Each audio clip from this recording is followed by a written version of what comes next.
Sir, you're charged with especially aggravated kidnapping. You're also charged with aggravated assault, and you're charged with theft of a firearm worth less than $2,500. You're talking about stuff that is not relevant.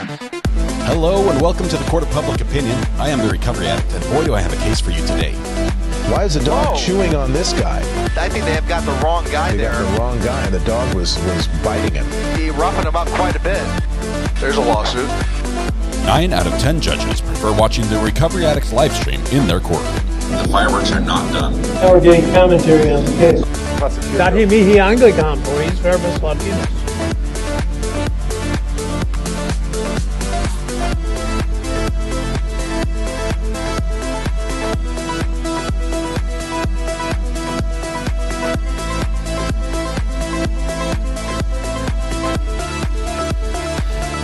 It's working! It's working! I'm gonna channel my Anakin there from Star Wars. Everything seems to be working right now, even though I've switched from StreamYard back straight to hardware. Had another audio issue this morning during my test. I'll try not to think about that. It's Friday! It's Friday! Welcome to the Court of Public Opinion. I am the Recovery Addict. Good to have you all here with us. I know it's going to be a good Friday because I took the Matthew Harris pop quiz, the law pop quiz this morning, and I got the answer right.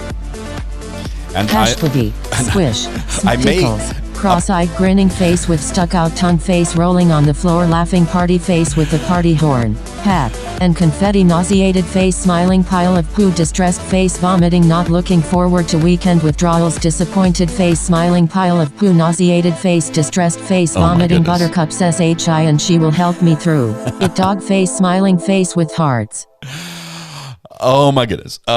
Thank you, Bite Me / Rebecca. I always know when you mention Buttercup who it is. But wow, we had all the emojis on there. I was going to say, I know it's going to be a good Friday because I got the Matthew Harris law quiz right. And I may or may not, upon finding out that I got it right, have had an excited utterance, which may also have helped me confirm that I got it right. So hope I didn't spoil it for everybody. But please go and take the quiz on Matthew Harris's channel. It's great. You'll feel good when you get it right. I have to say shout out first of all to Sharon McDonald. Sharon, who's one of our repeat offenders, habitual offenders, as far as being first in chat, has been caught once again being first in chat, and as punishment, has won won once again, and as prize for being first in chat, she will be awarded the internet. And she is now the owner of all things IP related and responsible for their function and continued functionality throughout the day until we regift the internet unceremoniously later today. Sharon, thank you so much for being first in chat. Yeah, once again, appreciate you. There's the message from Bite Me. Appreciate the super chat this morning. And wow, all the emojis. Not looking forward to the weekend withdrawals. Rebecca, thank you so much. You've got the weekend with Buttercup, though. I mean, that can't be a bad thing. It can't be a bad thing at all. Check this out. Horse go unbeaten. Nicole Goodman from Goodman Law Firm says, today's my birthday. There's no better gift I could receive than being welcomed and accepted in this amazing community. Thank you, Scott, and everyone for giving me a place to call home. Nicole, let's find out who else you share a birthday with, because I don't think you're alone. I don't think you're alone. I think there's somebody else who calls today their special day, and I owe you a song, all of you. I'm going to try anyway. It might be. There's a loud car going outside my house. What is it about teenagers who think it's really cool to take the muffler off their car and then drive around and like rev the engine? Was I that annoying when I was a teenager? I didn't have a car. I mean, I did have a car, but it was like a 1976 Ford Country Squire station wagon, and I didn't want to be caught dead or alive in it. So I definitely wasn't going to bring attention to the fact that I was driving by removing the muffler. Maybe if I had a cooler car, I would have done that. Goodman Law Firm, happy birthday to you. Thank you for your continued support.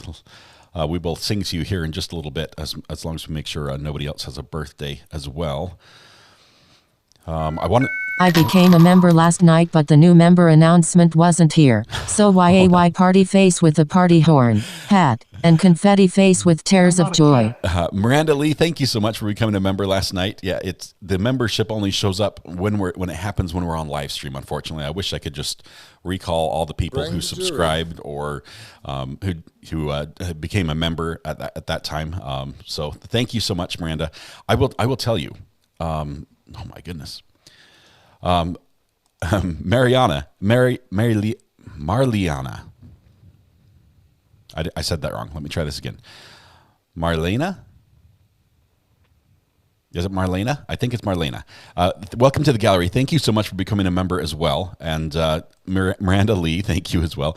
Good morning, all. For any fellow space nerds, NASA is currently streaming the live spacewalk happening right now. I'll be dual streaming for a bit. A spacewalk. I think it's a spacewalk, but the voice doesn't know what a spacewalk is. That is awesome. Hang on just one second. Let me get there. First, Emma Elizabeth gifted 5 memberships this morning as well. And Meggles. You're talking about stuff that is not relevant. I do that a lot. Meggles, thank you very much for the super chat as well. I'm not a cat. NASA is so much fun to watch. Now, here's my little beef with them. NASA is publicly funded. Okay? And last time they had a live video, I got my kids together for science. We live streamed on another channel, not this channel, but on another channel. We live streamed both the... Melissa Bartholomew has been trying to tell you all week my B-day is Sunday. Love you, R.A. Love you, Mel. Okay, hang on one second. I'm falling behind. We tried to live stream and show the kids' reactions as they saw, as we showed them for the first time, a rocket launch. And we got dinged with a copyright strike. Not a claim, a copyright strike from NASA.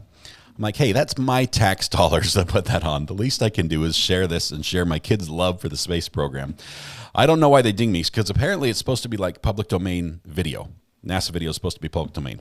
So I don't know what we did wrong there. But anyway, I am super excited about that. I live in an area where occasionally at night we can see some of the launches that happen out of Virginia as SpaceX continues to populate the sky with little satellites that can see everything. So thank you very much, Meggles. That is exciting. The spacewalk is awesome. The men and women who go up to space, it must be terrifying. Your plan B is not a good one. You have basically, you're risking your life for the furtherance of science and helping everybody in doing it. So thank you very much for that, Meggles. Appreciate that. Kyle McNitt says Melissa Bartholomew's been trying to tell you all week. My B-day is Sunday. Love you, R.A. Love you, me. Okay, so Melissa Bartholomew.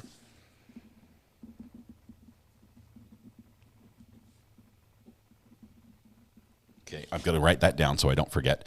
So we have Nicole Goodman, Melissa Bartholomew. Let's see. MCAT says, love this channel. Thanks, RA and chat, for being the best on YouTube. 2 smiling pods of poo with a cash baby. Thank you, MCAT, for that. Okay. I have to start writing things down, or else I forget them. So I'm going to try to do better at doing that. I lost my place of where I was. I think I told you it was a fantastic morning because I got my Matthew Harris Law quiz right. Oh, I remember what I was going to tell you. We have, last night was absolutely incredible. We have a good friend of the program, which is Brandy Churchwell, and sort of, it's Brandy and JT. Eyes closed, ear open. R.A., you're the best. Smiling face with hearts, 100-point symbol, party face with a party horn, hat, and confetti. Smiling face with Halo addicts. Love you so much. Thank you so much, Cakespoo. I appreciate your support so much. I was about to say, last night, YouTube finally came through and approved her channel to be able to progress on the monetization side. And so she turned on memberships, and she's done a great job with it as well. And so she was all excited. She had a special glass of bubbly to celebrate when she got her first 5 memberships. And you guys blew her away, just like boom. I say you guys because we share a lot of the same community. And you guys and her community as well were just so generous and just welcomed her with huge fireworks, and she was crying the whole beginning of the show, and not because of what they were listening to. It was just amazing to see your generosity. Thank you so much for being such good people and for supporting her as she's doing such a good job. JT as well, the guy's just off the charts, incredible. I don't know how he does what he does. The guy's amazing. Thank you all. Thank you. Okay, we have okay, so it's Goodman Law Firms. Join Brandy's channel, Two-Face with tears of joy. I did as well. I love it, Miranda Lee. It's awesome, and I know at some point down the road we'll probably be on the same time slot, and you'll have to choose between one or the other. I'll probably choose hers when I'm live streaming. Is that? Can I do that? Can I watch her while I'm doing my thing? It is so much fun to be there. You guys are incredible. It's just awesome. Thank you to all of you. Okay, let's see. Anyone else, if we have any other birthdays? Hillary says, what is Brandy's channel? If we type !Brandy in chat, BRANDI, it's going to give you a link to her channel. Her channel is the 13th Juror. So let's see. That is, let's see. Hang on one second. There it is. 6-volt bus typed it. I knew somebody would, because as soon as I start typing it, someone would beat me to it. But here's Brandy's channel right there. She's following the Lori Vallow case, which is audio only. So it's hard to just sit there and listen to audio only. So she makes it amazing. She really does. She just brings it to life. You get her commentary. Get Ashy JT. Snow just sent a super sticker with 4.99. That voice sounded extra robotic there, and I'm not sure why. Ashy Snow, thank you so much for the super sticker, for the triple hippo. Love it. Thank you so much, Ashy. Let's see, it's my mom's birthday, but we're not together this morning. Oh, Britta, tell her good, happy birthday from all of us. Why are y'all crying with Brandy? Happy cry? Yes. It was so amazing to see, and she's so humble. She just loves what she does, and you guys just welcomed her with a lot of love and memberships, and just it was the kickoff she needed. She's been putting her heart and soul and all of her sleep into that program. JT as well, with what little time he has left, and they've been doing a fantastic job. So if you are interested in the Lori Vallow case, there's no better place to watch it than Brandy Churchwell with the 13 jurors. The wine moms over there, they've got a whole big group. It's funny. I will say it's a little bit, it's an evening show. Okay, let's put it that way. So you see a little bit more than you might see on this channel as far as the humor line and some of the things that are talked about. It's still a fun place to be. It's still family friendly, maybe more towards the PG-13 side than just PG. But they're just amazing. I'm so happy for them. So thank you all very much. Okay, let's see. Ooh, yes. Goodman Law just did something real quick. Look what's happening. We have this right here. We are so close to hitting 17,000. I know we just celebrated 16,000, but we're so close to hitting 17,000. It may happen before the weekend's over, because it grows just a little bit. But thank you so much to everybody, all the new members who have joined and subscribed. I appreciate all of you. I'm over in Fuquay-Varina, North Carolina, and I want to hear how the bot pronounces that face rolling on the floor laughing. It said Fuquay. Let's just roll with that instead of the yeah. Anyway, I don't know how Fuquay sounds great. Fuquay-Varina. Marliana, welcome. I'm also in North Carolina. I'm a little, I'm east of you. I'm about an hour and a half, 2 hours from the ocean. Not too far from Greenville. Not Greenville, but Greenville, North Carolina.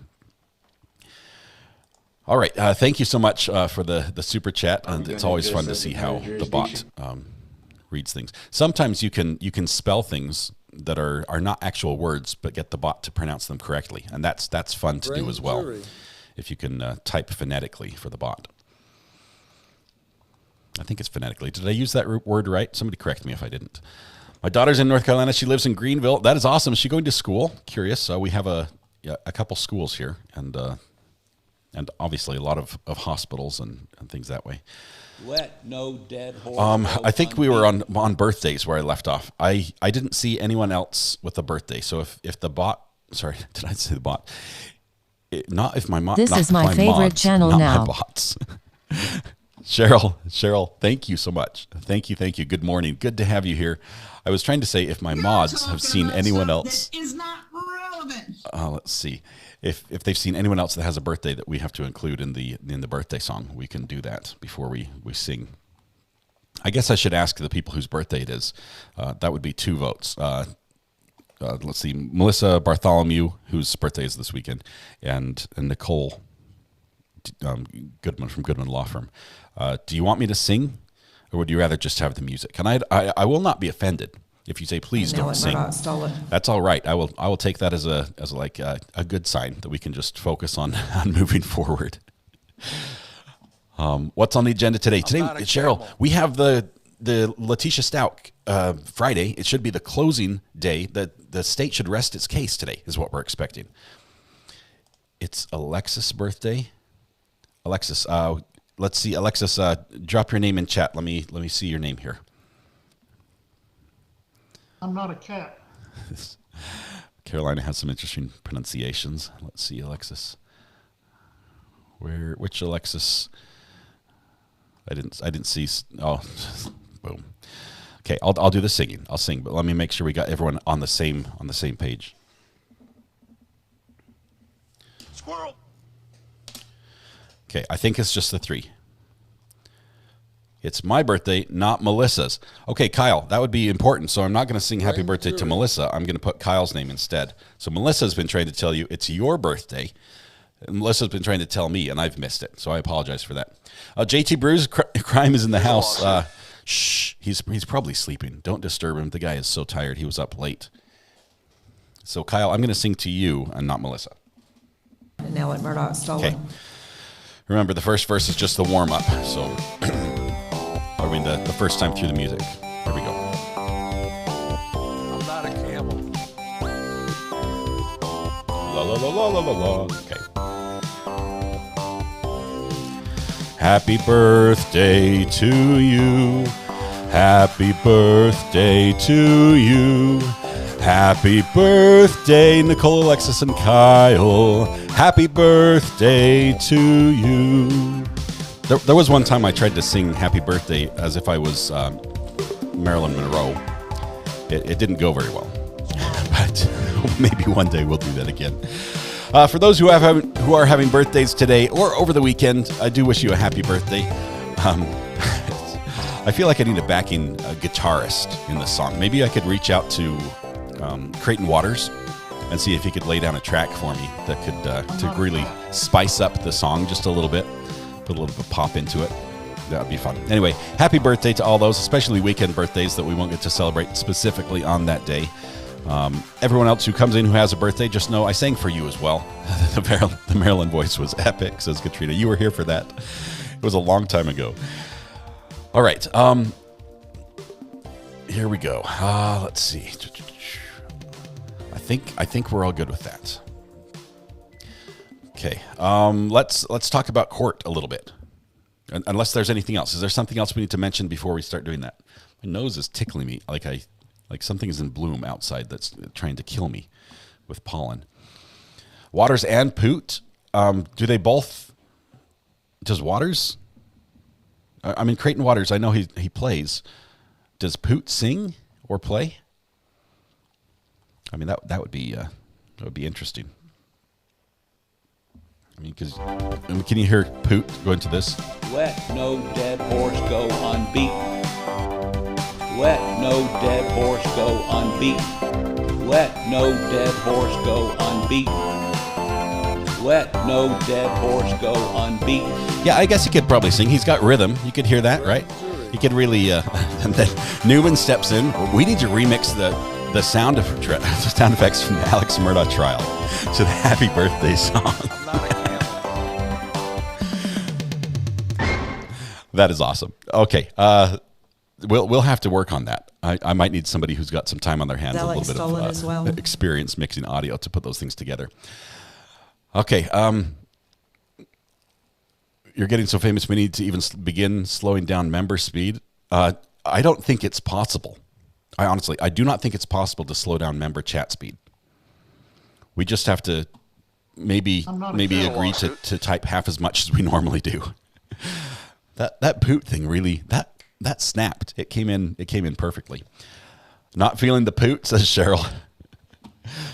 I'm sorry if I ruined your birthday song with Poot coming on there. Let's see. Okay. You're talking about stuff that is not relevant. Yep. I am wearing black today, and I tried to adjust my camera so that it looks more black than it did blue. Yes, it's true. This is the shirt I wore for St. Patrick's Day because it has a tiny speck of green on it. Although you can't see it. It looks brown because it keys out. It's the same color as my green screen. And so you're actually seeing the background right through where my heart should be. It's proof that I don't have a heart. I volunteer as store manager. Band name, yeah. Let's do that as our first wrong answers only. What would our band name be if I was on tour? That would be funny. No red. There's a tiny bit of red here as well. I've got black and red going, but I didn't have like a black and red like a checkered shirt that would really stand out. That's what I should wear today. Maybe we'll see if we can find one by sentencing time. I checked a few of the commands that have no sound. Cat, squirrel, and mouse. I'm not a cat. The cat's working. That just worked. It may be a little delayed. Sometimes when a lot of commands come in at the same time, there's the chirp.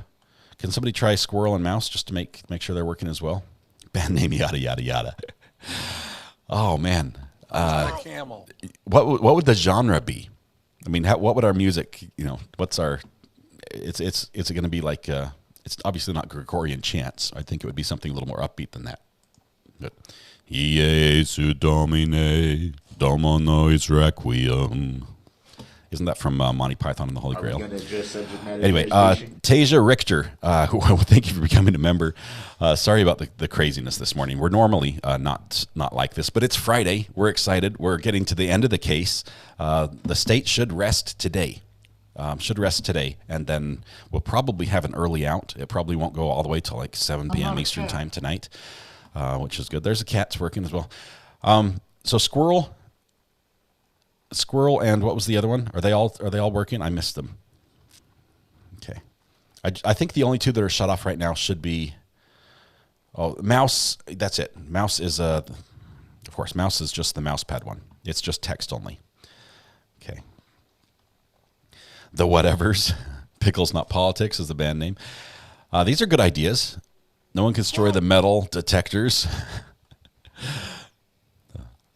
Let's see, Plaid for Everyone. That's heavy metal is the genre. Pop country. I can do that. I do have a guitar. Yacht rock. Believe Tisha Mode Cash Belly Baby. It's a bit long, but it does sort of roll off the tongue. Cash Baby is good. Can't find sound bites. Exclamation point will make them happen, Penny. If you type exclamation point and then the word, the first thing you do, type exclamation point and then Lisa wants me to rap. Nah. Let's see. Where was I? The sound bites, Penny. Sorry. If you type exclamation point and then commands with an S on the end, commands. It will give you a list of all the commands, and many of them have sound effects tied to them. You sort of have to learn which ones do and which ones are just a text response. I went through an entire Gregorian chant phase, says Annie. Back, taking it easy. Did I come close on that one? On my Gregorian chant. Folk, metal, electric, good suggestions. RC and the Cash Babies for a band name. Man, RA and the Addicts. Alex stole it as well. The Carolina Penalties. These are good suggestions. I think together we could come up with a band. Spice Girls. Okay, sorry, JT, if I'm picking them, but Spice Girls were a band that was just manufactured. Obviously, it was actually a guy who auditioned girls and chose them for this band and had the name and everything, and they chose the songs for them to sing. I think NSYNC or something like that. Some of the boy bands have been the same. Have been like a manufactured band. We could probably get together and make a band using our collective brain cells to get the Rec Addicts. Cinnamon Addicts, Cash Baby for sure. Yeah, we could probably make our own little band happen.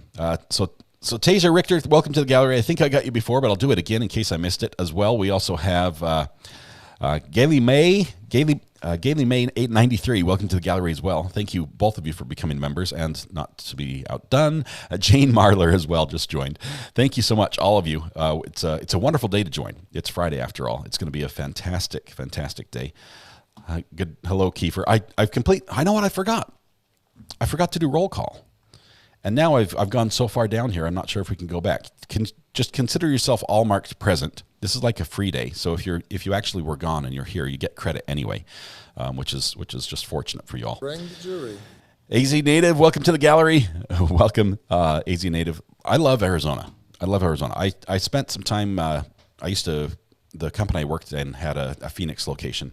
and I had to fly down and work and train some Alex people stole there. it as well. That was when I was doing sales manager stuff.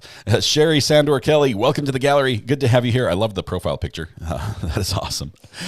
When I was flying down to Arizona, the only thing I didn't like about Arizona is the location my company picked for an office was based entirely on the price of the land. And so they bought land right next to I believe it's called a rendering facility, where truckloads of cattle go in and pallets of beef come out. And in the process, there is leftovers. And this plant takes care of them by incineration. And early in the morning, you'd go there and everything's fine. And it's like it's Arizona morning. You've got a little, the desert flower air, and the desert flowers can be smelled. Everything. It's beautiful. It's beautiful. The sun's coming up. It's just it's clean, crisp air. And then the truck goes in and the cows will go in and everything. And a few minutes later, the process starts. And for just a few seconds, it smells like the world's biggest barbecue. And then they throw all the bits and pieces on that we don't like to think about that are left over. And the air becomes pungent, and the paint peels off the walls, and your eyes just feel like they're bleeding, and you don't want to breathe. You'd rather hold your breath and die than take the next gulp of air. And the smell just comes through the walls. And it's because it's like 100 feet away. It was that was the worst part about Arizona. But other than that, like at the hotel, I was at the hotel when a lightning storm came through. I have never seen a lightning storm like they had there in Phoenix. Just unbelievable, huge storm. It was constantly illuminated with all the strikes of lightning that were happening. I'm not sure if that's an anomaly or not, but it was beautiful, and I absolutely loved it. Anyway, I love Phoenix, but I need to get back there some more. Eileen S., thank you for gifting a membership. I missed who that went to. Whoever received it, congratulations. Let's see if I can find that. It might be here somewhere. Oh, there it is. It went to Laurie. Laurie, congratulations. Mallory Martinez, welcome to the gallery. Love the, looks like a wedding picture there in the profile picture. Congratulations on that, and welcome. Also, Chandra, member for 3 months. I think it's 3+ months. I think you might be up to like 4, Chandra, but the tool just doesn't track very well. Off topic, Columbia Pipeline just struck by lightning. Fire explosion, Mississippi, random as random does. Hope everyone's safe, Chandra. Yeah, that's active nature strikes lightning. Lightning strikes a oil line. Man, that's crazy. Crazy stuff. Hope everybody is safe there. I wonder if there's video of that we can see. Assuming everyone's safe, though. Okay, still sitting over here watching the racetrack. Zion. Hey, Kiefer, welcome. I see the little race car there. I see that as well. Let's see, welcome. Let's see, Thursdays were blood rendering day at the plant in my hometown. Yeah, so you know what I'm talking about, Nan. You know what I'm talking about when they throw on not the hides, because the hides they process, but the hair and the hoofs and the teeth and the bones and everything. That part, it does not smell. I mean, initially, barbecue. But then, not barbecue. So, all right. We need to run a poll. How many think Letecia will testify? True narcissist would want some spotlight. Spirit Ridge, your question. We've done that. We can do it again. Let me tell you what the previous poll was, but I'll do it one more time because we're getting to the point in the trial where this decision has to be made. The judge has already brought it up with Letecia and said, "Hey, heads up, there will come a point where I'm going to turn to you and say, Letecia, stand up. I've got a question for you. Do you want to testify in your own defense?" And you get to answer. Okay. Will LS. Michelmo just sent a super sticker with 1.99. Okay, I'm going to throw that poll up right there. I think I spelled everything right. Let's see, Michelmo. Mallory Martinez, we got you already on that one. Congratulations and thank you. And then Goodman Law Firm, thank you. You guys, you get it wrong. On your birthday, we're supposed to give you gifts, and instead you're giving me gifts, and that's just it's all backwards. I don't know what to do with that. Nicole, thank you so much for being a good friend of the program. We need to get you on here more. Also, can't wait to see more content on your channel as you're growing on YouTube. If you don't know, Nicole also has a great channel on YouTube that she's starting to produce some good content on, and it's good stuff. You're gonna love it. I have a link. If you put !Nicole in chat, it will pull up her page, and she's also one that you'll want to follow. She does occasionally, when she's available, she's able to jump on and give us some back and forth and explanation about some of the legal things we face as we watch trial here.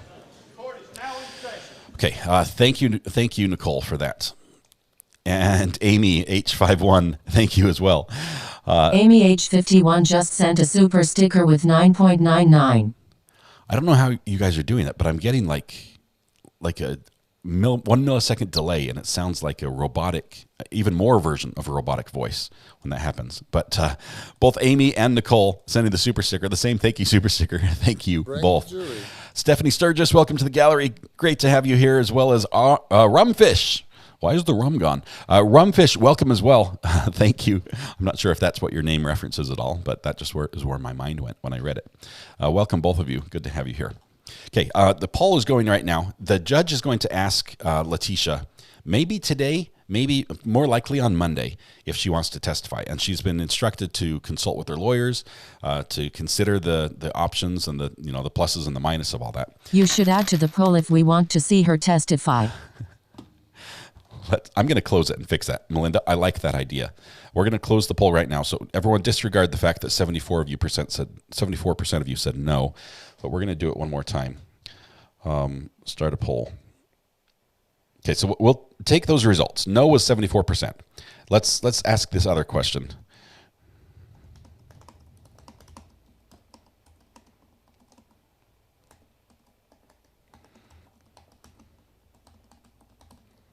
Okay, I'm going to ask this question, which addresses your question, which is probably the more pertinent one to see where we stand. I think the prudent thing for her to do would be not testify. I don't see how she would win from doing that. Just the same as I don't think how she would win if she waived her rights to, to allow her previous attorneys to testify and talk about the things they talked about in confidence under that protected attorney-client privilege. Edward Fernandez, welcome to the gallery. Thank you so much, my friend. Please, all the new members, remember to take your seat by typing !seat. You have a reserved front row that is just for you. Let's see, I just missed a message. Hang on 1 second. The burner phone is blowing up this morning as well. Let's see. Are we going to address subject matter jurisdiction? Michaela says, had a police chase in front of past my house. More of a slow speed chase. I'll send 2 short videos. Okay, I can't wait. I've seen a couple videos. There was one, I think it was filmed in North Carolina. I might be wrong, but they said this is how we do police chases in North Carolina. And the police chase comes along across the road, and the guy like swerves in through the pit, up through the grass, driving in front of the dollar store. And somebody's like standing. They just walked out of the dollar store and they're filming. And it goes by, and he swerves by, drives by the other way, drives back. It's like, that's how we do police chases in North Carolina. I can't wait to see the videos. Thank you very much. That'll be fun to see. Hopefully nobody got hurt. We like to see police chases here, but don't like it when people get hurt. I'm not a camel. Unless, of course, it's the driver and the dog gets him. I don't know why. I'm not a bad person, but sometimes I feel glee in my heart when somebody puts the rest of society at risk and disregard for life and property, causes all these problems, flaunts the law, and then tries to escape, and the dog catches him. That, for me, I'm like, yay! That's. I'm not a bad person for doing that, am I? And Melissa says, thank you, mods. Almost 2K watching, and the court hasn't even started. Yep, we're getting close. Speaking of court, we've got the audio set up. We have about half an hour before we're expected to start. So if you have any questions regarding where we're at in the court, what's happened so far, who I think is going to win. That's an easy one. I have to also give a shout out to Dr. G. On Thursday, there was no court yesterday, but Thursday morning, if you missed it, we did a live stream anyway, where we had Dr. G from Dr. G Explains. He's a YouTuber and a clinical psychologist, as well as a behavioral analyst and personality disorder specialist. I forget all the titles, but Have you seen the letters that she sent a pen pal she made moms after being arrested? Man, I have not seen well, I take that back. I have seen pen pal letters, but the copy I have was not very clear, so I have not read them. But I've heard that they exist, Savannah. I'll have to find a clear copy so I can read those. Haven't shared them on the live stream though. Just crazy. Pen pals with the murder. I think you guys were talking about that in chat a little bit because Alex Murdaugh has a bit of a fan club as well, and maybe more than fans. What is it when you're more than a fan? Yeah, he has that. I guess an admirer, a pen pal admirer, or two, or three, or maybe 3 dozen, which is interesting as well. But he's got some people writing him in jail.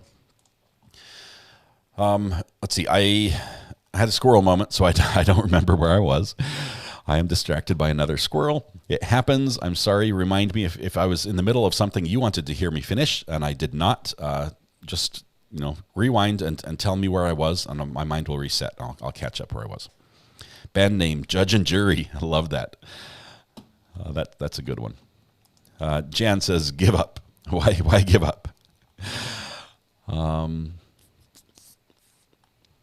Camping in mini houses with fire pits in front, so instead of tents, it's a tiny house. I love the mini houses. I love the tiny houses as well. It's sort of like glamping, but on a small scale. Fun fact. Before I moved to North Carolina, my wife and I were seriously looking at buying about 75 acres adjacent to the ATV trails, the Hatfield-McCoy ATV trails in West Virginia. Those trails are the second longest ATV trail in the United States, and their usage is growing and booming. And the only problem they have is there aren't enough infrastructure to support them. They don't have enough restaurants. They don't have enough hotels. They have so many people coming and nowhere for them to stay or to eat. So we were looking at building on about 75 acres, building glamping yurts, like 30-foot yurts, huge yurts, upstairs, downstairs. They have everything. We were planning on this and looking at land and choosing how to do things, and it just would not work out. Every time we try to pursue a property that no one had offered on in years, it just sat there. Nobody bought it. Every time we tried to buy it, someone had purchased it the day before. So I'm finally like, I guess somebody doesn't want us to move to West Virginia, and I'm glad because we moved to North Carolina and it's been amazing out here instead. Anyway, maybe one day the yurts will still be a reality. Okay, maybe we have marshmallows. Happy Friday, RA. That's another week done. It is Farming Simulator Pro. Thank you so much. One of the great attorney level supporters of this show, Farming Simulator Pro. If you ever need a good relaxation video, don't underestimate this. I mean, don't knock it till you've tried it. Watch someone farming on Farming Simulator Pro. And then you'll want to get a little computer set up yourself. And next thing you know, you'll be buying the steering wheel simulator with the gear shifter and then the full wraparound monitors. It's an addiction, I guess, but it is so much fun to do that. Thank you so much. It is another week done. We'll be done here in just a few hours and on to the weekend. Okay, let's see. Why would anyone send her a letter? About stuff that is not relevant.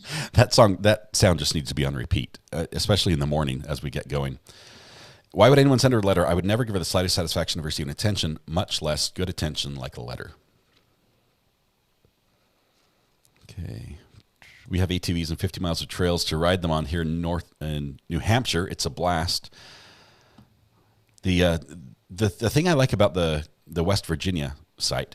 First of all, West Virginia sort of gets a bad rap. Okay, they were critical to the building of the nation because a lot of that area, the Appalachian Mountains, provided the coal that fueled the growth of the nation.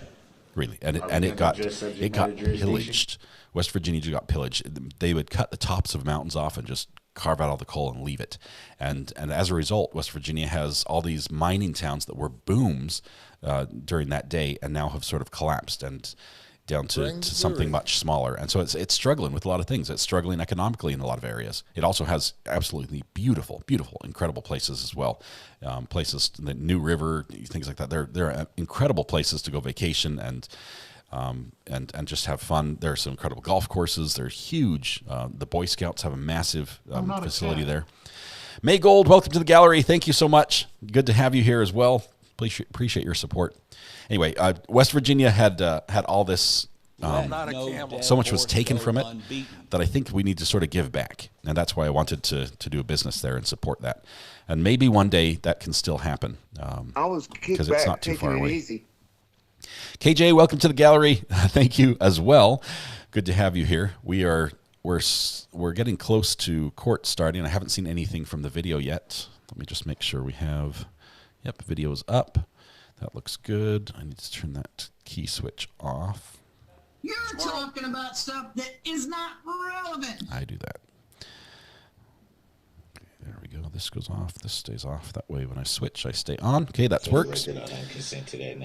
All right. The last thing, I don't remember what I was going to tell you. Now what Murdoch stole. We're so close to jury watch. We are. I'm thinking probably not Monday. Probably not Monday, but possibly Tuesday on verdict watch, depending on the rebuttal witnesses. I don't know if we're going to have rebuttal. Do we happen to know who is testifying today? I think we still have the same doctor or the last witness, the psychologist. She's off the stand. We have one more, right? I don't remember. Did we finish her testimony? I don't recall. I'll have to go back and watch. That happened so long ago. That was Wednesday. That's like an eternity ago. Daughter goes hiking on the Appalachian Trail every chance she gets. I have never hiked the trail. I've seen the guys and gals that do the full hike, that hike all the way from go up to Maine and all the way down to Florida or something. It's incredible, beautiful, amazing. I like watching the videos of people who do it, but I've never done it myself. Let's see. Marcia Prill, 1 hour video this morning too, right? I think we do have another video, Marcia. I think we do have a video coming in that we have either an hour left or another video. There might be more because a couple were mentioned in the direct examination of the psychiatrist about different videos or recordings. I know what I was getting. I was forgetting to close out the poll. I do that often. Let's see, end poll. Let's check this. Yes, almost complete opposite as far as how many people think they will testify. She had 74%, but how many people would like to see her test? 74% were no, she wouldn't. But we have 84% that say they would like to see her testify, mostly because it would be a train wreck, which her defense already appears to be in many ways.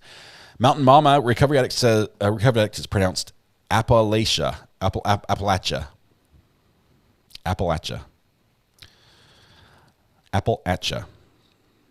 Please, love this channel. Okay. Mountain Mama, I clearly was not raised here, right? And it's probably... I think Letecia is hiding Hot Pockets in her hair. It's probably a good thing I didn't buy the land in West Virginia and try to build on it without knowing that they were pronounced the Appalachia Mountains and not the Appalachia Mountains. Appalachia. All right. I'll try to stick to that. I will try to remember that. I don't know who sent the super chat here. I think it was, there it was. It was Sherry Sandor Kelly, thinking Letecia is hiding Hot Pockets in her hair. She definitely has enough hair to do that, but we'll see. Give me that baby belly full of money story. If that would happen on the stand today in the video, it would be epic. I would love it. Do you think they will show the video of Letecia? I think you mean Letecia turning into Maria. Everyone who wants to see it, hit the button. I believe we are going to see that. And we sort of saw that. There was a moment where she was talking about it and she did this. I would like her to testify because I think she has a few more gems in that head of hers. Don't clip that, whoever is watching. I'm glad I wasn't on full screen. Don't make that a thing on Twitter just because I tried to imitate her. Now my neck hurts. Man. Oh, I'm also forgetting the water. I was going to do the water right after the intro music.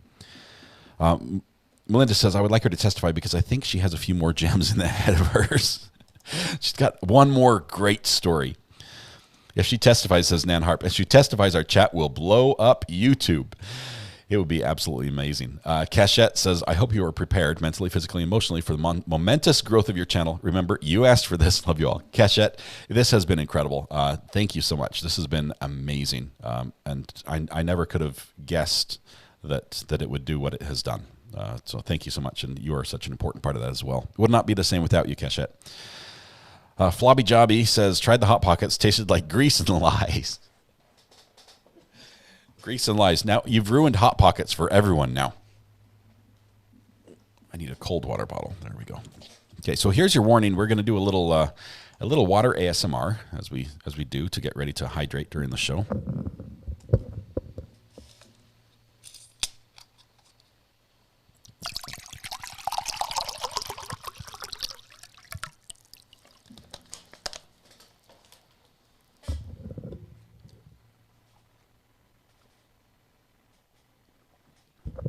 That's good water.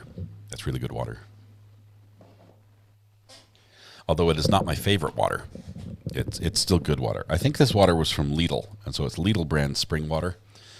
My favorite would be Deer Park of all the waters. How do I become a member? Gift membership is almost over. Dodie Sweeney, depending on the device you're on, it may become much easier. Because I just want to send these emojis. Thanks money bag banded watt of yen banded watt of American dollars banded watt of euros banded watt of British pounds baby pregnant woman recently hatched chick still in shell. Love this community. I can't even see all the super chats. Brandy, absolutely incredible. You are amazing. Having that senior channel get the memberships and just take off yesterday with a lot of love and support was awesome. It brought a tear to my eye as well. You're incredible. I'm super happy for you. That is awesome. I don't know how you're awake this morning because I know you were up late as well. Let's see. Let me back up. Who wanted to send? Ashley R said I just wanted to send these emojis. Cash Baby. Yeah, it's all the Cash Baby bump. That's what it is. Ashley, thank you so much. Thanks for digging up those emojis. I want to hear those again. Can I do that? You guys, will you indulge me for just a second? Let's see, Ashley. I think it's this one. I just want to send these emojis. Thanks money bag banded watt of yen banded watt of American dollars banded watt of euros banded watt of British pounds baby pregnant woman recently hatched chick still in shell. Okay, awesome, Ashley. Great work on that. Dodie Sweeney, as far as membership goes, YouTube is about to make it very easy to be a member through iOS, which it hasn't been before. They're going to probably in the next week bring a join button onto the page. Somebody's calling in. Let's see who this is. Call from. Hey, this is Recovery Addict. Who am I speaking with? This is Charmaine. Good morning. Hey, Charmaine. How are you doing this morning? Happy Friday. Oh, I had such a beautiful day yesterday relaxing. I was out watering my garden. And I watch you on TV, but I watch you on my device, and it won't let me chat. So I just wanted to say I'm in a really good frame of mind, but I did have a question. Mm-hmm. Could this trial have been tried by a judge and not a jury? Yes, but and here's the thing. There was a point before this trial actually began, right at the very beginning, right after the jury was impaneled, as a matter of fact, that Letecia's defense asked for that. They asked for a bench trial. They said, we'd like you to excuse the jury, set them aside, and just hear this trial yourself. And that would be called a bench trial. They wanted that because they didn't like the jury, the members of the jury. They said it's not fair. Had they done that earlier, they would have had a chance at that. But because the judge went through all the effort, through all that, he says, no, I think we have a fair jury. I'm not going to allow that. And so he ruled that he was going to keep it as a jury trial. Okay, yeah, because I was trying to, why? Yeah. I know the judge is going to convict her, so. The judge has some words to say. He's waiting for that day where he can speak freely about this, and I'm looking forward to that. The jury is so on top of everything. I think she's going to get hung no matter what. But happy birthday to everybody. I'll try to join the chat. It doesn't want to let me chat, but thank you. Thank you so much. So good to hear from you. We'll see you. Bye-bye. Okay, thank you. Bye-bye. That's awesome. Patricia G says, free green message. I've been watching since October when this channel was still a baby channel. It's still a baby cash bump channel. It's just different, Patricia. Thank you so much for being here, for a long-term supporter of the channel. Appreciate you, Patricia. Okay. Brandy, awesome. Super excited. I went back and watched the intro of your show. Oh, the phone's ringing Call again. from Diana Carruthers. Diana Carruthers, how are you doing this morning? Happy Friday to you. I am happy Friday, everybody. How are you doing? Oh, it's wonderful. I can't wait for it to start. I'm excited. I'm hoping today is going to be fantastic. I'm as much as I love this trial, we get to the end because we get the closing arguments, which are always good. We get the moment when the judge gets to speak his mind, generally with a conviction. There's obviously going to be some intense parts as well, emotionally with victim impact statements. You know, there's a lot coming up to look forward to. And we like the closure of being able to say, let's close this up and let's move on a little bit. But exactly, let's give some justice to the victim. Yep. So that's what's amazing. I wanted to call in because I was on Brandy's show last night, and I just wanted to congratulate her and JT because they did such an amazing job. They killed it. Aren't they the best? So much. Aren't they? And then they did it so well that they got so many memberships. Her PP letters definitely imply that she will testify. She basically said that God is giving her the chance to clear her name. Okay, I'm going to replay this one from Savannah. Sorry about that. No worries. So you were saying about on Brandy's show and JT? Yeah, so they just killed it so much yesterday that they got so many people putting in memberships that we ran out of members. I saw that. It was all and we chat were was waiting for green. new members to come in. And it's like, yeah. Here's what you need to do. And this is the best way right now that you could support Brandy and JT. They need other people to know about it. They need new people to come in, and when they come in, and if you guys are generous as well, and just gift a few memberships and let those people know that they're welcome and this is a fun place to chat, and have them bring friends. So the best way to help them now is to spread the word. Obviously, if all the members are all members, then gifting something, it actually disappears. It doesn't help them financially. You gift a membership and nobody claims it, it just disappears. It doesn't come off your card, doesn't go to them. It's nothing. So the best thing you can do is spread the word about Brandy and JT and just let people know on your social media or your friend circles that, you know, this is where I'm watching. This is fun. You'll, tell them, share an experience and say, hey, we had this, we talked about this. I just about died laughing. People need that in their lives. They need a place to unwind and connect. And so I'd highly recommend that. If you could do that with them, you'd have my undying thanks. Oh, I will. Oh, you absolutely know I will. I will. Absolutely. I will put it everywhere. Same thing with you because I love you guys completely and utterly. You guys are the greatest. We have the best peeps in the world. We do. So the best chat. So I just love everybody. You guys are amazing. So I just wanted to say congratulations again, you guys. You killed awesome. it. They're awesome. And it's just the start. It's just the start. It's so fun to be at the very beginning and see them grow and they're going to take off. So it is. I love it. And look at you go. Jeez. It's crazy. It's like every week we're celebrating another 10,000. I'm like, oh yes. Let me show you. Here's where we are.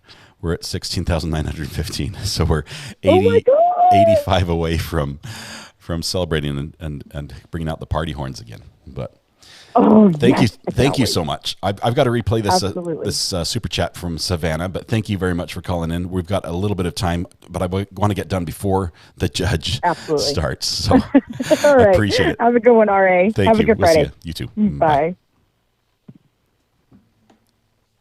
Okay. I'm getting emotional here as I'm talking about how amazing they are. Okay, we're going to replay this one sound effect, so give me just 1 second to make that happen.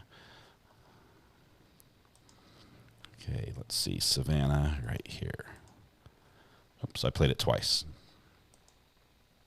We'll test. Oh, and then I had the volume off. That doesn't work if I replay it. To clear her name. Seemed pretty convinced that she can prove she is innocent. Is that even possible? Her plea? We're going to try one more time. Ready? There we go. Her PP letters definitely imply that she will testify. She basically said that God is giving her the chance to clear her name. Seemed pretty convinced that she can prove she is innocent. Is that even possible? Her plea? Okay, her pen pal letters implying that she's going to testify. That's interesting. That's very interesting. Her lawyers must be just a bundle of nerves, just excited, because as much as they do not want her to testify, if she says yes, suddenly they have to be on her side and ask her questions and try to get that story out to help, project her innocence. They have to help her with that. They don't just leave her on her own. I mean, who do you think asks her the questions? It's going to be those lawyers. And so they're in a tight spot if she is going to do that. Is she going to be able to convince people that she's innocent? There's a lot of evidence that is not looking good for her at all. And she has to be able to overcome that to the point where a jury has reasonable doubt about something. Maybe if she does testify, it might convince the jury that she's insane. maybe that might be our best shot. But great question, Savannah. Thank you very much for that. Sheila Phillips Moran, welcome to the gallery. Thank you so much for being a member, as well as Stacy Heath. Good to have both of you with us. Almost 3K in chat. Hit the like button for our a grinning cat face kiss mark. Keshet, you're too good. You're amazing. Thank you so much. I appreciate it. One more phone call before the judge starts. We have the judge's audio turned on. Dodie Sweeney. All right, we've got Dodie Sweeney on the line. The judge's audio is turned on, Dodie. So if the judge starts talking in the background, we have to go with the judge and I'll have to cut you off. But tell me what's on your mind, first of all. I'm not on air, am I? Oh yeah. No, I don't want to say this on air. Okay, here's what we're gonna do. Hold on a second. We're gonna play some music for them, and I'm gonna put you on just with me. Does that work? Yeah. Hang on 1 second. We're gonna play that, and now.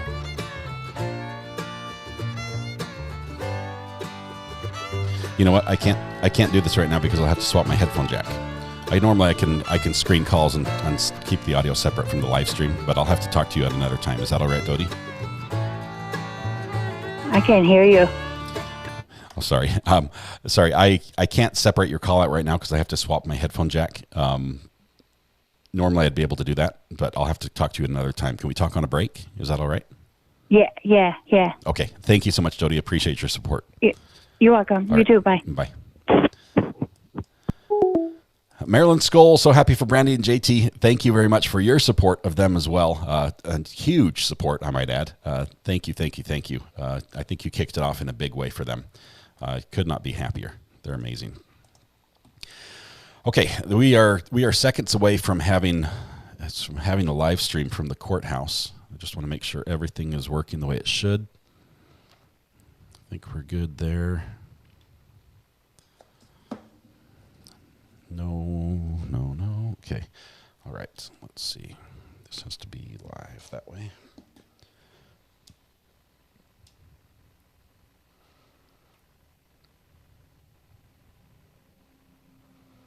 Pulling up a safety channel. I always have to have backups upon backups. All right. We're good there. She's going to be another Murdaugh.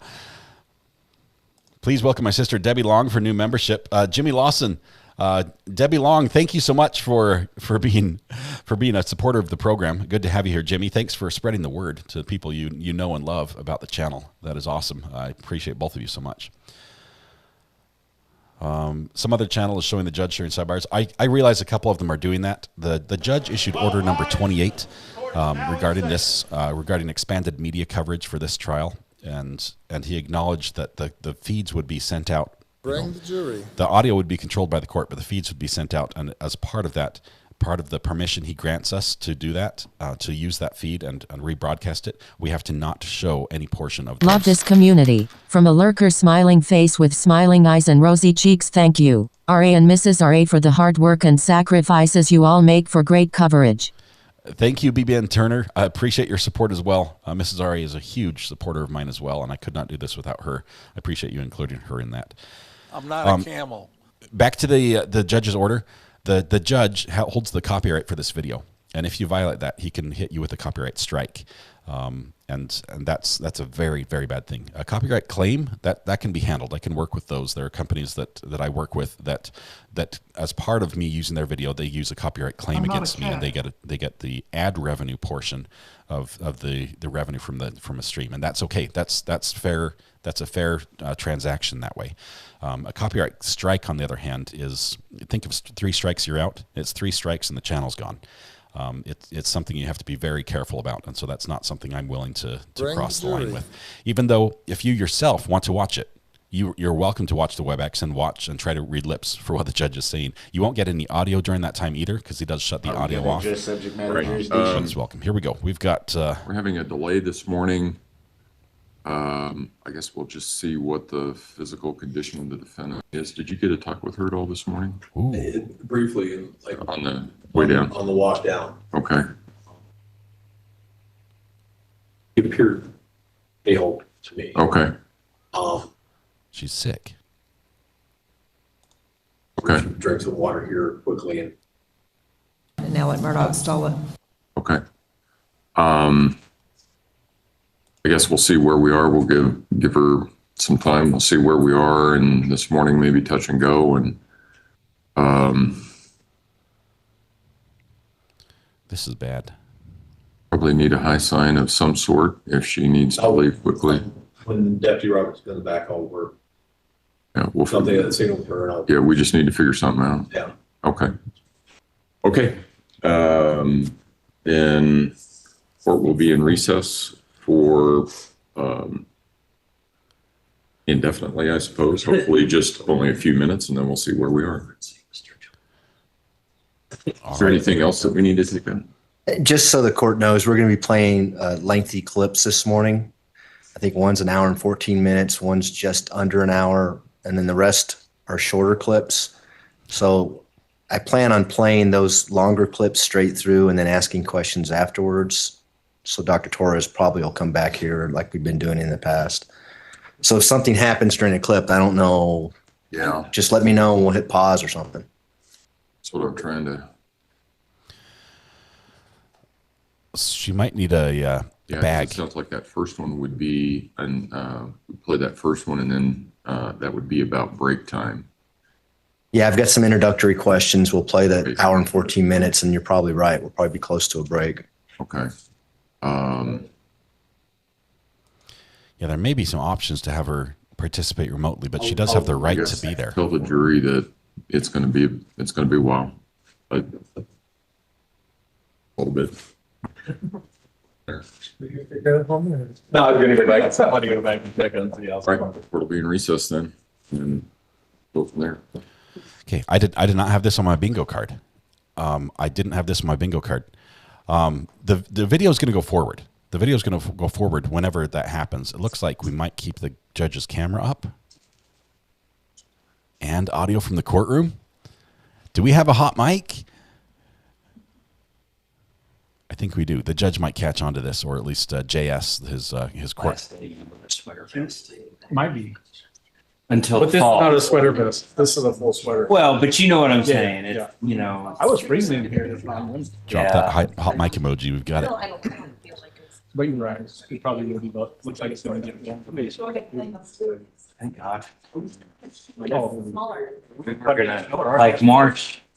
Was nothing. Yeah, that's all right. It was gonna be a, I think a fast fire year. Yeah. Yeah. But hopefully this is getting us out of that. Yeah, because we weren't even supposed to get that way. We were up at we live up in Monument, so we were supposed to get some. Where We getting snow? I live in More Bluffs area, and they didn't say anything about it. It's supposed to get windy and kind of cloudy last night. As they're talking about weather, let me just tell you that this is happening in open court. You know, it was about This is not a 35 protected degrees. conversation. This is open court that the public who is in the courtroom is also able to hear. There's nothing inappropriate about listening. Attorneys know that they should not be having these conversations in open court with public right there. Can they hear what we're saying? Can we have them turn on? I think those are on this. Yeah. Okay.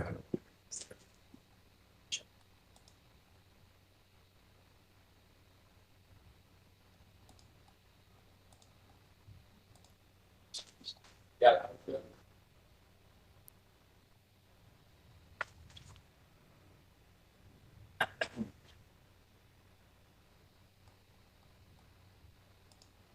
I just got a.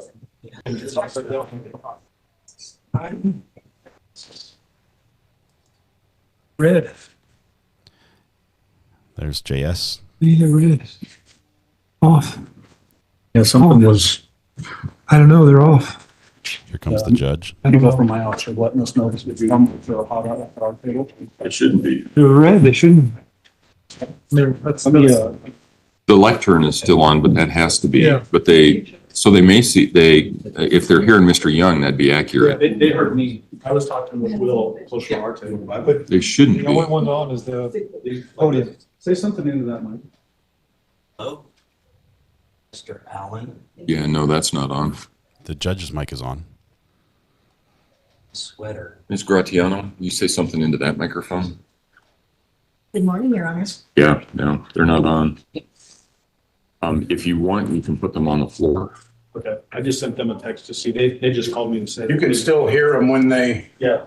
when they're sitting there, because I heard both sides. Yeah. Put them on the floor. I just got a message. Okay, just put them on the floor. But they, unless it's. It can't be. Unless. See the mic from the podium. No, it was. Yeah. We haven't had the issue yet. Yeah. They're off. They should be off. Well, they are off. Yeah, that microphone's on and the podium's on. That's Okay. it. That should resolve that. Okay. Okay. You heard just stop and talk about it. Court will call 20 CR 1358. People versus Letecia Stauch. Record should reflect the jury's not present in the courtroom. Couple of things before we start. I think the plan is that so the prosecution knows what the process is going to be. If Mr. Tellini asks to approach while the video is going, stop the video immediately. I'm going to excuse the jury. That's sort of a sign that Ms. Stauch is not feeling well and may need to be taken out of the room. So that's the process that we'll have. Don't wait until the last minute, okay? Because it's going to take a few minutes for all of that to happen. So, and I know that you may not have control over it. I get that. You're not feeling well. I understand that. But if it feels like you're going to throw up or something like that, you need to let your attorneys know when that feeling's coming on. Okay. Okay. Anything else? Just one other issue. I'm not asking for the court to make a decision. We just started thinking about it. I did contact Ms. Strobel, Debbie Strobel, yesterday. She did confirm that she has documentation that she visited out on March 20th over WebEx. Our intent would be to call her just to verify that she had a visit, but not to go into the context of that visit and what it's about. I do not believe that would be a waiver of attorney-client privilege or open the door to anything. And I'm just putting so that the court can consider this, and obviously the court's decision on the degree of waiver that would be is going to make an impact on whether or not we call Ms. Strobel or not. She is currently up in the Brighton office, the public defender's office. She would be available, but just notice as soon as possible. Sure. Well, and I've been thinking about it, and here's what I can tell you, because this is it's a first as far as I know, because of the COVID impact and because of WebEx, because prior to 2020, there was no WebEx at the jail. And then once COVID started, there was some. I might be inclined to allow testimony only that a visit occurred, for the simple reason that if this had been in 2019 and the issue had been raised and Mr. Young had come forward with the visitor log, it would have showed a visit. And I don't know that that necessarily would have waived attorney-client privilege. However, if there is any testimony that they found Gannon's body in Florida, I think that that likely would, because it conveys two facts. Number one, Gannon's not alive. And number two, Gannon was found in Florida, which brings in all kinds of issues about, well, when was the last time that the defendant knew that he was alive? When was the last time, or where was Gannon the last time that the defendant saw him? So that may be an issue. It's not something I'm going to decide today. I know you'll want to have an opportunity to make a statement on it as well. Yeah, if you wouldn't mind, I'd like to make a brief record about that. Sure. This whole thing comes up based on the questions of Dr. Moore, in which the defendant was notified that Gannon's body was found in Florida. The gist of the statement that the defendant gave to Dr. Moore, whether she knew about Gannon's body being in Florida yet or not, is not really material. The material part of that statement is that she said she was never in Florida. Right. That's the important part. The subsequent cross-examination from Mr. Cook says, hypothetically, what if her attorneys walked in, which led to that whole thing about a walk-in visit. The issue of a WebEx visit is really immaterial, and the relevance of the statement, again, is her denying having ever been in Florida where Gannon's body was found, and we've obviously heard testimony that she was in Florida, very close to the place that Gannon was found. So I think going into a position of potentially piercing attorney-client privilege opens up a huge problem potentially for this case, 35C issues potentially as well. And I think because of the issues that I just laid out, I think it would be not a good idea for us to allow that kind of testimony in this case, given the circumstances that we've got here. Obviously, you've got a decision to make as to whether you allow a late endorsement or not, but I did want to lay out that factual basis as to why it's really worth going down that path with as much danger and peril that it would pose to what we're doing here. Well, and I'm glad that you raised the argument in that fashion, because some other factors that I was considering here were, number one, throw out the evidence that that potentially places the defendant in Florida at the time that this occurred. There's also evidence that she was in Florida on other occasions. Exactly. So to state, I've never been to Florida. I mean, a jury could disbelieve this trip thing after Gannon's disappearance and still believe that she was in Florida some other time. The other issue is that when Mr. Cook was attempting to state certain facts, and I said, you can't do that, and he asked the hypothetical, if she had been there, and if her attorneys had told her that Gannon's body was found in Florida, would it make a difference regarding your opinions in this case? And the witness said no. So I just have to weigh all that out. And I understand what Mr. Ellis is saying as far as I get it. Our position would be more that we were inferring that there could have been an attorney visit before. And then the way that the redirect came across, that the log showed that it wasn't there. Right. Well, it was. Oh, I know that. It was an attempt to make us look like we had been, dishonest with the jury regarding that, and so it would be more of a correction of that as far as and I understand it may not be the most relevant thing of all, but because it appears now that we were, intentionally trying to have a possible attorney visit, that would just correct that aspect. Yeah. And it would be solely for that. And I agree, it's a little tangential, but that would be what it would strictly be. Yeah, and do they have records of the time? So we have that, Judge. So there was a WebEx visit. It was at, I think, 12:30-ish in the afternoon on March 20th. For purposes of laying out that timeline, the media started reporting on it at about 12:15-ish. I'm giving you rough estimates here. Seems difficult to believe that they were able to get that information that quickly, get a WebEx set up, and then do all those things, but it could happen. The point, though, is still that Mr. Cook, I don't think he was intentionally trying to mislead the witness, but he still used specific words, which was, what if her attorneys walked in? That's the effect. No. Yeah. And the other thing that it is verified there was a WebEx visit by her attorneys at 12:30. The other possibility would just be a stipulation to them that her attorneys did have a WebEx visitor at 12:30 on 3/20, and then there's nothing else other than that. And I think that would solve, the issue.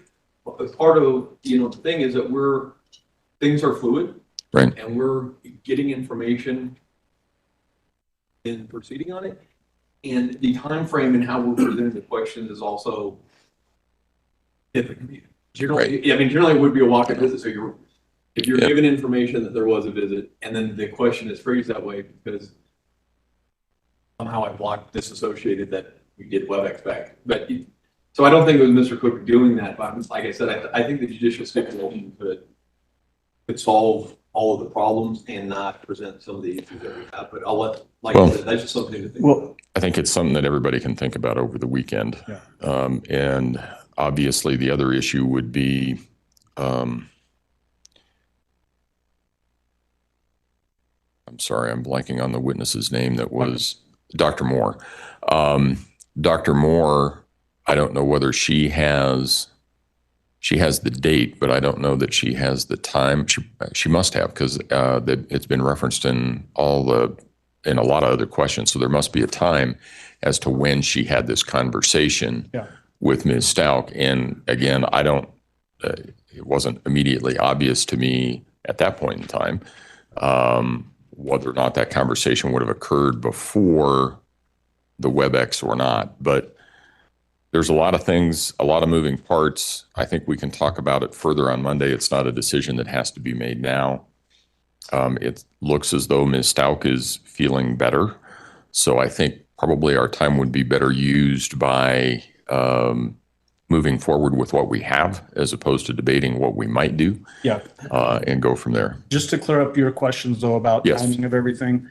The WebEx visit on WebEx that day on March 20th was at 12:35. Dr. Moore's notes is dated March 20th at 6:27 p.m. So it would be after the visit from Ms. Strobel. Thank you. The one thing that I want to just have as a point of consideration is that if we then go into a stipulation or the court makes some statement to the jury about that there was a WebEx, there's no indication, and nobody's alleging this from defense, but we also don't want it to appear that we were misleading the jury, which we weren't. Oh, I know that. And if that sort of a stipulation comes in, that potentially could lead to a juror thinking that we were intentionally misleading the jury. And I know that's not Mr. Tellini's intent. So we just need to think about those dynamics as well. No, and I think that's fair. So we'll. Maybe I'll talk to Mr. Allen. Maybe we can come up with something. Yeah. Something that can satisfy both of us. Something there was a WebEx visit, but the log that Mr. Young was looking at didn't reflect that. So. And we'll talk, and I think maybe we can come up with something to take us out of the courts. Yeah, and I know that, 320, that would have been right on the precipice of all of the changes. So it was new for everybody. It was. Okay. Let's go ahead and bring the jury in. It sounds like you're going to ask Dr. Torres some questions. Dr. Torres, if you would resume your seat in the witness stand, I remind you, ma'am, that you're still under oath. Does he have a trash can? Does he have a trash can? Yeah. Okay. Letecia has a trash can ready in case she needs it, I think. I'm not sure which one of her altars is the sick altar, but that's the one we get today.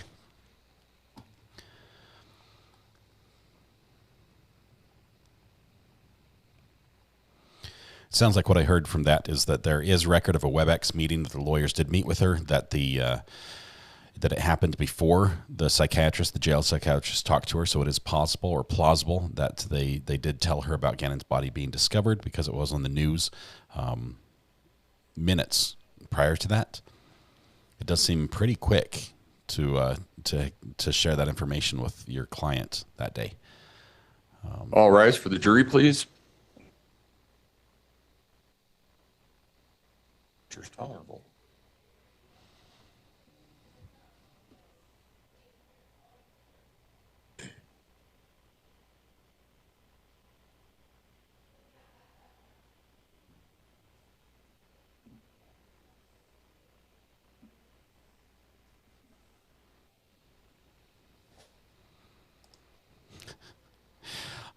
Thank you. May all be seated. Court will recall 20 CR 1358, People versus Letecia Stauch. Record should reflect the jury has returned to the courtroom. Good morning, ladies and gentlemen. Sorry for the delay, but has anything occurred since we were last together that causes any of you to believe you could not continue to serve as a fair and impartial juror in this case? If so, please raise your hand. No response. All right. When we took our break, we were in the midst of the testimony of Dr. Torres. That's where we will resume. Mr. Young. Thanks, Shannon. Good morning, Dr. Torres. Good morning. we're going to show a longer clip here of your forensic interview with Ms. Stauch here shortly. But before we do that, I want to ask a couple questions about the forensic interview itself. And you, as a forensic interviewer, a forensic psychologist, what are you trying to accomplish, especially when you ask an individual about the reason why they're there, the crime or the event that happened that puts them in that situation? At this part of the evaluation, what we're trying to do or what we're trying to get at is the defendant's story, their perception of everything that had happened to them, what they were thinking, what they were feeling, what actions they took. This is important to an evaluation of insanity because as an evaluator, we are trying to get at what symptoms of mental illness, if any, might be impacting those emotions, those behaviors, intentions, motivations, and the perception of reality at the time of the actual offense. So it's important for us to get from the defendant's own mouth their story. And so is part of that role where you may ask them questions, much like a lawyer might do in a cross-examination? Wait a minute, you said this on such and such day, now you're saying this. What do you mean by that? Is that something you would do in a forensic interview? That can come up, and it's going to depend upon what the inconsistencies might be. There can be inconsistencies that are maybe less relevant to the particular issue of sanity, in which case we might not ask questions about that. But if there are inconsistencies that are important to our understanding of what they're trying to communicate to us, then we will ask about it. And in Colorado, would it be common practice to have an attorney present during this forensic examination and the attorney cross-examine the subject on inconsistencies and things like that? That is not common practice. And why is that? I believe I may have mentioned it the other day, and we don't allow attorneys to be in the evaluation room, particularly because we have concerns that they might try to interfere or try to influence the defendant one way or the other. This would go for defense or prosecution. Since we're there as neutral evaluators for the court, we want to have our own opportunity to ask the defendant questions. And during the course of a defendant, and we'll just talk about Ms. Stauch for now, as Ms. Stauch's telling you the circumstances surrounding the event, and then the actual event, according to her itself, are you or Dr. Gray suggesting potential mental illnesses that may have occurred during that event? No. Why? Again, we're not trying to feed the defendant or Ms. Stauch any particular information that she could then give back to us as it pertains to issues of mental illnesses, diagnoses, symptoms that might be present. We want to get her version as purely as she's able to give it to us. And would that be standard practice for forensic psychologists, forensic psychiatrists? Friday. In Colorado, not to do that, not to suggest diagnoses to the subject as you're interviewing. Correct. And so with that, Dr. Torres, we're going to play this video clip. It's about an hour and 14 minutes long. You're more than welcome to sit back here during if you like. But Your Honor, at this time, we would be publishing People's Exhibit 725 in its entirety. Over here. Yeah, we're going to play it from over here.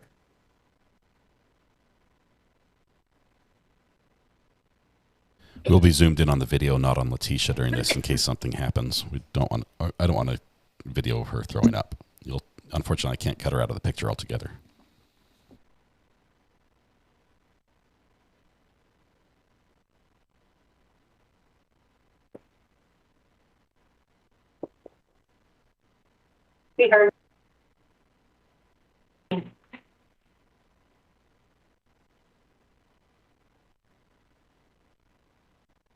All right, so this may be the most difficult part of the day.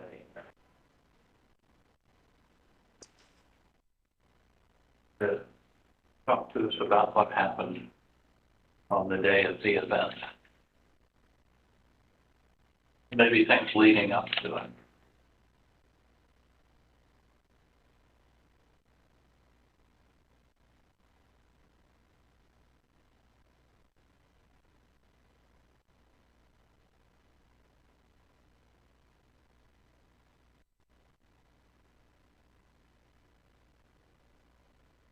Where do you want me to start out?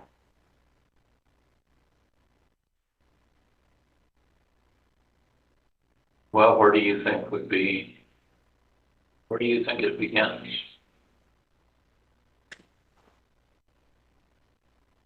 Well, I already told you guys before that I was going to leave, right? And I was just waiting to get everything in order. Get back somewhere else where I could be, mentally okay and not have to deal with like these people that wanted to find out about this car accident. So I had to escape from them.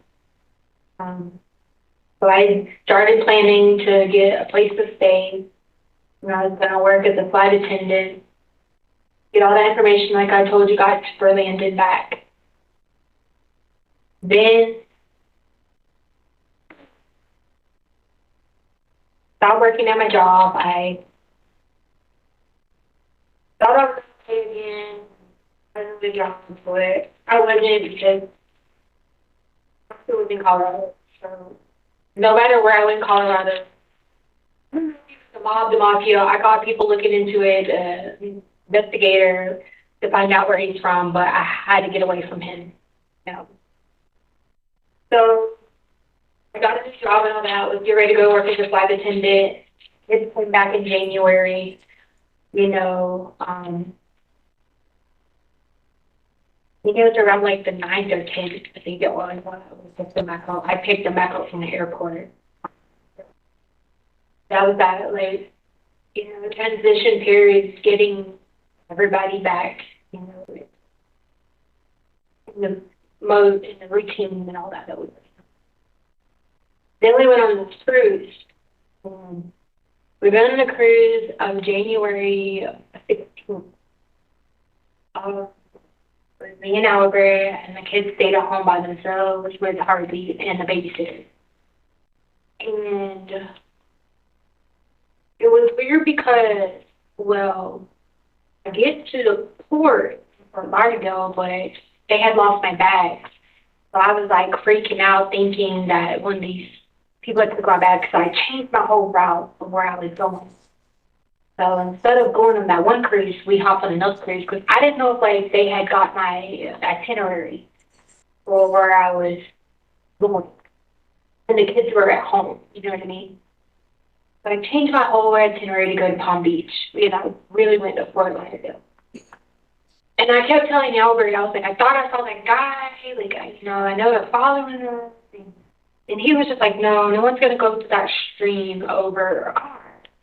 Anyway, so we end up going on the cruise. I changed the whole route and everything, and we come back from the cruise. Well, the moment I get back from the cruise, Andrew approaches me and he says, he was like, your friends came by in that black car looking for you. So I started freaking out because I know it's the same black car. They came to Red Elevator in and search and find me. So I told him, I said, can you explain what the car looked like? I wanted to see if it has a black car too. So I was like, well, it could be Edgar's car, So he explained the car, and it definitely wasn't Edgar's car, but Edgar had the Beamer. I just started getting my paranoia was getting really, really bad. So I wouldn't go to the mailbox. I wouldn't go wherever. I was going to work. And I was putting, like I said, the visors up in my car because I thought that they could see me. I'd go take breaks at work and freaking out because I just started this job at District 20 and I didn't want them to think, I was just losing my mind or something. So I'd go to my car and try to figure out what to do. So fast forward, those were 2 or 3 days. It was Raina's birthday, January 22nd. So, we're celebrating her birthday. Well, I wrote all way to get Albert's mom because I was scared to stay at home by myself. Like, I didn't know if they were going to clear our house or not. Prior to that, like, I got in trouble with the Colorado Sheriff's Office because I made a call to 911 and told them I thought somebody was in the backyard. Well, they send people out and they find out that there was nobody in the back. They say there was nobody. I don't believe it. They look at my alarm status and they're like, you could get in trouble for making false reports to the police, right? This was right in that time frame. And so I rode to the airport to get Albert's mom on Lena's birthday, and I basically wouldn't like leave out of people's sight. You know what I mean? Like people that could be around that I knew could help protect me, whatever. Fast forward on a couple of days, I was trying to go to work. This would be all over the place, And so January 26th, that was the day that Kobe Bryant had died in a helicopter crash. And we were going to go to church that day. Well, there was this guy who was saying he was Michael the Archangel now. That's why we didn't go to church on January 26th. It was a Sunday. Now, first of all, I told y'all where my faith is in Jesus. We had a business card that said Michael the Archangel. So I'm like thinking, I even asked my, attorneys this, and they've asked me back and forth, like, why do you think this man was doing this? He was trying to keep us from going to the church, Turn the car around, and so we're just going to go on a hike because, Kobe Bryant died. I love Kobe Bryant, we're just going on a hike instead. So we're on the hike on January 26th. And I'm like talking to the kids about everything, and the woman was wanting, he knew I was packing boxes. He knew about the flight attendant or whatever. Wanting to go with me. I said, geez, you have to wait till Wednesday. I said, because I'm going to talk to your mom to make sure the flight attendant stuff is through, whatever. Well, when we were on this hike, as we were talking about this, like the thing that happened earlier with the whole Michael the Archangel, that's when something started telling me that we don't have to be a white family to jump, because if it be a black family, it would never make TV. Which, you guys know, that would be definitely true, because there's a lot of racism still in this country, what I mean? So, throughout the day, like, this kept happening with the whole Michael the Archangel guy, And I'm like, why is this, I didn't know if the people were getting him to come as Michael the Archangel and get him to come there, if it had anything to do with the guy from the accident, that was a leg accident or what. So finally I told the kids, I said, look, let's just go on home. You know what I mean? Like, the day's been too much of a hard day. Let's just go. Hannah was complaining with his stomach because he had, like, food all over. Whatever. Yeah, like I told you, his back down at problem. Well, we get ready to go home. I hadn't gotten dinner yet. So I leave him and back home, he's taking a bath or whatever. Me and Lena go get food, have do whatever. Riley was at work. So we come back, feed him, do everything, like a normal thing. My mind is still sitting there about this whole, I feel like it was God trying to tell me something, this whole arching. So my mind was stuck on that. So I was like, let's call it an early night, guys. Let's just, prior to happening today with the whole helicopter, it was just like not a good day that normally we have on hikes. So then we leave. We go get happy, let's come back. Call it a night. And I'm in the bed, just like relaxing or whatever. And I hear the alarm on fire, fire, fire, fire. So I just immediately freaking out. The next 30 minutes of that, 30 minutes-ish, was a glare. Like a glare. So like, where I went, like I went into protection. And I got the dogs, Lena, and took her outside because they were the first people I saw upstairs, you know what I mean? So I was thinking get the safe people out first, Well, But I come back and get ready to run down the stairs to go back to get G, and I had socks on.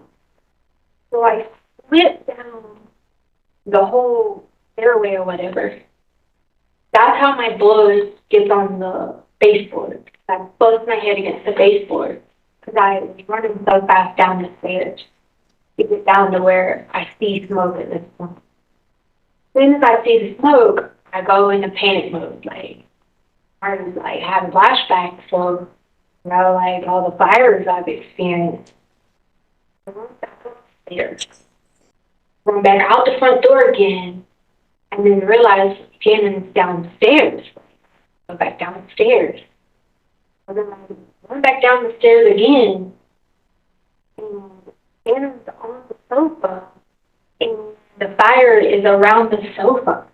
So I reach over to grab him, and when I do, he was like wrapped in the covers. So I grabbed the covers, I pulled the covers, and when we both go back on the fire, the last part of that was just being down on the fire. I didn't remember anything again until we were in the truck, but all of us were safe in the truck. So, like, I don't remember running out at that point in time. I know that I did because the alarm doorbell camera showed that we run out the house. But I don't know if I just, like, disassociated there, if it was just so traumatic. I don't know what happened from the time we went down in the fire to going out to the car, except my doorbell, like, you know, the cameras and stuff. So they have camera footage. I go out, we get in the car, and I just pull off. Because again, you know me, I'm a runner. That was it, to just run away. He's hysterical, Lane is hysterical. I'm trying to figure out what is going on. Is the house burnt down? Do we have a house to live in? You have to remember, for me, a fire is this size, and it speaks to me. So I go back to this house because there's this fire. But like, the gas tank was on empty, but someone kept telling me, just keep driving. Your car's just going to go on empty anyway. Just keep going. Don't worry. Your car's just going to keep going. Don't worry. Somehow, in between that time, I end back up to the house. Again, that was a gap that I don't remember. But I text Harley according to the messages and says, it's okay. There's a fire. Everybody's okay. And I send her a picture of the fire. Harley's freaking out, like, okay, I'm on the way home. Is Gannon okay? I said, and I wrote her back on the message, and I said, he has some burns from the fire, but everybody's okay. So Harley comes in, the house is like, smelling like smoke or whatever. We're opening windows or whatever. Harley basically took charge on that part. She started just opening windows. I'm like, Mom, it's okay, calm down. No, I was all hysterical all over the place. And they all wanted to, like, everybody just be together, you know, because to me, all I could keep thinking about was, if I couldn't have got to Gannon, he'd have, like, burned up on the fire, you know what I mean? So I was just all over the place. Well, we all just decided to lay on the sofa together. That was on January 26th. So we're all just laying on the sofa together, just trying to, like, figure out the plan. Like, I said, it's okay. I said, I'll have one of my friends. He goes by the name Guam. I'm not going to give his real name. I was like, I'll have one of my friends Guam to get somebody to come over and fix it. Not going to be a big deal or whatever. And then that's where this whole, like, video goes on. And then about the fires, why did he set it, you know, whatever. I remember I told you earlier, I record everything. I wanted to have that too, you know. I didn't know how it started. I was upstairs when it started. And so he's telling me that he set the fire, but he didn't mean to set it. It was like, all it says, we're just trying to come up with a plan to fix it. Now, you look at the video, people took it out of context. When I say we can sell the sofa, I don't mean, you can look at our house. We have plenty of it. you guys think the essentially slang talk, meaning we can get a new sofa. And so that got taken out of complete context of what we were saying. So I think my mental state, I was all hysterical. Well, we all were just on the sofa. I was like, I'm going to get someone to come fix it or whatever. That's totally fine.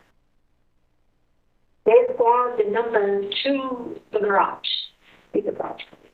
I said, hey, I'm going to go to work tomorrow, kids will be going to school. If you can get someone to fix it, just replace the carpet, whatever, I'll pay you whatever. So like, I have memory, out and in up until then, right? But where the gaps came in was what happened during that time frame. So I hear the garage open at some point during the night. I don't know if I was having a nightmare, or I don't know if the garage was really opening. I don't really know because I was so heightened about this fire. So I kept going through the house thinking that there was someone in the house. And I kept running up down that the freaking garage kept coming open. I'd open the door to the garage, nothing. I didn't see the garage being moved or anything. Again, I don't know. I remember coming back in the house and I was just like, I woke up again. I guess that's when I text my boss. I don't remember this part. The message went to my boss that said that my stepdad had died. I remember my stepdad died when I was 19. But I didn't snap back out of it until later on.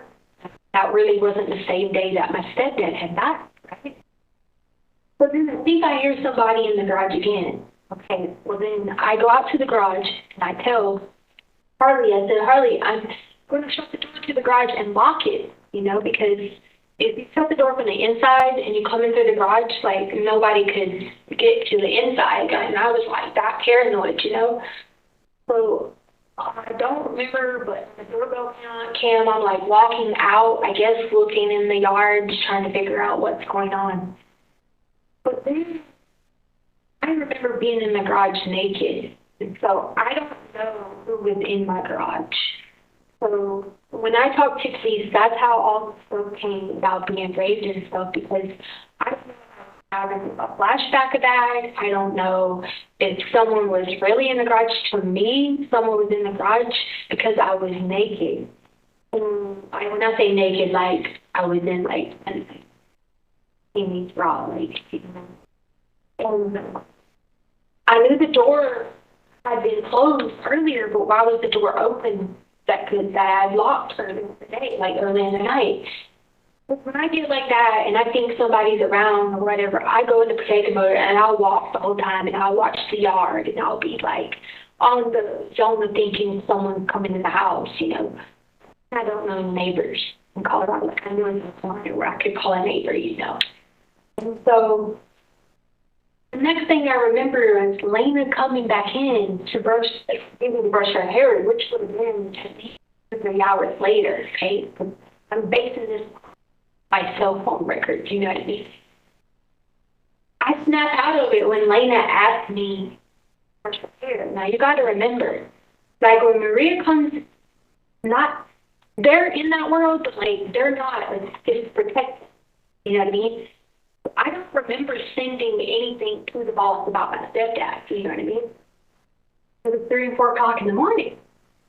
So Lena gets up, and I remember brushing her hair, and I come back, and I'm like looking around, and I was like, oh, there was a fire. Why was I in the garage? Why was I this? That's when it started being like, did I dream this? Did this really happen? You know what I mean? So I go out to the garage, you know what I mean? That's when I grabbed my head, and there was like matted blood on my hair. So I knew that I had really fell down the stairs. Like I had thought I fell down the stairs, you know what I mean? And so the matted blood was on my hair or whatever. And so I just kept like messing with my hair, like trying to figure out what had went on. Well, I knew Gannon had burns on his arms. I evaluated him that next morning when I snapped back into it.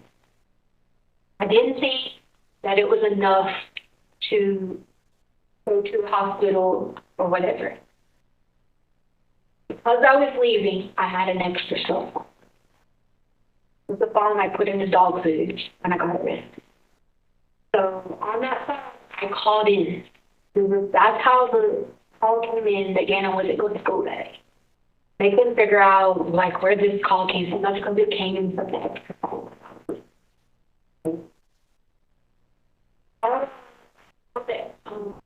Told him that Gannon told me he still was he's upset. He doesn't want to smell around the kids when he has this accident. So we stayed out for the day. I realized on my phone that I had sent that message to the boss, and I was just like, what is going on? Like, I didn't remember sending it, but I don't know why was I thinking about I said that, what's going on, and I kept having these, at this point now, became flashbacks from the garage. And I was like, who was in the garage with me? But the whole time it was about Eduardo, which is the guy that Guam got to work to fix the carpet or whatever. That's who I kept like having flashbacks with in the garage. So we go forward, whatever. And I told Gannon, I said, he said he wanted to stay home. I said, no, you said my friends in the car came by. I don't want you here by yourself. You're going to go with me. I said, go grab your cover. You're going to go with me for today. I don't want you here by yourself. Now, typically,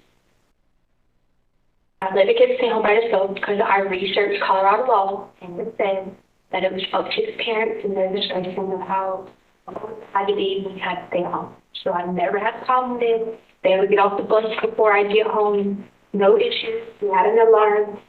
You know, they had cell phones, everything. But so my paranoia was so bad that I was like, no, you're going with me today. So he gets the cover. I moved the cars. And don't remember that part, but it's on the camera. Moving the cars. And I drive the truck for the day. I go get a bike.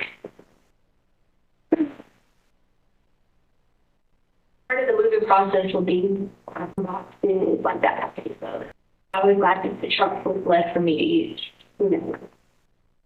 So me and him get in the car. I think it says around like no, before we get to 10 o'clock. Albert never writes us back at all that night about anything till the next morning. And he's like, oh my God, fire, right? And I looked at my phone and I didn't see anything. So that's why at first I thought, did the fire really happen? Because I never got a message back from Albert, you know. But then that morning, he messaged back, and I said, yes. I was like, he's okay. So that's when I sent a picture of Gannon in the bed that morning. Okay? So I was like, yes, he's fine. He's laying down. You know, he didn't go to school today. I called it in. And I'm not going to work. I didn't go into explaining to Albert about me sending a message and losing my mind, don't know what's going on about. I don't want him to be like, you know, freaked out 1,000 miles away. So I told Gannon, let's just go out shopping for the day. Remember, we go get coffee that morning. We go get like Dunkin' Donuts. I think they had me at Dunkin' Donuts. I don't remember going to the gas station, but they had me at the gas store. Just basically going about shopping for the day. However, when I get to the PetSmart, these black cars come by the PetSmart. And you'll see cars on the freaking camera at PetSmart. Gannon's got his switch in the car laid out. Remember, I told you, he had burns in his arms and a few right here now. And I say they were very small. We're talking like centimeters, okay?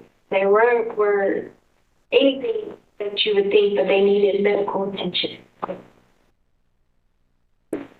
The car comes by PetSmart. So you see me on the cameras at PetSmart running back to the door, like looking out.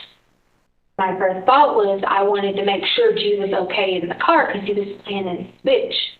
Well, the car came back by. I go back in the PetSmart, come back to the door. And like if you watch the camera footage of the PetSmart, you see me going back and forth to the door. Like, how did they know where I was at this point? And that wasn't Edgar's car because Edgar has a Beamer. Okay. And it was not a Beamer. So I leave the PetSmart think they said I bought something again. I don't remember. I leave the phone. Now this is the only phone I had, which was Gannon's phone, because I was trying to hurry out to the car. And so I leave the phone at the PetSmart according to the GPS on the phone.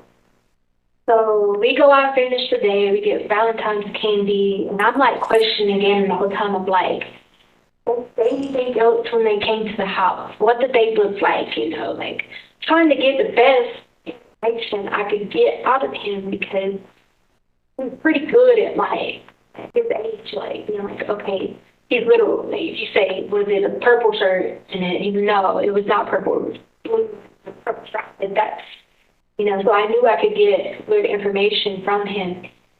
So then we were driving on the back road, okay? The only reason we took a back road was because this road called 25 was backed up. And so we took a back road to go to Castle Rock. And this guy lived in Castle Rock. So we go up and look at the site.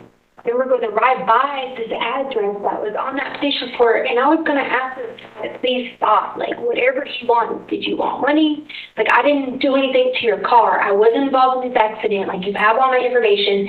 Now, the insurance had already deemed I wasn't responsible for it and that I was on a plane. So I was going to think about, you know, like, talking to this guy in California. I probably would have chickened out when I got there, but that was my mindset. So we go on this back road, which I think is called County Line Road.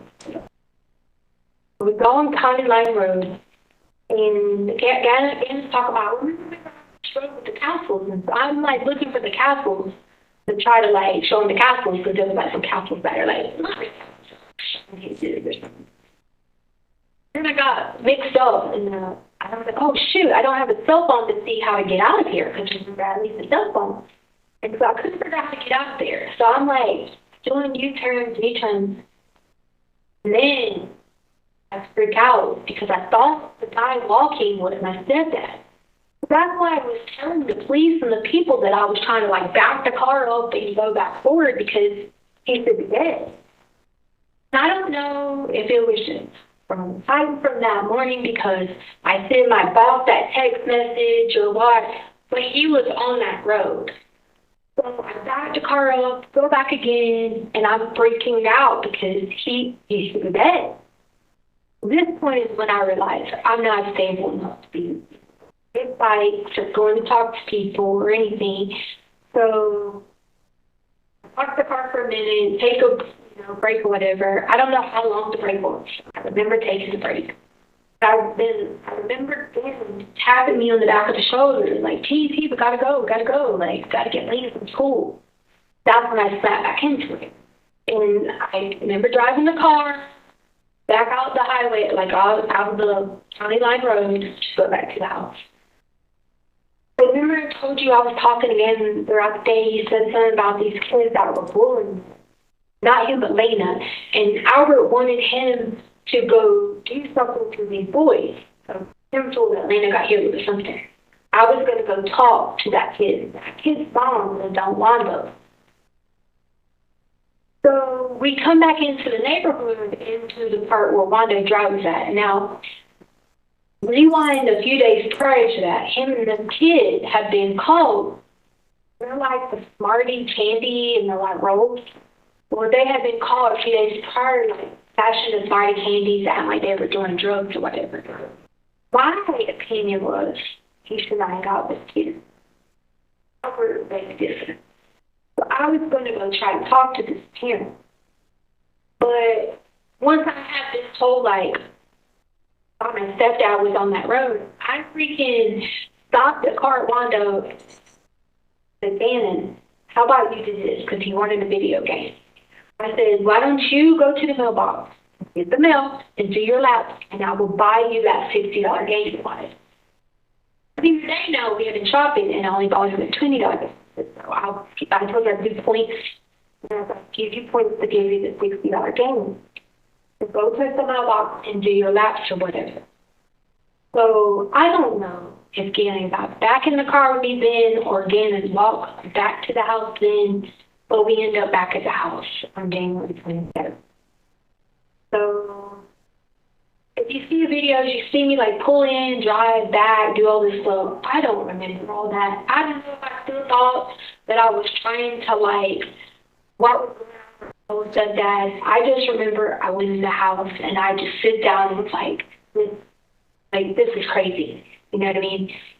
The alarm says I kept going to the back door and all over the house and like up and down and around and whatever. Well, what threw me off was when I got back to the house, right? The alarm showed there was motion in the house, but there couldn't have been because I set the alarm before I left, but I put it on alarm stay. Because the dogs are in the house, people would say that could have been what triggered the alarm. No, our dogs are in crazy. That's not what triggered the alarm. Couldn't have been. And so I ran downstairs thinking, okay, well, maybe Guan had Eduardo come over here and fix this, carpet or whatever.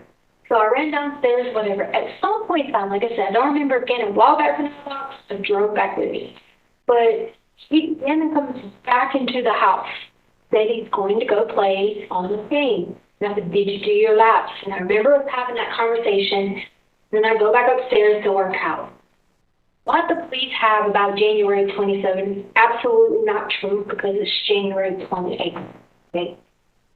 So the day goes on through that, right?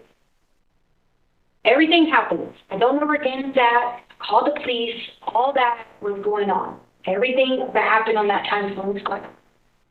They came in our house with, I think it was like a 15, 20 body cams. You can clearly see, and I watched these body cams until I made myself sick, that you can see these body cams come in and nothing is out of order, nothing has happened, nothing is wrong at all. And I've watched them over and over and over until I've obsessed on them, When Harley comes home, Raina come in that day, we were going to go eat sushi. Lennon is not a fan of sushi. So at this point in time, I'm like, we'll figure out something else again. Shannon usually is home by the time that if the sun's not down, it'd be 6 o'clock for sure. But it was raining. So we get in the car, they have us on the car raining, like leaving in the rain. So right there across the street, ask this neighbor if we've seen him. No, we haven't seen him. So we pull back up. I start freaking out. I'm pacing the house, I'm doing this, I'm doing that, because I'm like, he's doing this flipping hiding challenge. Now, reverse back to this hiding challenge. They have a YouTube channel. YouTube channel, their mom and stepdad made, and like, if you find their YouTube videos, Cool Kids Tubes is their YouTube channel. They would do these hiding challenges where like, Elena would be in the box, and they would pretend like they were getting shipped all these places. We went over the rules with it, me and the mom. Nothing we thought was bad about the kids want to do YouTube videos. Flashback forward. So I said, he's doing this hiding challenge. So at first, police were talking to me. I'm just sitting there like, man, he said, do you want, and I know this because I saw it on the video, do you want me to check the house? And I said, yes. Because I knew the hiding challenge police had trained. You can't tell me this many police came in the house and didn't find him. You can't tell me that. That's because it was not true. So they went and did all this, whatever. The night goes on. Robert calls me back, and I'm a wreck at this point. I'm telling him about this craziness, and I'm telling him about the garage, not just all over the place. All those stories, it kind of like started like throughout the day. It was convoluted. Rain was all over the place. And I was going back and forth like this and the fire. So he sends the officer back to check on me. According to the report, the officer comes back to check on me, and at this point is when I got scared. At this point, I know Gannon enough to know when his meds wears off, he's going to eat everything. At this point in time, we haven't even eaten dinner. I haven't even fed the kids. We never even made it to our dinner trip. So that's when I became really, really, really worried. All of us are in the house, and they went on different searches, whatever. I stayed at the house to make sure of anything, if anyone called, if anyone done anything. That was the last thing on January 27th before it hits January 28th. So January, you'll keep on January 28th now? Do you want to keep on January 28th or did you need it? Okay, so then January 28th, which would hit 12 a.m. in the morning, right? The January 28th comes on. There's people like whatever, there's a knock on the window. My bedroom window, right? All of us had decided that we were going to all sleep upstairs. The reason for that was I get paranoid like that, and the only way I can protect Hardy and Lena is I have them near me. You know what I mean? So I'm like, look, all of us are sleeping up here. We're going to all be up here. I knew I wasn't going to get much sleep, but for the kids, they were going to sleep upstairs. I dozed off for a minute. There was a knock at the door, being at the window. So the knock at the window happens, and I literally go to the window, but I don't see anybody. I remember getting in the car, driving out, because maybe that was gaming, maybe it was.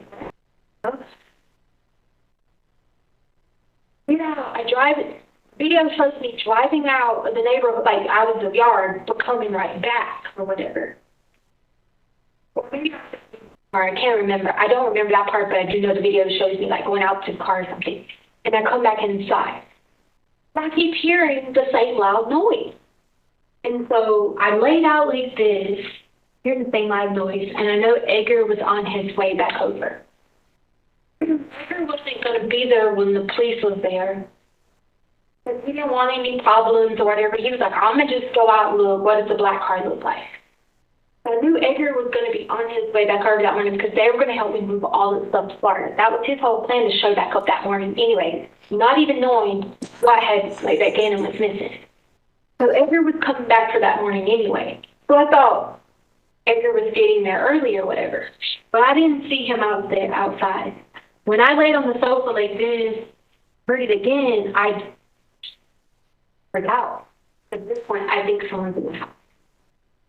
Now, I didn't have my handgun on me because when the police came earlier, if you look at the footage, they had my handgun in the car. They searched the car, searched everything on the body cam. So this is what we came up with between, me and putting details together on my team. My handgun was in my car because it was on the video. So I don't know if I let Edgar in the back door or if he came in through the garage. But I kept telling him I keep hearing someone in the house, and he was like, no, you're just paranoid, you're just afraid, you don't know where Gannon's at. So again, me, Edgar, Angelica, that's Edgar's family, and Lena were all in the house. Harley, Lena, I think Angelica was laying down, and Ty was on his way back. Ty goes to school in Florida. Ty was on his way back here. Whenever that noise again, I realized my handgun is in the car. I never drove my car, it was in the car already. Me and Edgar jumped up, okay? Here, and I started going down the stairs slowly, and I went back up the stairs. And I was down the stairs. Now, I don't know who's downstairs, what's going on. I don't even know if anyone's in the house or if it's just the people looking or what's going on. When we go back down the stairs, Edgar has the other handgun on him. Crossing over the front stairwell is someone it looks like a cape. Okay? So it's like a cape wrapped around them. Goes straight into the back bedroom. As soon as I see him go to the straight back bedroom, I'm going to instantly go into protection mode. I went to go grab the gun from Edgar because I thought the person in the cape. I didn't know who it was. It happened with the whole Michael the Archangel. The whole thing had happened with my stepdad. And when I grabbed it from him, the gun hits me and then hits the person in the cape. At the time, I didn't know who the person in the cape was. Paul, standing on top of the bed. I didn't know at the time it was standing on top of the bed. Until later on, when I sat down with my attorneys and we put it together and realized it, I didn't know until that point that it was Gannon's family. Because prior to that, I thought the whole like chase thing. We've put it together over and over and over, and I sit and I cry with them. I did this with them and everything. The only thing that comes to my mind is that the way the cover was wrapped, that's what had to look like the cape, was the way that he had the cover wrapped around him. They can think what they want, whatever about me. I never would purposely hurt Gannon or hurt anyone that I would have thought it would have been Gannon. Never in a million years, okay? Never. I've had these kids all over the country. If I was going to do something like that, it would be somewhere in another country. Like, come on, like people want to kill people doing it because they want to take someone's life. That's not what happened. They paint me as this monster and I did all these crazy things. I never once knew it was Gannon. I, in fact, didn't even know it was Gannon until later on. The reason I didn't is because Lena, I guess the noise woke Lena up. If you read the report, Lena told you that she helped carry Gannon's body.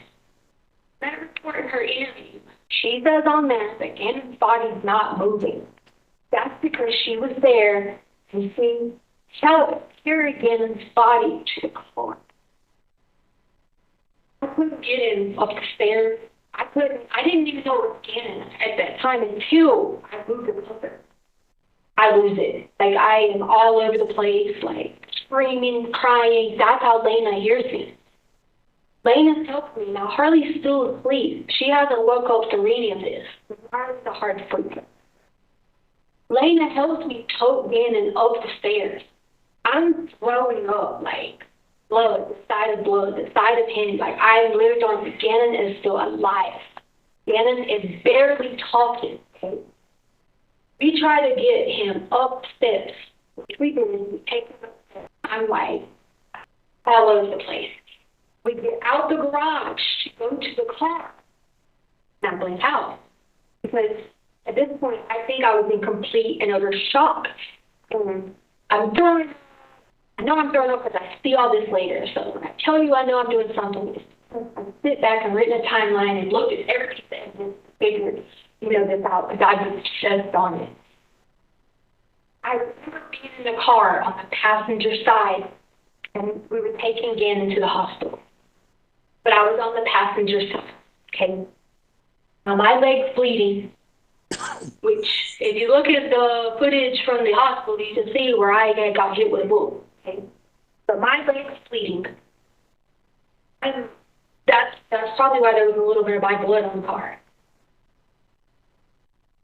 I don't know at this point. I don't know if she went back in the regular party. I don't know anything because I remember waking back up in the car and being like, "There's no palm trees." Now you say, "What is palm trees?" In South Carolina, when you go to the hospital, and those palm trees. It's on the Grand Strand. That's why it's called Grand Strand. The beach, and then there's palm trees. I didn't see any palm trees when we were in the car, so I didn't think I was on the right road. But I was in the passenger seat, not in the driver's seat. Next thing I know, when I wake back up, I hear a loud noise, like a howling noise. Like, a noise. And it reminds me of, like, when my grandpa died, and he made, like, this noise. That was the noise I heard when I wake back up and I'm in the garage, in the car. Now we look at camera footage and my car does go out. 5 minutes, so leave the neighborhood. So what we put together is that it must have been when I went out in the car hearing the noise, that must have been when Gannon took his last breath and I was still out of it. Go back in and park the car. Or come back to until Lena must have came back outside to the car. And Lena's asking what's going on, what's everything. I go in the house. Harley's face, Lena's face, they're all just like white. It's like they've seen a ghost. Like, they don't even know what's going on.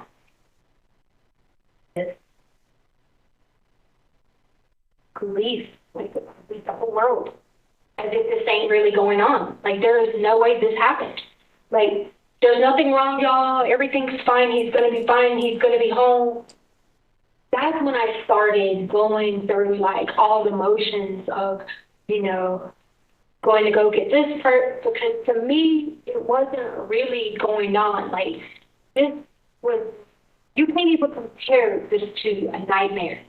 To have gone through that, you can't compare it to a nightmare. That is far from a nightmare. And to know that he was speaking to me and Lena as we were trying to take him off the stairwell. And then it was like, none of it was real. So I just started going into different personality of like, this ain't really going on. We got to find him. I don't know what to do. You know what I mean? I guess somehow I go on to the airport. I don't remember any of that, but I want footage going on to the airport. I want footage just talking to people and saying, like, you know, we're going to find him. Like, I don't really, like, remember that vividly. But I know I did it because I've seen it. I'm not going to lie and say I didn't do it because it was there. It's like me talking to people, me doing everything. I got just disassociated, and I was like, this is not real. That there is no way this happened. So, Edgar, another male, he's a family member, and I'm not going to say their name. Somehow during this mix, when I was like going crazy trying to go get Albert, and I was screaming, everybody talking about it's an accident. I think they have one of the things reports where I was like, I didn't ever know it was Gannon, because I really didn't. It was someone that came. The reason he was taller was because the bed was sitting, like, you know, you think a twin bed, he was standing on the bed. So to me, or to whoever I was, thought that was a person in a cape. That's the only reason at all that the gun would have went. That is the only reason. And, like, I played this back, like I said, 50 million times in my head. Like, was I in the right mind to turn the light switch on? No. My mind was in the protective mode. Because he wasn't there. The police was there. He wasn't there. Where was he at? Like, this was somebody in the house. It was probably someone trying to molest him. It was probably someone trying to hurt one of us. Add that into what I was already going through with my stepdad earlier in the day. Maria could have thought it was my stepdad.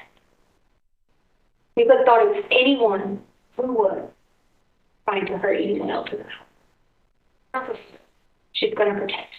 That part of me go into protection mode to protect everyone else about me. So there was never a moment.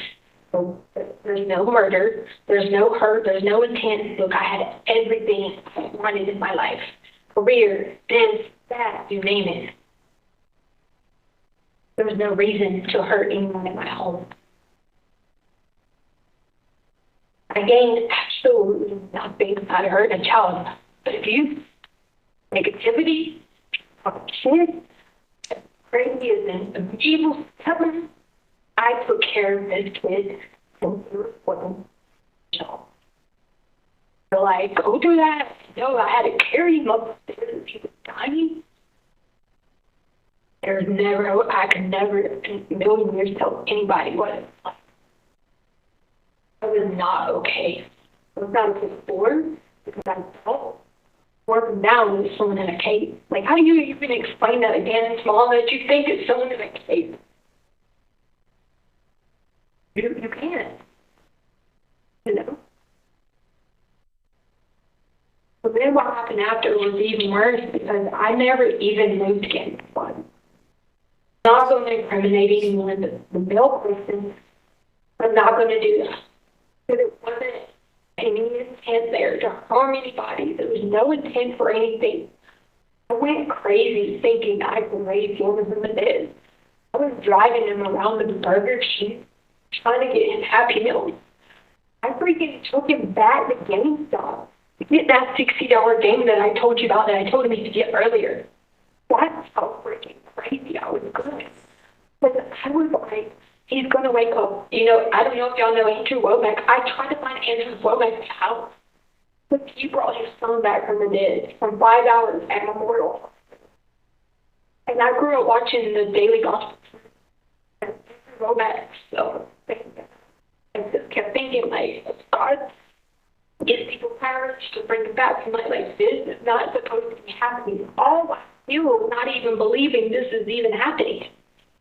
That's how my mind shifts. Older male person finally at some point told my mom that I had completely lost it because I told you my mom came out here. My mom, brother, they were all like, you have lost it. You can't bring somebody back from the dead. They already do, but they weren't going to, you know, involve themselves in it. Like, you are going crazy. You need to go to a hospital. I didn't have anything to do with body being moved. I really kept saying he has to get back to China. That's where his grandma and grandpa have a farm at. That's where he was there. It was like, the person left me, couldn't carry him anymore, and the whole thing was for him to be buried in South Carolina. So it wasn't to be like, you know, something else. That was a horrid thing. I was not well enough to get him there. That's why the male person is the person who tampered with evidence and who tampered with the body. That was not me. I'm not going to sit here and tell you that. I didn't know with him and fired weapon and did do this part. I'm telling you. Not with him. I started the person in the case that comes in the house. And then freaking, you think about a cape. What if cobalt colors are on a cape? Red, black. What do I think about? What was going on in my mind during the day for my stepdad? If someone was trying to molest him, if someone was hurting these kids, just going through my brain. Or I didn't even have my own handgun on me. I don't even like guns. I can't even shoot a gun. Not even me. Maria can shoot a gun. I can't shoot a gun. So, like, yeah. And, like, for someone to get to hear the truth of it, it's, like, the hardest thing because people were like, oh, why didn't you turn the light on to see if someone's in a cave? What do you mean? Like, I would sit there and told my therapists and people that, like, do you think I had that thought process? There was never even a thought to be like, hey, that's not even a thought I had. There is a thought is when Maria comes, it protects whoever's in this house. That's exactly what happened. There was no intent. There was no hurt. There was no ill will. There was no anger. There was no passion. I looked up every definition they have in this book because I was obsessed on it. None of that is right. That is not what happened. And you can't even say, like, there's no self-defense because I didn't even know. I thought this was someone else. Like, how do I know who this is? I'm not in the right mindset to decide, to make that decision. I didn't know right or wrong to who this was, what I was doing. My mind goes to, there's kids in this home, there's Lena, there's Carly, and one of my kids are missing. That's the mindset. That's the truth. So, I don't know if y'all heard, read, seen, whatever, but that is 100% the truth. It was on January 28th, not January 27th. I don't know why they're all wrong.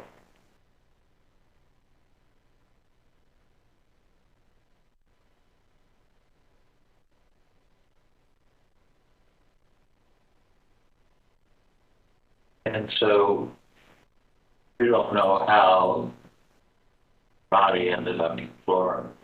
Am I correct? No, so, okay. So leaving police came, they helped me pack. So because people were going crazy in the neighborhood, they were like threatening to kill me, like all this. So the police allowed me to leave. They came and helped me pack. There is body cam footage of them packing the van up with my clothing and the police are there. They allowed me to leave. Okay? I'm still in that mindset of like, I don't know what, like, this can't be going on. This is worse than a nightmare. In my mind, it kept being like, I'm going to wake up and this is just one of these bad dreams. Like, that's how it kept saying, like, this is not happening. Like, there's got to be some camera pops out any moment for some show or something.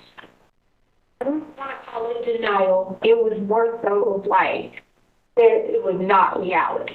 That was not reality. So they helped me load the car up. There was another male person who, and again, I'm not going to say their name because at the end of the day, they're still my family. He was trying to protect me and was like, you need to stop. You need help. Like, you've lost your mind. He was trying to protect me. I'm trying to protect him. I just kept saying, I'm going to Florida, and I'm going to drop my stuff off, and then I'm going to go to South Carolina, because I knew that's where LaRonda and Mac lived. And I just kept yelling at them, LaRonda and Mac live there. I got to go talk to them. And I know this only through their interviews, what they've said to my people. I just kept yelling, got to get to LaRonda and Mac. Somewhere in my brain, I guess it recognized LaRonda Mac or, my parents, his mom, dad. And like, oh, those are the only people that ever helped me. So like, one part of my brain was like, just kept that I got to talk to them, I got to talk to them, I got to talk to them, So I get in the car. I don't remember really driving. Like, they have me on stores where I go and like stores to buy stuff, and I swear on my breath, I don't even remember going to these stores. I'm not even a driver. I ride on planes. So for me to even be in a car that long, that's how much I was out of this world. And then at some point in time, I'm supposed to like meet them, and they call me and they're like, you're losing your mind. We're not going any further. We're not going to South Carolina. I could not get Daniel up, carrying him, because my mindset kept saying, I'm taking him to South Carolina, to his grandparents' farm, so he can have a proper burial. Because if he would have been buried, like, if Albert would have had control of it in Colorado, he would have never, like, let mom be involved in anything. You know what I'm saying? So, like, I just kept saying, let's go to LaRonda and Max. They can make a good decision. If they don't know what to do, they can help me bring you back to life. That's when the mill person intervened and kept saying, you're losing your mind. You can't bring somebody back from the dead. And I have to protect them, too, because I'm not going to go out saying their name. Common sense, you can put two and two together, the mill figures that were here, but you never hear it out of my mouth. At the end of the day, still. And he was just trying to, like, figure out why I was going crazy and help me at the same time figure out, like, this is really reality, what's going on. But that was the only reason he ended up in Florida, because when they left me, he never wrote, like, his body was never with me, his body was never in the car. They pulled the whole van apart and seen that there was no DNA evidence at all. And that's because he was never in the van that I drove on myself. Never. Ever. It wasn't until I get to Florida and I'm telling everybody, like, we have to bring you back to life, LaRonda can help. Those individuals who flew on an airplane and went to Florida after they got off the airplane, listen, I could not pick in enough to carry him anymore. That is the only reason. Or else, I don't know. My investigators have asked me, what was your plan? Was you just going to pull up at the farm in South Carolina? And I said, I didn't have a plan. There was, in my mind, that's probably what I was trying to think about doing, is getting to LaRonda and Max, but, like, there was never a plan. Like, I don't know if I was going to pull up there and, lose my mind, tell them what had happened. I didn't know. I just knew running has been part of my life. So running always makes things disappear. Like, it's not real.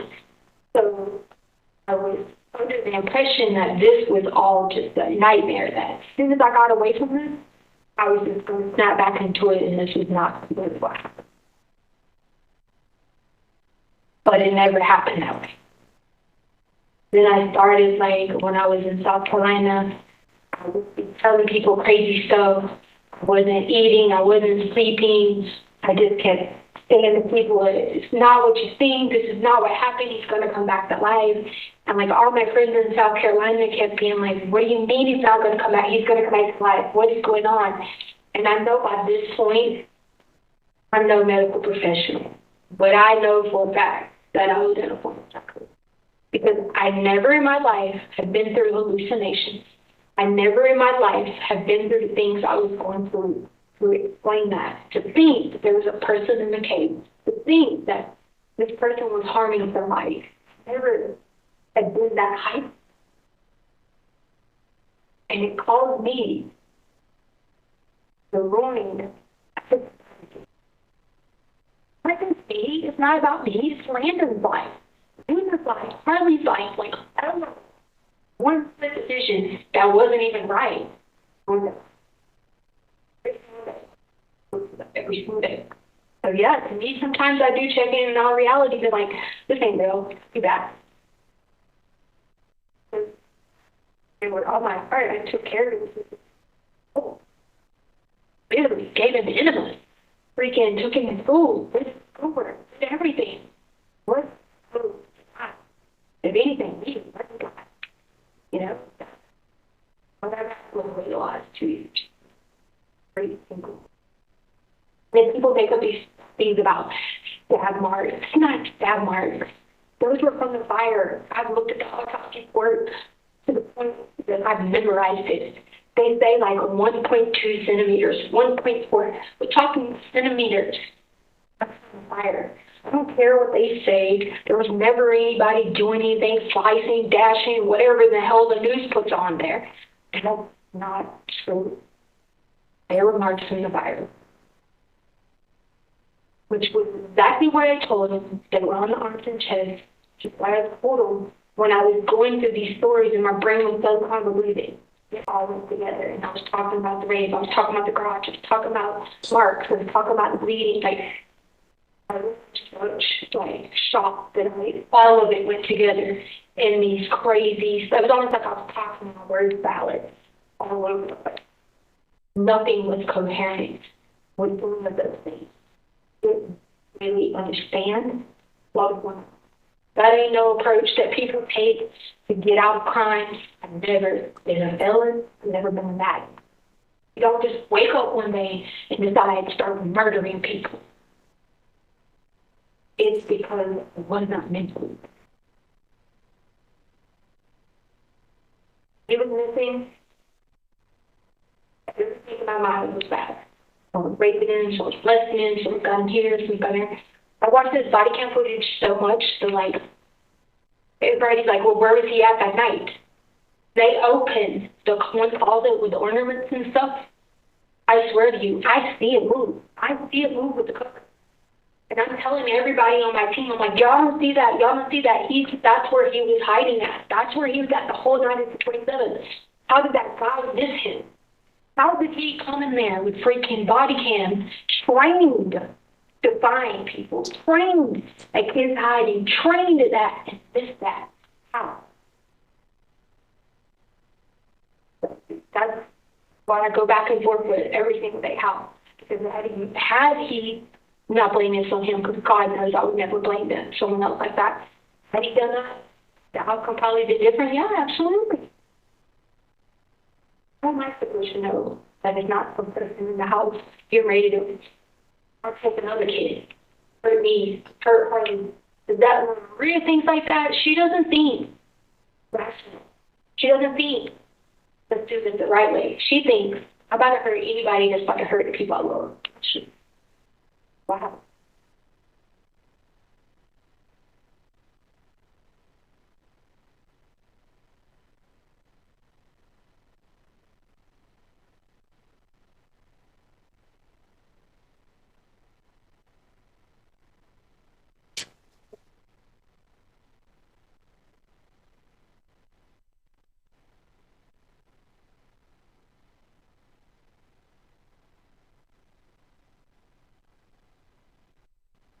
Kind of.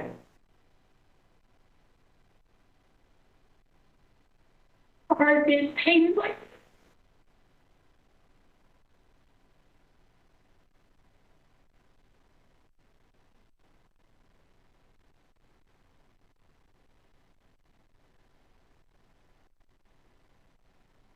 Sorry.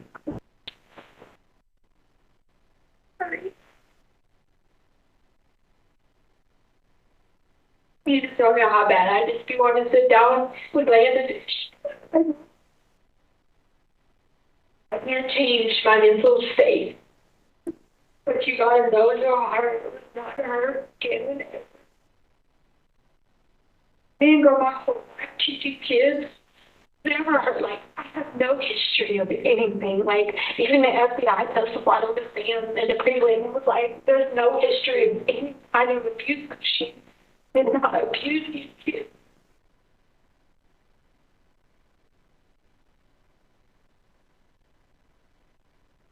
Save their life. Because I was the one that always came to rescue them for everything. And now I don't even get to like even tell Lena goodbye. I don't get to say anything. And they have to, she has to think that the world thinks I are her brother. Like, come on. Like, oh.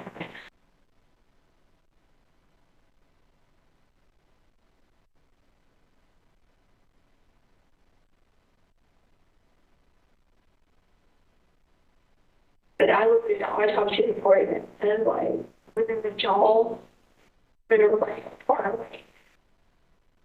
And I'm like, but I always like try to sit there with them, try to piece together any of these pieces I'm missing. Like, what point am I missing this part? I'm missing this part. Everything is like, the evidence is all consistent. You're gonna get listen if you're gonna kill somebody. You don't shoot them in the jaw.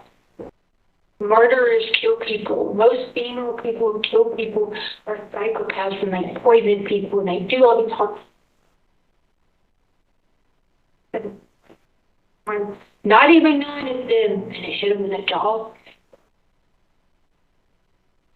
And they paint it as this murderer just listen, or like some children, like, come on.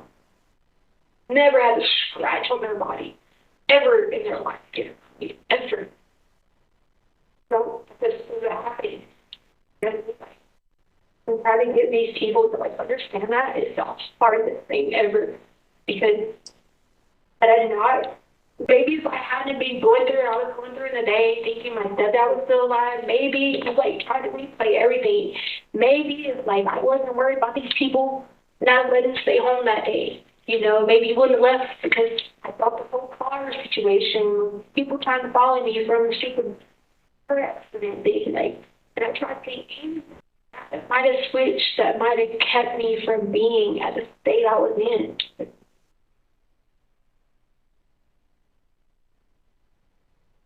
And then they like painted this whole thing about cleaning supplies. If you guys have seen the receipt, the carpet. I mean, I've memorized the receipts. There's trash bags, carpet powder, candy, nothing in there ever sent anyone to get cleaning supplies.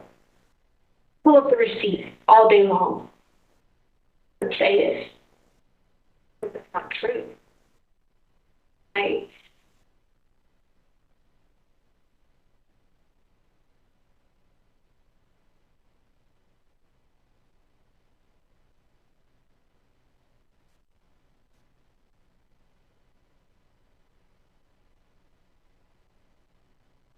I can understand it worked a lot. Well, it's been a very long day.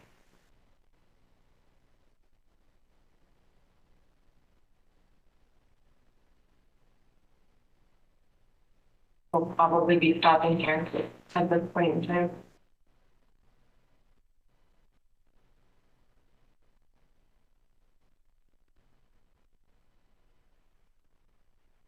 We'll wait. And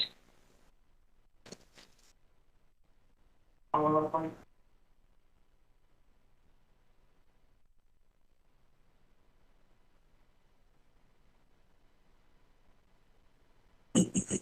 You guys hear like a lot of like stuff getting known to like what people do and stuff. Whatever you do, please just don't ever take the whole mindset these people took. Like, you won't ever find it in my history. Ever. You said ever, nothing like that comes to children.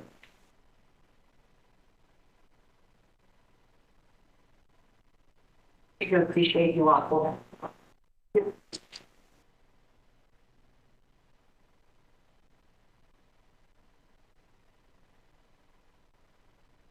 Worked pretty hard to consider all of the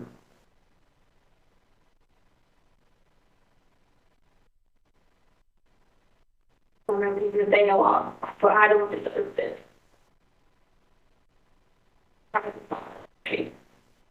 At all. Some people would just be like, oh, I have nothing to do with it or not.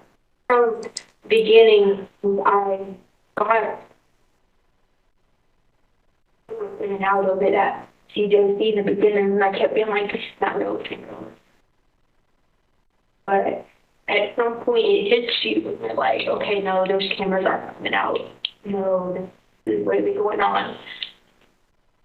And people just got to see me, and they're like, wait a minute, something right. Like, you are like, always follow rules. You don't do this, you don't do that. Like, just don't make any sense. And so, I know last time you guys know that they were like, I was part of the jail, but like, once they got to know that that's not who I am, things got easy. Like, they weren't, I say easy, but you know what I mean. Like, they didn't think of me like, of how this is. They started more and more being like, there's something we're missing, and I always just feel like you just have no idea what is actually missing from them.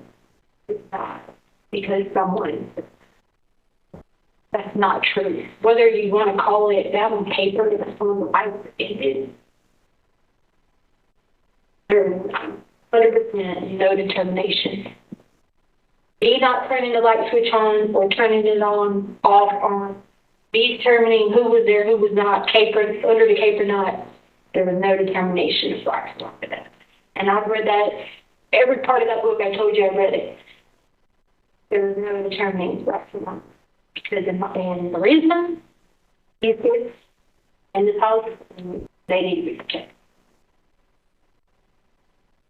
So like, whether he was alive that day or not alive that day, I still struggle with that. Like, I'll still be at the jail, like, thinking he's there, having these nightmares, or whatever, and I'm like, I don't even know when this will stop. Like, I don't even know where to ever stop. Like, he's doing those things.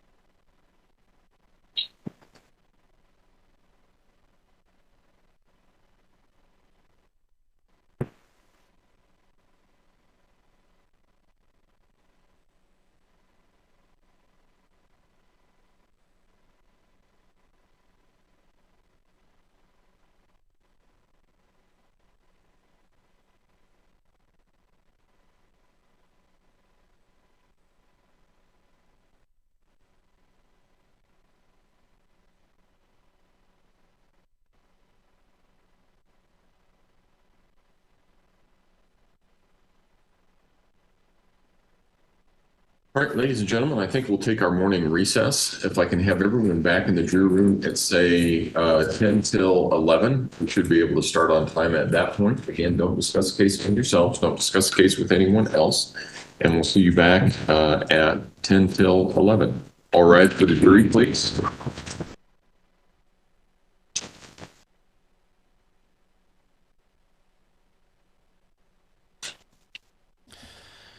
The jury's leaving here. I don't think we have any business, so the judge might just... Oh.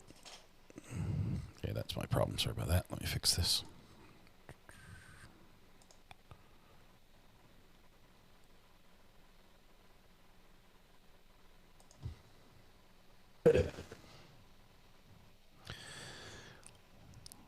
I think Landon is there in black. You may all be seated. Record should reflect the jury has left the Look at the black and courtroom. red right there. Is there anything we need to take up outside the presence of the jury at this point in time? Prosecution? No, Your Honor.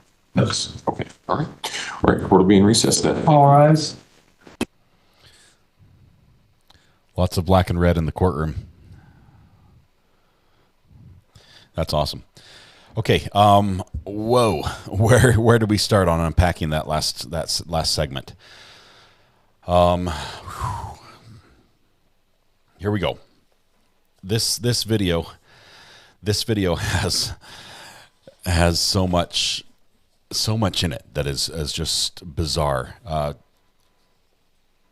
First of all, who was the male that was with her? Is it Juan? Is it Eduardo? Is it some unnamed male? I'm not sure exactly which she's going with here, but the male that was with her is somehow in the house with them at the time, and it sounds like that she's trying to push the date that Gannon died to the 28th instead of the 27th, so that he was lost, and some males involved in the house. I don't know. So male in the house with the gun. She doesn't have her gun, but somebody's downstairs. They hear a noise. They both go down together.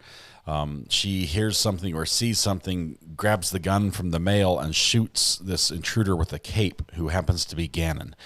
This is the first time we have heard her say that she is responsible for anything that happened to Gannon, other than the fire. But the fire, she tries to, I guess you have to start at the fire. We have to back all the way up at the fire. I'm not going all the way back to the cruise ship, change of plans to avoid the black car people who are angry about a car accident. This is bizarre. I can't even, I don't know where to classify that as far as the stories go, but this is the foundation. Red and black in the courtroom is awesome. You guys see all the red and black comments. See, she says she shot at a cape. And this is supposedly has nothing to do with the burns on his arms. The burns on the arms were, she heard the fire thing. She got everyone out. She got the dogs out. She got Lena out. She got, everybody out of the house except for Gannon. And then she's like, oh, I guess I should probably get my stepson too. Goes back in the house. She slips down the stairs because she's running fast and hits her head. And then she gets out, and then she goes back in again to get Gannon, sees the fire, triggered by the smoke and the fire. The fires next to the couch or all around Gannon. It sounds like she says that Gannon was wrapped in the blanket, and she pulled and put him on top of the fire, wrapped in the blanket. And so that's how he got burns on his chest and his arms, which were just tiny, just centimeters. She goes metric there and says we're talking centimeters. Nothing that would require medical attention. Completely separate from him getting shot. This was a separate occurrence. Then once he's shot, she has conveniently left out anything that has to do with Gannon being stabbed or bludgeoned. Stabbed 18 times and bludgeoned 4 times. That's not in there at all. But she did add new details, including that Lena helped move his body, and Lena says in testimony supposedly that Gannon's body was not moving.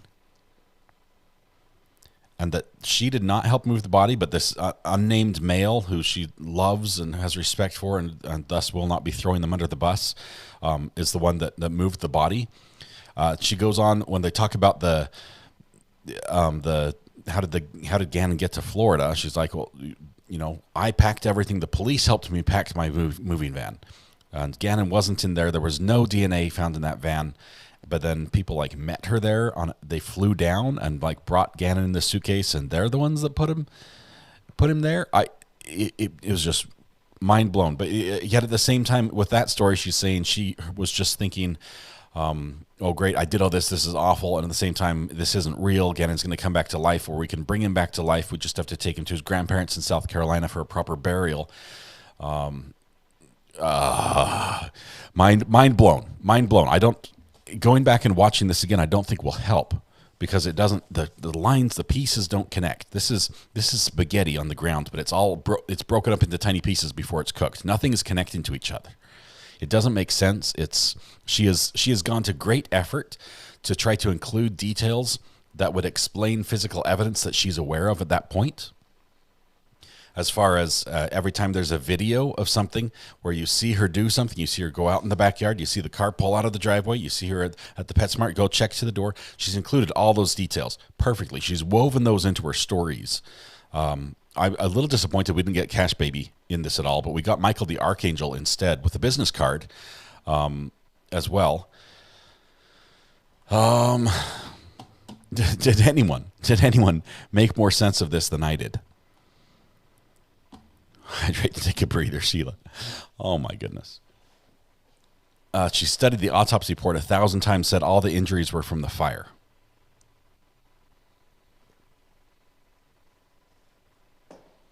All the cuts were from the fire when he was wrapped up in a blanket, but didn't need any medical attention. It's like 1,000 different puzzle pieces from the ground, all from different puzzles. It'll never fit. Yes, and to top this all off, unintentional or not, during this recounting, as she's reached the pinnacle of the story, if you look in the courtroom video, as we were showing the courtroom feed, Mr. Cook, the lawyer, is reading papers, but it sure looks like he's waving the white flag as he's lifting the paper up and just holding it up in the air, just like, I surrender, you guys. It's over. Please shoot me now. I surrender. Oh my goodness. I did make a white flag emoji, but I think there's one already. So I made the one that has the hand holding it. I think there's already one that exists, so I might delete the one I made. Oh my goodness. She is stuck with the idea that she was in protector mode, which I think is her saying that she was it Little Letecia? Which one's the trained assassin? I can't remember which one of her alters is a trained assassin, but I think that's the mode she was in when she shot Gannon.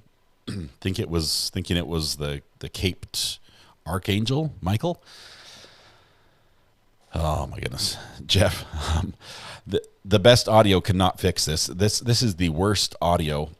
First of all, anytime you have a jail type recording, for some reason it's like written in the rules somewhere that you can't have good quality jail recordings. I don't know why. I wish we could change the rule and we could have like at least 1980s quality audio and video. We never seem to get both of those together. But we have some crappy audio, and it's being played over the courtroom speakers, which is then being picked up by the judge's microphone. The judge's microphone has what's called a noise gate on it, and it also has limiting on it. I can tell that because when it gets too loud, it prevents it from going through. So between the noise gate, which cuts off the quiet sounds, when she gets quiet, we miss that. And when she gets too loud, we miss that as well. So we just get to hear when she's not too quiet and when she's not too loud part. And I can play with that, but if they don't send me the other sound, I can't fix that. So I did what I could there. It was not a great improvement, but we did what we could to try to follow that along. Obviously, if you were in the courtroom, you probably would have heard that a lot better. I'm hoping the original recording is good. There probably will be a transcript at some time of that's available, probably after sentencing. But what's the significance of black and red? It triggers Letecia. She's attached black and red to capes and bad people. And she wove that into her story today about the person that she shot, who ended up being Gannon, being black and red. But she said she didn't do any cleaning. She said she didn't tell anyone to get cleaning supplies. It's weird what she says she didn't do and what she says she did do. Did I hear her correctly that she said there were no stab wounds and those marks were made by the fire? She said she memorized every one of those marks. That would be a yes. Linda Lou, you did hear her correctly. She said those marks were all from the fire.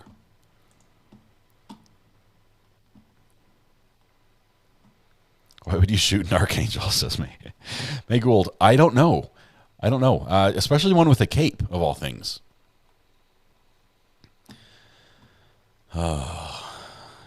It's chilling. It's interesting. I didn't know that this video existed and that we would actually hear her admit to killing Gannon, but that's what it was. That she says that she killed him. Now she says it was unintentional. She says she thought it was some bad person trying to harm her family. She was in self-defense, in protector mode. Rockin' Dawkins, naked in the garage with the garage door open, I think is what she was saying, but then not really naked, just in underwear. So one of the two happened. I think she partially told the truth there. I think she was down to her underwear after she took off all her bloody clothes and stuck them in the washer to clean them up, to get Gannon's blood off of her. I think that's what happened. She claims she unintentionally shot him twice. I think it was a single shot she talked about. I think she mentioned the stab wounds are very shallow. Yeah, she talked about cuts. like cutting him, which sounds much different than stabbing, and unfortunately that may have been true. But not that she didn't do it, but that she did. Jackie, thank you so much for gifting a membership of all days to listen to that. Trisha D, thank you. Linda Lou as well gifted 5 memberships. You guys are the best. Looks like we have Trisha D, Debbie Scott, Nini 4, Veronica Reyes, Tamara Gregory, and Skunka Bacon, all gifted memberships by Linda Lou or Jackie P. 1954. Thank you, both of you, for your generous donations, and congratulations, new members. When she drove away right after, I think she threw out her clothes. That could have been a possibility. Just more lies, more and more lies. So the fire stabbed Gannon. Annie, I think that's what she's trying to say. Through a blanket, the fire stabbed Gannon and burned his chest and arms. So now we have a confirmation that once again, and this I think is true. Unfortunately, we only know this. We only know that he was burned from Letecia.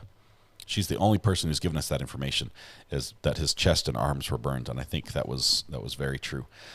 We heard in here that she took him in the car and was going to take him out to eat. They went and got donuts. They went and got coffee. I'm not sure if Gannon wanted the coffee or not. A lot of kids don't have a taste for it. They went. She said, "Oh, I'm going to buy you this expensive game." She hated that Gannon played this game, that he was always playing the game, the Switch.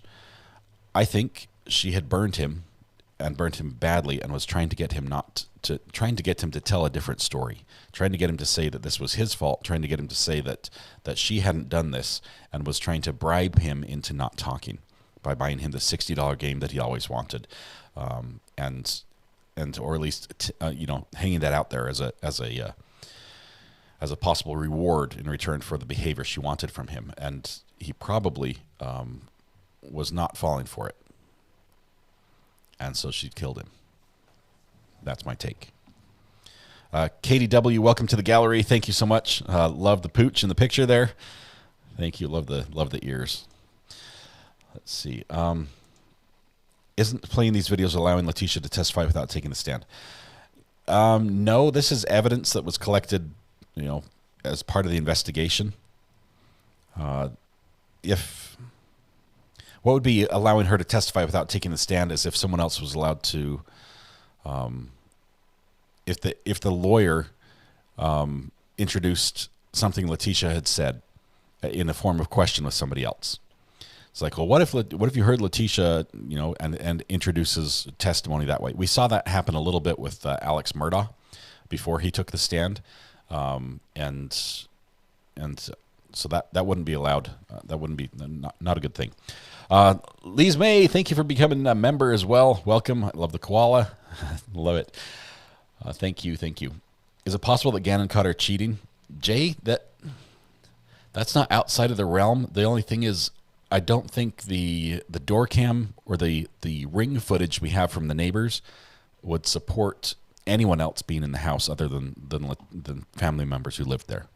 We haven't seen video of other people. We saw the workers who were outside working on the electrical line, and they drove away. There really just wasn't any of their activity that was caught going into or out of the house during that time period that would indicate that another male adult was present at any time, or any other adult.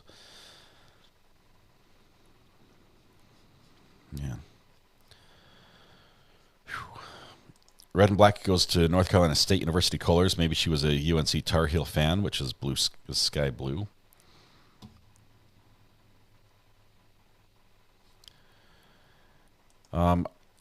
Angie, as far as the actual wounds, his autopsy wounds, we did not watch or look at the pictures, the autopsy images that were shown. We did hear some description, but that's it. I think the judge is coming back here right now.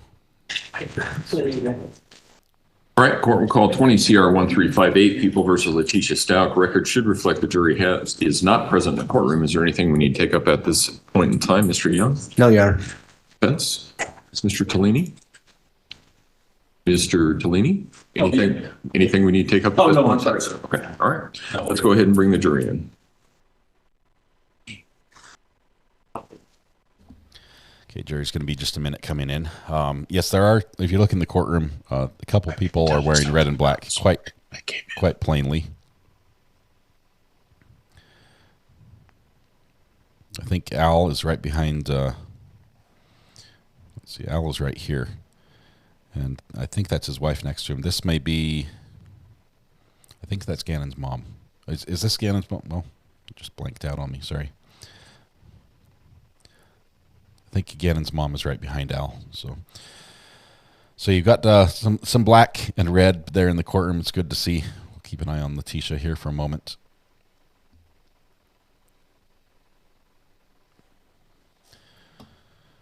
She's in blue. Let me go back and see Landon. Landon's in blue. Okay, so right behind Al. And probably got some family or friends there supporting her as well. All rise for the jury, please.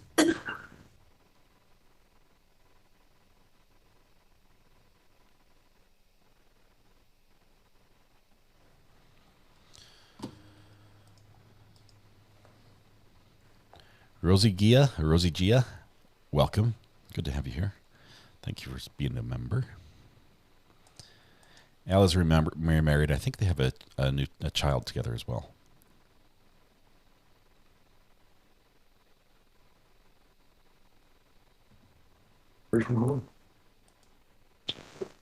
Dr. Torres, that's probably here in the microphone.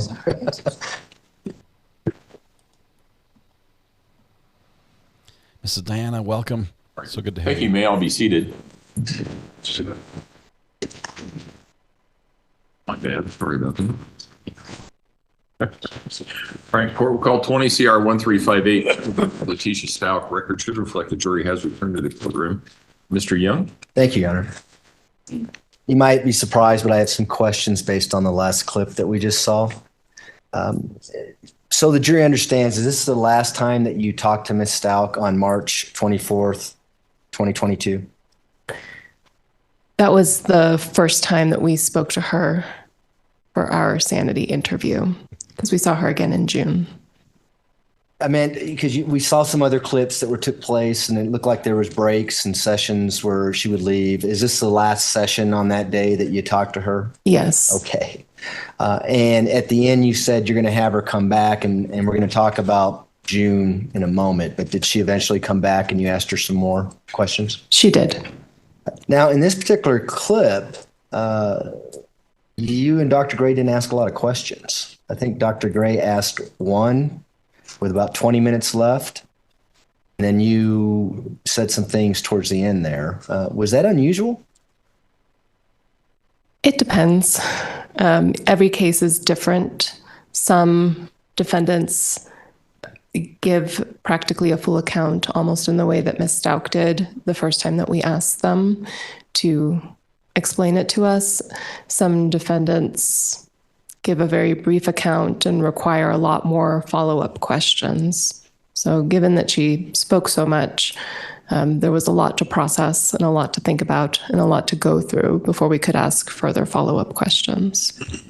But as she's telling these things to you on the clip that we just saw, were you thinking that whether or not that was consistent with what you read in discovery or what you've seen other statements that she made about this incident? Yes. Why didn't you ask her those things? During the first recounting, we usually don't like to interrupt. We like the defendant to just let us know the things that essentially they want us to know. When it comes to things of inconsistencies, that can come up the second time we go through it, or in this particular circumstance, we ended the evaluation that day because I think we had already been going for about 5 hours or 5 hours and a half. In some sanity interviews, we'll ask follow-up questions immediately based off of the notes that we're taking. Is the entire contact that you and Dr. Gray had with the defendant, Ms. Stauch, on March 24th, 22, was that video recorded? Yes. Did you ever talk to her at any time off camera? No. During the course of her statement, she alluded to the fact that she's read discovery or read police reports. Do you recall her saying things like that? Yes. Do you recall her talking about the body-worn camera that she reviewed and things like that? Yes. She also alluded to the autopsy and said do you remember what she said about the autopsy? I believe she said she had obsessed over it. She memorized the autopsy report? Yes. Was that unusual in a forensic setting for someone that you're evaluating in an insanity evaluation, for them to be verbose on discovery and know everything that was been discovered? Again, this is one of those, it depends. Sometimes people are more aware of what the discovery says in their particular case, and sometimes they're not, or they have less of an idea. Do you recall her using terms such as psychosis, disassociated, things like that? Yes. And are those terms commonly used in your everyday conversations with people?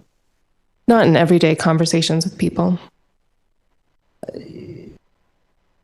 She indicated a couple times that she's read the whole book and things like that. Towards the end of the interview, she indicated that I know right from wrong. I read the book from cover to cover. Do you recall her saying something to that? Yes. Did that give you an indication that perhaps she may have reviewed the DSM-5? I had wondered, but I don't know if she did.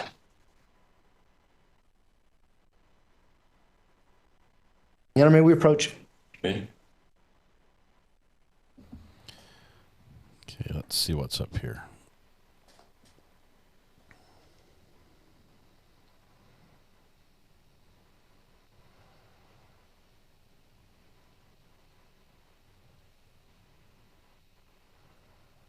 Mr. Cook needs a refill.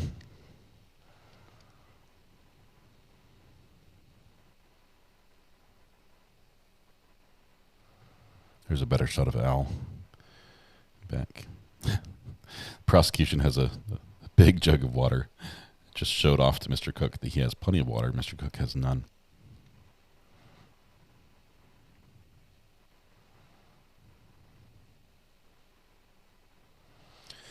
Not sure why they're approaching here. There has not been an objection.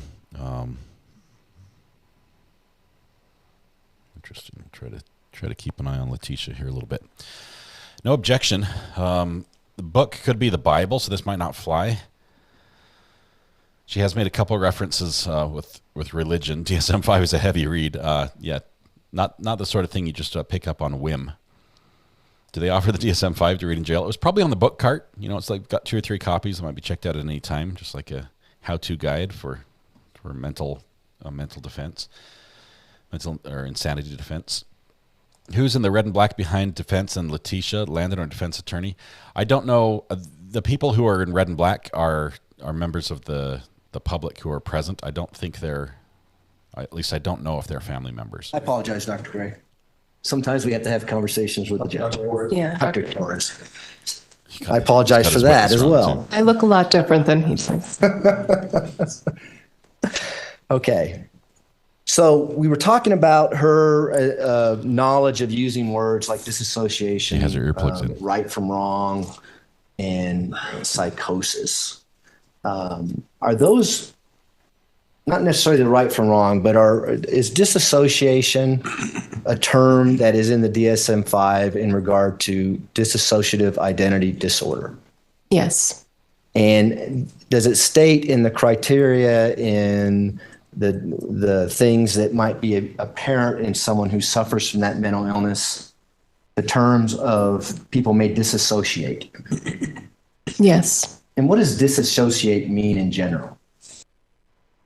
Disassociation is it's a term that is used when a person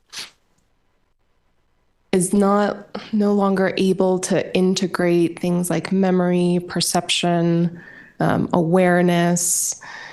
It can be seen in a few different ways.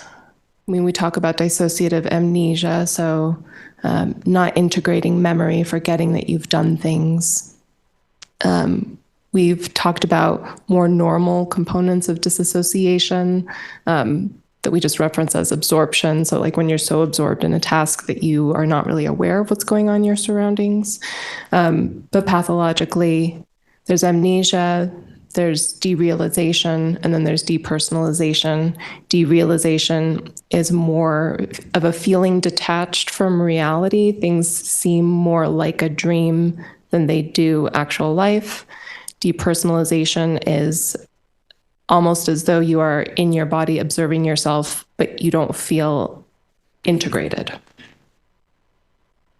This is going to sound like I did this on purpose, but I didn't. But for instance, when I called you Dr. Gray, is that a form of disassociation? I would not say that. Okay.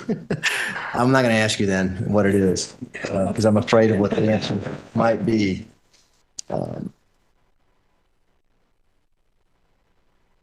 The fact that she gives you this version of events, and we talked about how as she's giving it to you, you may be reflecting back on the police reports and the discovery, thinking that it's not consistent. Do you remember talking about that? Yes. When she brings up this thing about going to church, kind of at the beginning of the interview, based on what she's telling you happened on January 26, 2020, do you recall that? Yes.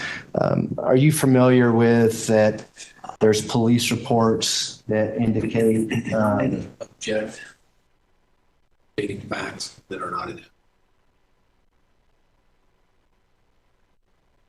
Well, the question's not all the way done, so let's wait until we get to the end of the question before we take the objection.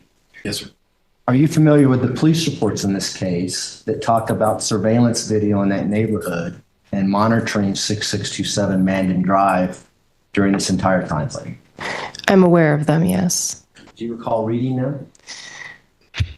I likely read them, and I don't remember very specifically what those might have said. Okay.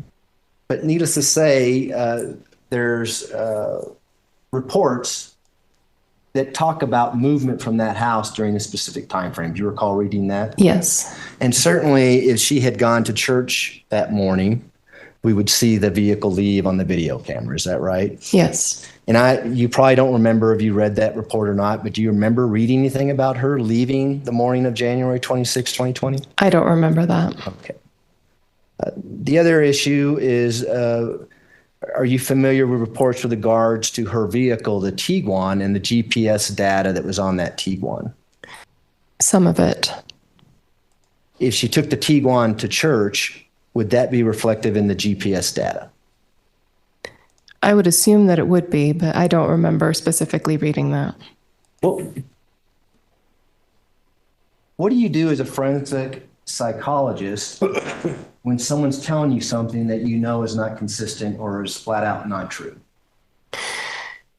Occasionally, we might specifically ask them about that particular point. As I noted, it depends on the relevancy to the question that we are trying to answer, which is what is her mental state at the time of the offense. So this could be an example where what was happening the day before was less relevant for us. As evaluators, we're not there as investigators. We're not there to fact find. We're not there to find out, is what she's telling us the truth or not, but we are paying attention to whether there are inconsistencies in self-report from one conversation to another, as well as in the other data that we have, because that speaks to issues of credibility. Well, I'm assuming when she brings up about this Michael the Archangel handing out business cards, and that's what caused her to go on the hike, that something may have been going on there. What was your take on her telling you that? You know, that particular point, I did have a question about it, but ultimately I don't think that it comes down to very much. It doesn't seem to be an issue of psychosis or dissociation. If it is true that there was an individual there handing out cards, it was just another point in her day. Okay. Do you recall her talking about the video The court reporter needs to take a drink. Wait. Okay. Do you recall her talking about a video that she made with regards to the burns on Gannon? How she video recorded everything? Yes. Is there any significance as to when the video stopped recording? I don't know. Do you recall the video? I don't recall that video specifically.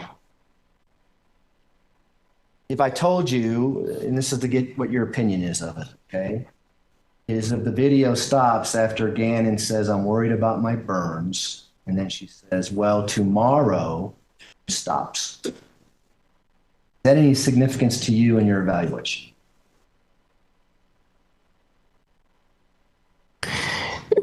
For the purpose of our evaluations, it just helps corroborate that there were burns on Gannon.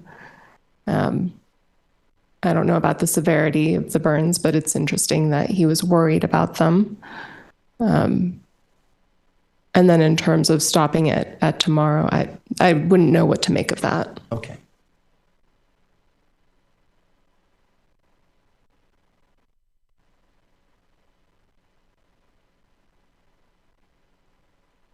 She alludes to her stepfather several times during her narration here. What did you and Dr. Gray take from that? The references to the stepfather, to me, sounds like she's trying to tell us that she was having flashbacks of her stepfather. At this point, I think we've established her self-report that she had an abusive childhood. So that is our take specifically whenever she mentions him, is that she's trying to make that point.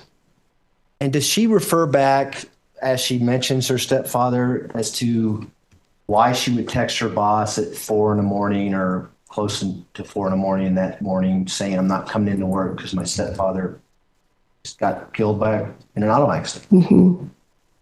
What was your take on that? I think it's curious that it happened at that early in the morning.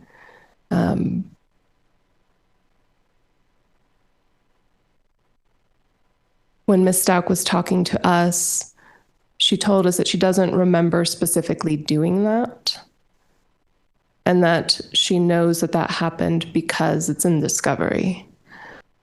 And that was going to be my next question. Did Ms. Stauch appear to refer to things that are in discovery as she's explaining her accounts? Yes. And in that particular moment, did it appear to you that she's trying to explain as to why she would say, my stepfather just died, I can't come into work? It's possible. I would say that whole interview, the first time around, we had concerns that she was explaining evidence more so than trying to give us her version of what occurred, which is something that we tried to address the second time that we spoke to her. And we're going to play that later, maybe this morning, maybe this afternoon. During the course of her interview, she repeatedly said, my team, my attorneys, we came up with this. What was your take on that? Again, it was concerning for us as evaluators because we picked up on that language as well. As I noted earlier, we are trying to get a pure version of events from a defendant during sanity evaluations. So when she says things like, this is what we came up with, it does make me wonder a bit further what that means, because it does sound like, again, trying to explain the evidence that is available. Is it consistent with how she did on the psychological testing that stated she was exaggerating symptoms? I don't know that I would say those two things are specifically consistent, but I think that throughout this case, there were concerns about Ms. Stauch's credibility, whether it was in regards to the way that she told us what happened that day, given the inconsistencies, in addition to the exaggeration of mental health symptoms on the testing that we did. She talked to you about falling down the stairs. Do you recall her saying that? Yes. And then later in the interview, she talks about being in the garage naked and noticed that her head was matted with blood. Do you recall that? Yes. Did you recall reviewing a report by a SANE nurse in this case by the name of Van Ness? Yes. And were there pictures associated with that report as well? I don't remember.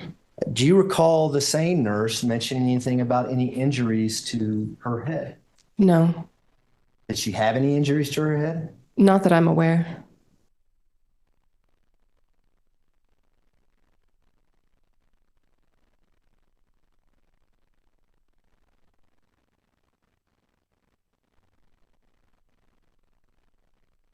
During the course of the interview on several different occasions, she wanted you to know that Gannon was killed on January 28th and not January 27th. Do you recall that? Yes. From reviewing the police reports, what is your understanding as to when, at least from the police reports, the killing happened? The police reports suggest January 27th. And would that have been sometime between 2:30 to 3:15 that afternoon? Sometime in the afternoon. And so it's real clear that she's telling you it didn't happen then. It happened the early morning hours of January 28th, sometime after midnight. Is that what your recollection is? Correct. Which would mean the police had already been in the house. They looked around the house.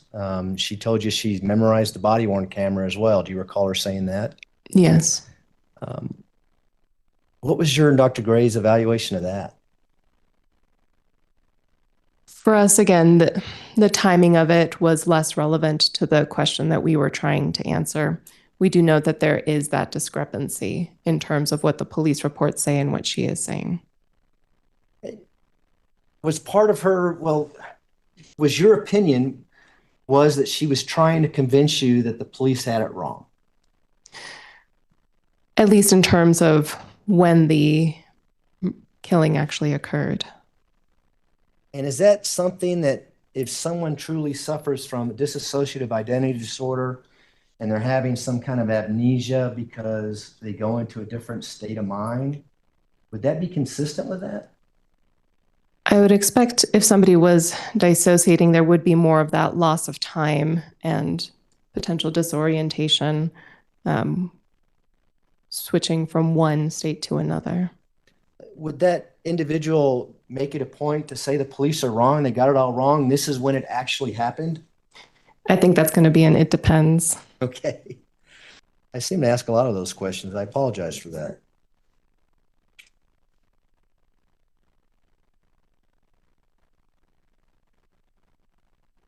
Now, when she's talking about the incident that she says happens on January 28th, 2020, sometime after midnight, just so we're in reference here, she talks about we all decided that all of us were going to sleep upstairs. Do you remember her saying that? Yes. And she's referring to herself, Harley, and Lena? Yes. And then she goes into the details as to what she thinks happened to Gannon. Yes. And she somehow says, or she tells you that a person by the name of Edgar comes by. Yes. And Edgar has a relative named Angelica. I don't remember. Okay. Again, from review of the police reports and the surveillance video that's monitoring 6627, did you ever see a black BMW show up with two individuals come out and go into the house? I don't remember seeing that.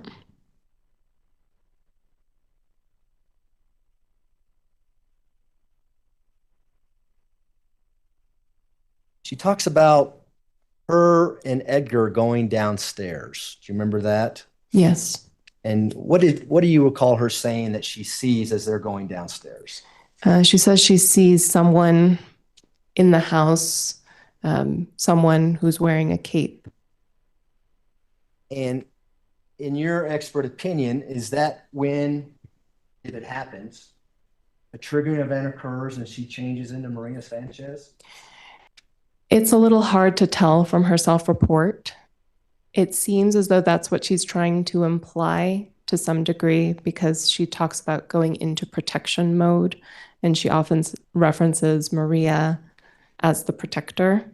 And at the same time, in her self-report, it seems as though she's explaining what she is seeing, presumably as Letecia Stauch, in terms of seeing someone in a cape. And that's what I was going to ask you about is someone who has dissociative identity disorder, are they going to be able to recall what happens as a different person? I know that's a weird question, but I think you understand what I'm saying. Once that triggering event happens.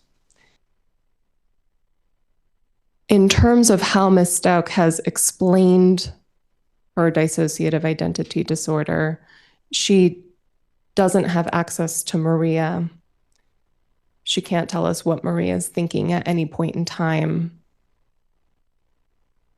So I would think that if Ms. Stauch had dissociated into Maria, there would be a lack of awareness or understanding or memory for that period of time from Ms. Stauch's perspective. And would it be common if someone is truly legally insane at that moment? Would it be common for them to say, I blacked out, I don't know what happened after that moment? That happens a lot. Does that happen a lot in criminal cases? I suspect it happens often enough in criminal cases. Where insanity is an issue. Where insanity is an issue, it's common, I would say, for people to have periods of not remembering, especially if they are having some sort of acute mental health crisis at that moment. So in this particular case of Ms. Stauch, if she had dissociative identity disorder to the point where it turned into a severe mental disease or defect as defined in the insanity statutes, would you expect her to have recall of the events that took place after she went to a different persona? I would expect her to report more loss of memory for those things. I think that answered, I think we're saying the same thing.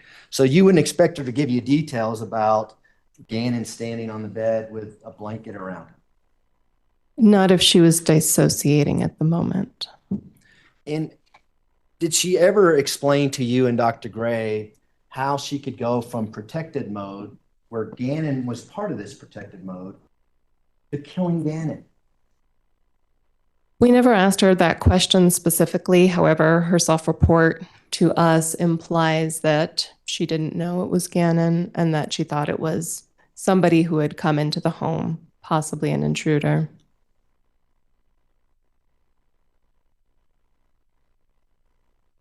But as she talks about Maria, is it clear that Maria Sanchez, based on what Mitch Stauch is telling you, knew who Gannon was and that she was there to protect him? That's my understanding. And as she's telling you about this tall person who she perceived to be tall because Gannon's on the bed, do you recall her mentioning that that's what she talked about with her attorneys and that's what her attorneys told her? I think she did make mention that that was part of the conversations that she had with her attorneys.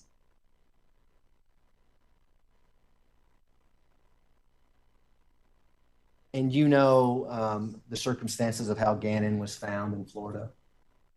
Yes. Do you know the bedding material that is wrapped around him in this suitcase? Yes. Is it consistent with what she's telling you he has wrapped around him, this red and black blanket? Oh, I don't remember the colors of the blanket. At some point, she says Lena wakes up. And she says Lena actually helps carry Gannon after he's been shot up the stairs, the car, and the garage. Do you remember telling you that? Yes. Did you review the interview that was conducted with Lena Stauch with regards to this investigation? I did. Do you recall the last time she said she saw Gannon? I don't recall the last time she said, but I don't think it's consistent with being present or carrying a body up the stairs. If she would have said that in her interview, you think you would have remembered that, especially when Miss Stauch says it here? Yes.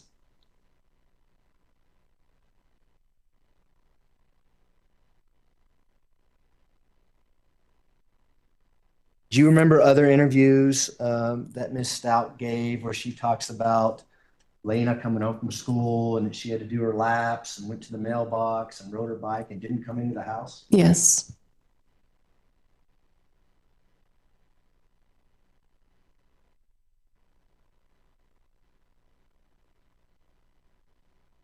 She goes into the fact that she tried to bring Gannon back to life. Do you recall that? Yes. Is there any significance to her saying that to you?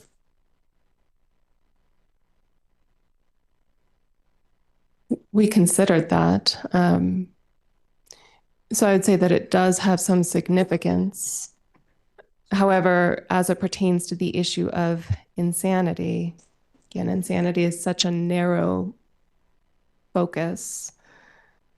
This is stuff that would have happened following the actual shooting. So it doesn't speak so much to the time of the offense as it pertains to the issue of a murder. In terms of the charges of tampering with a deceased human body, it has more weight on that. So it was interesting to us that she said that she took the body from one place to another and then even was hopeful to find this Mr. Womack to have some sort of resurrection. And do you recall Lena saying anything about that in the review of her interview about them driving around trying to bring him back to life in the car? I don't remember her saying anything about that. Do you remember reading any police reports or seeing any surveillance video of that happening? No. She also tells you that she got hit in the leg with a bullet. Do you recall her saying that? Yes. What was that all about? I don't know. We didn't follow up on that. Had you read or seen any medical reports or anything that said she had been shot in the leg with a bullet? No.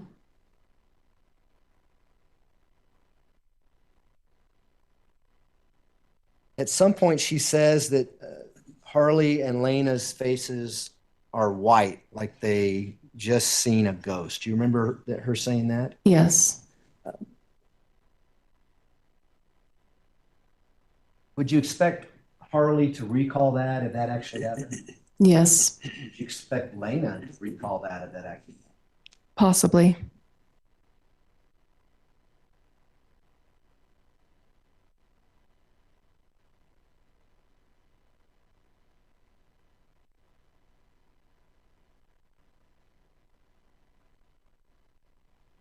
When she was talking to you about Gannon talking to her and Lena as they're going up the stairs, do you recall that line of questioning? Yes. She said that she was switching, or she was having different personalities at that point. Do you recall her saying that? As they were going up the stairs? Yes. Vaguely. Okay. Any relevance to that, to your opinion? If the events occurred as Ms. Stauch has said that they did, to me, it would not surprise me that somebody might go into some sort of shock. And if she had a mental illness like a dissociative identity disorder, it wouldn't surprise me if that would cause some sort of a reaction or exacerbation of symptoms. And at the same time, it's unclear to me from Ms. Stauch's report who she was dissociating into, or what exactly was occurring, how much of it was her or one of the personalities that she shares worlds with, as well as when events occurred, when she looked at the body to find out it was Gannon's body, given some inconsistencies. I'm going to use the word you used, if this happened, if she's switching personalities and going through this dissociated state, would a family member notice that right away? I would think so. Would Harley notice that right away? I would think somebody would see something. Would her brother Dakota Lowry notice that right away when he got it? Potentially.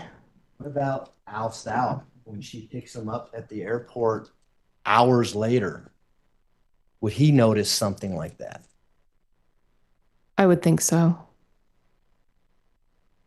In fact, in the DSM-5, does it not state that family members would certainly notice something obviously strange with an individual who suffers from dissociative identity disorder?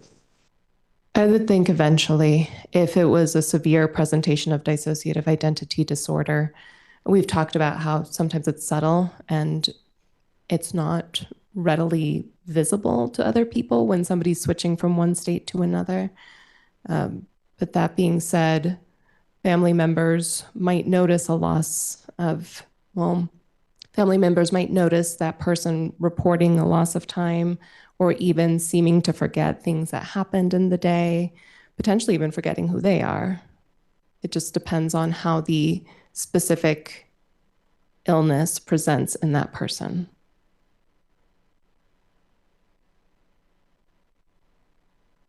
She talked to you about not knowing how to shoot a gun. Do you remember her saying that to you? Yes.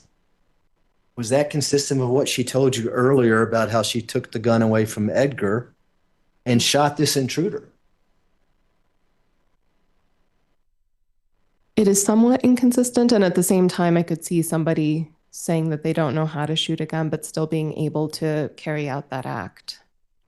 Is it common for people who own guns not to know how to shoot them? I would hope that people who own guns know how to shoot them.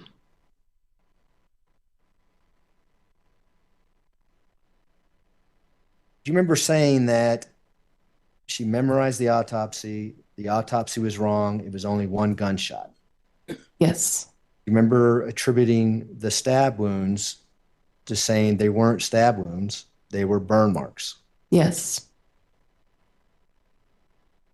What was your take on that? Her inconsistency with what actually happened in the death of Gannon stuff? Again, it was noted that her self-report of the events didn't line up with the police reports or the other evidence available. And did she ever mention to you anything about blunt force trauma to the head that was in the autopsy report? No.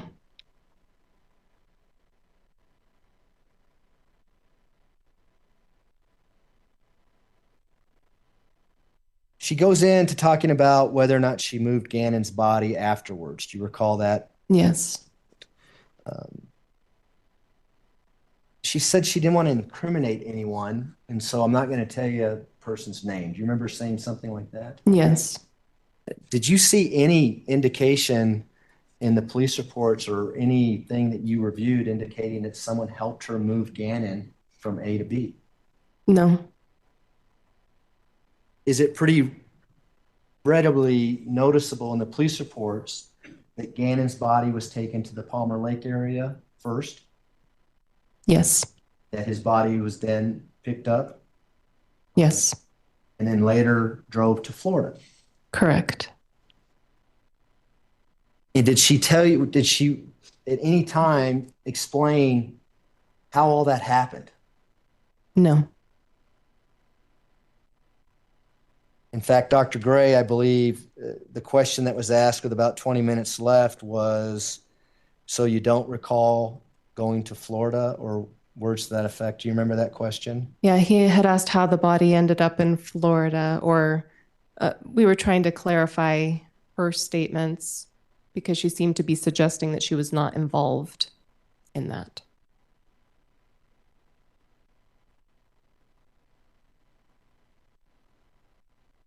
And again, she indicated that she wanted Gannon to have a proper burial in South Carolina on his grandparents' farm. Do you remember saying that, her saying that? Yes.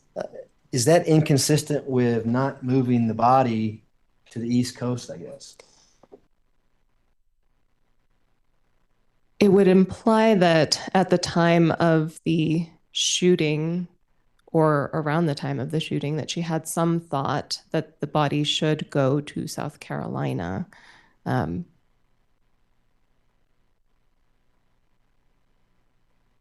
we know it didn't end up there. Okay. But in your opinion, is that kind of inconsistent? One hand, she's saying I didn't have anything to move in the body. The second hand, she's saying I wanted to have a proper burial in South Carolina. Again, I feel like both of those things could exist separately from one another. It's just interesting to me that she would have had the thought that the body needed to be moved, given the circumstances. And do you recall her telling you and Dr. Gray that a male person, a family member, helped her move the body? Yes. And do you know who that family member was? No. Did she ever tell you who that family member was? No. Do you know who the only male family member who was here at that time was? I think it might have been her brother. And would that have been Dakota Lowry? Yes.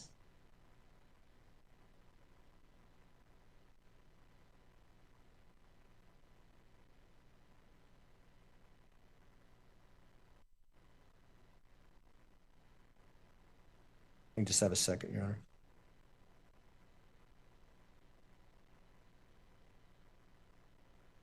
At some point, she says, I know I was in a form of psychosis, hallucinations, person in a cape.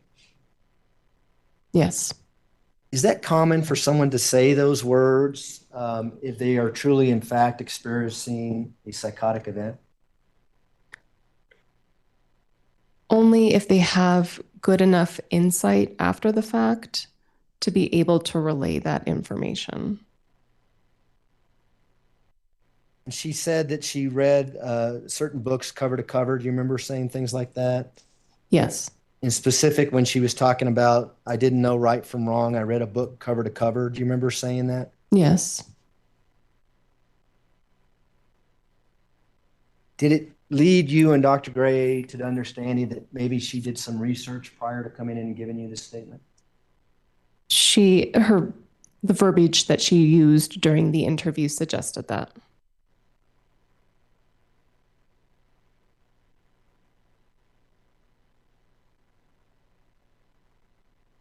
And when she said that, is that when she said, I'm telling you the 100% of the truth? It was on January 28th, not January 27th. Yes.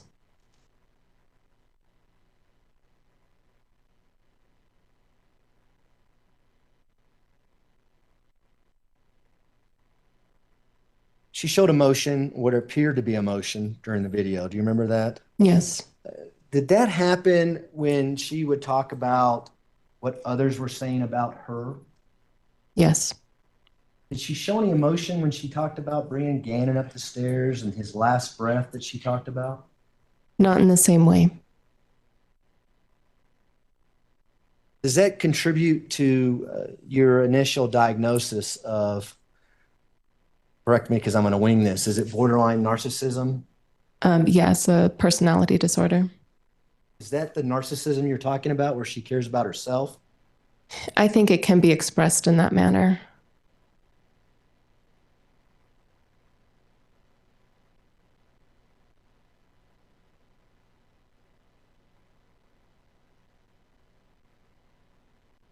She talked to you about CJC, which is the jail, right?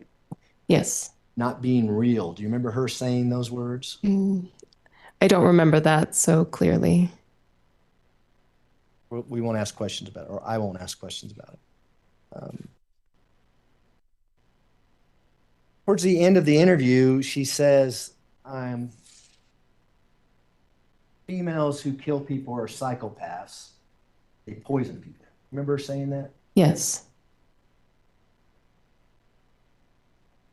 Do you recall from the autopsy whether or not Gannon had quite a bit of hydrocodone in his system when he died? I remember reading that somewhere. Now, she comes back on June 29th, 2022, correct? Yes. Was that date already in plan, or how did that date come about as for her coming back for you and Dr. Gray to interview her? That was the soonest that we could set the interview, given some vacation time, but also we were waiting for some documents, I believe, from Mr. Tellini as it related to possibly interviews with family members. We were waiting for something else in addition.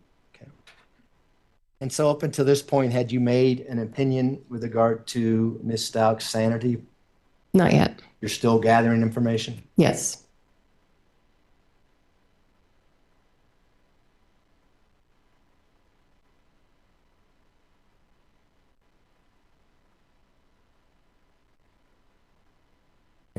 Okay. So at this point, I'm going to play a portion. Let me see how much time we have, Your Honor. Do you want to start it now, or do you want to wait and? Counsel, approach for a minute. Yes. Okay, we have a couple questions here. Let's see. I didn't write them down. I thought I'd remember, and I didn't write them down. What do you think the defense lawyer will ask this witness in direct? Probably a lot about out of the DSM manual. A lot of specifics that they can say. Doesn't this behavior, isn't that presented as DID as well? And we're going to take a lunch break. So if you want to have a seat in the back, you can do that. And so for the record, Your Honor, this is going to be People's Exhibit 728. We're going to start it at 57 minutes and 33 seconds. And we'll stop it when I see you look at me and tell me to stop it. Okay, we're going to zoom in on the video. Not Letecia. I don't think she's sick. I really don't. She has her earplugs in. She's had to take them out to hear her lawyer talk to her. Around dark, Charlie comes home. We go to stuff we're supposed to get or whatever. And at some point, we were going to go eat sushi. That's when we started. Would have been Friday, maybe 5, 16 or whatever. Crank the So volume. then we started looking for Dan. One of us text Albert. I don't have any of the contact numbers of anybody that was there. So when the police come out, which was not till I thought must have lost track of time, but I was just confused because he was doing the timing challenge. We would pull out hiding by dark because we would have to eat dinner and stuff.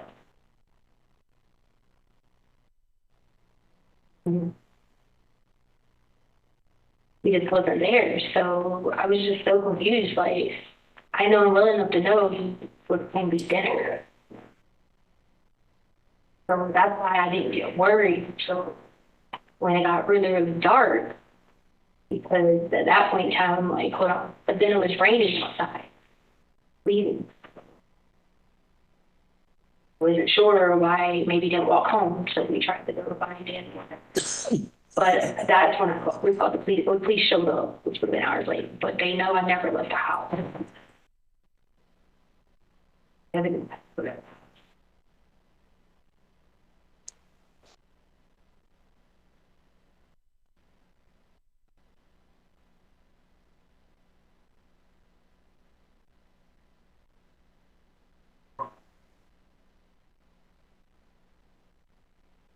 So the cops came out, looked around the house, they did interviews and all of it. I was concerned because I couldn't figure out where this hiding spot was at. Because when we did this, whenever all the YouTube challenge rules, we went over, like, don't do this, don't do that. Don't hide in certain spots that you can't breathe. Or don't, you put yourself in a bind. And the kids have their own YouTube channel, so they did this when they went to their moms too. So.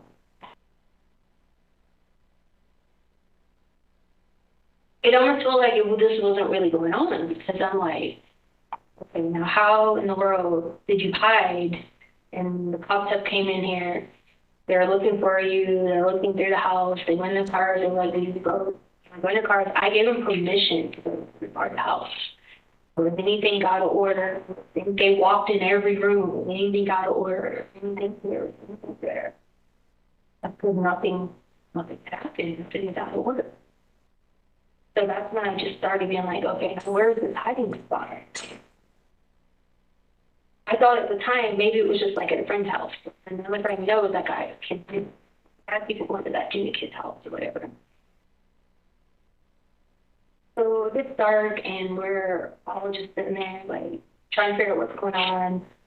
I was in a little bit of a shock because it wasn't, like, if this would have been Lena, like, who went to a person's house, those are strangers or whatever, then it would, I'd have been like, it wasn't a shock to see that. But it being Gannon going to a stranger's house, that was very shocking too. So I couldn't really figure out why. So please come back out to check on me because that's when I started panicking. Albert sends the police back to check on me. That was late night, like 11. So please come back to check on me, and I'm just in a panic at that point in time. And he's like, "Well, we're gonna put people all around the house, reserves or like." And this had been going on hours of searching the house. We're all upstairs because I told Harley and Lena to sleep upstairs with me because I didn't want them downstairs. I wanted them in my stuff here. But I remember going on the sofa. I don't know how long it was I was sitting on the sofa. I kept hearing knocking sounds. Well, if you ask for like the one footage of where my car just goes out the driveway and comes back in or whatever, that would have been around the time of the knocking sounds when what we did together. And that was that time when we did together. So I heard the knocking sounds and I kept trying to figure out was there someone at the door because I thought they were trying to, if I had walked out to the garage to leave at some point, but then if they'd have been knocking on my door, on my window, who would have known that was our bedroom window? Like, why were they trying to get me to go outside? I just kept going up and down the stairs, going in the room checking. One of the times I fell down the stairs, that's how my blood got on the stairs because I would like hit my head with socks on running downstairs or whatever. That's how my blood got on the stairs or whatever. Kept hearing knocking, I kept going and searching, I kept asking girls if they hear that. Then Kai's dad came by. We're still coming during the night, like during the late night or whatever. At some point I remember laying back on the sofa and just kind of like dazing out for a while because honestly I thought this was all just like from the nightmare I was talking about. But then, hear the noise, I ran down the stairs. I don't know exactly how. So my handgun was inside a car. I had already, like, earlier, like, is this your handgun? Yes, I told him, no, be careful, there's a handgun in the car, like, all that stuff. So I don't know if he had the possession, I had got possession of them. I said, I don't know, at some point, somehow, I saw come across the vision down the stairs. It's like someone in the shadow. I seen a shadow running across. I ran back up the stairs, started freaking out, and then came down the stairs. There's a shadow, there's some moving object, body moving in the house or whatever. Then I didn't hear anything, and I heard a loud noise when I was back upstairs. If you've seen the views of the house, there was top floor, bottom floor, so I was going up and down trying to figure out where these noises were coming from. So I heard the loud noise upstairs. And his room was in my room. So when I was in my room, I heard it all again. some point in time, either I grab it from Edgar and it looked like someone in a case, or you look over. I would have, my stepdad used to wear these, like, are you familiar, if you're familiar with, like, the Native American culture, they were these, like, regalia things. He had this whole red and black thing because dad sure killed his mom. And it was like someone in red and black. I don't even know how quickly it happened. I just kept hearing Ecclesiastes 3:3 in my head. Ecclesiastes 3:3, Ecclesiastes 3:3. I'm still, like, you know. Because obviously, my stepdad, when he died, he got carried 602 feet on the car. He got hit and died. My son ran off the road. I'm sure it was fast. But that was just what I kept saying in my head, make it fast. Ecclesiastes 3:3.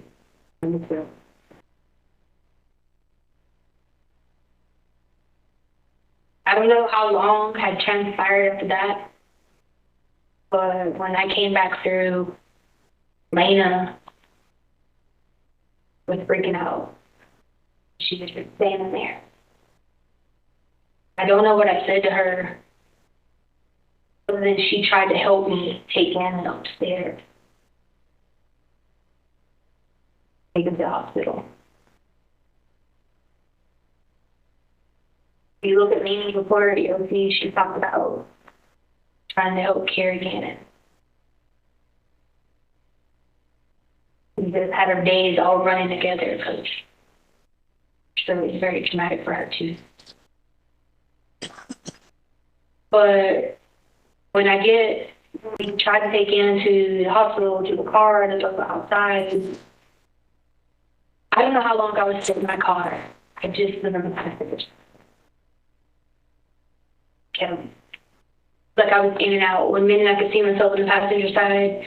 Next minute I couldn't figure out who was driving the car. And I didn't see palm trees when we tried to pull out. And that's why I think I must have thought I was in Carolina, because there's palm trees going to the hospital. If you've ever seen a picture of like how like Rodeo Drive goes down with palm trees, that's exactly how it looks in Carolina. Then you go down to the beach and there's Grand Strand Hospital there, which I've been to many a times.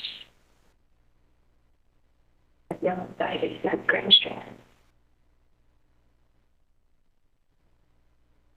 Then on, I think I was complete and shocked because I was trying to like get a better life. Because if you think about it, like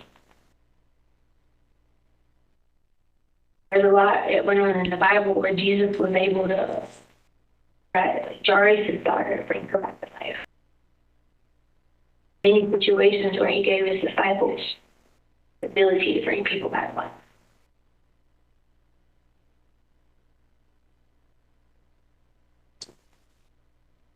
I know at some point in time during that, Maria felt a threat. What she does, child molesters, someone who hurts children, someone who rapes women, not to mention what was going on in the garage. That's the way she protects me. Eliminate a threat. But one, me and Lena are sitting there trying to go to the hospital, like, I'm realizing, like, what is going on. Road kicked in of the I tried to get them burden.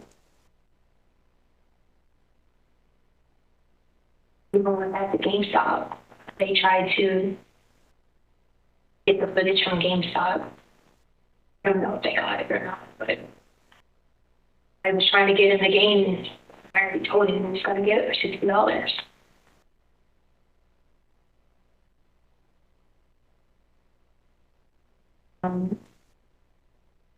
Edgar was with me during that time, but I don't know where he went during that time.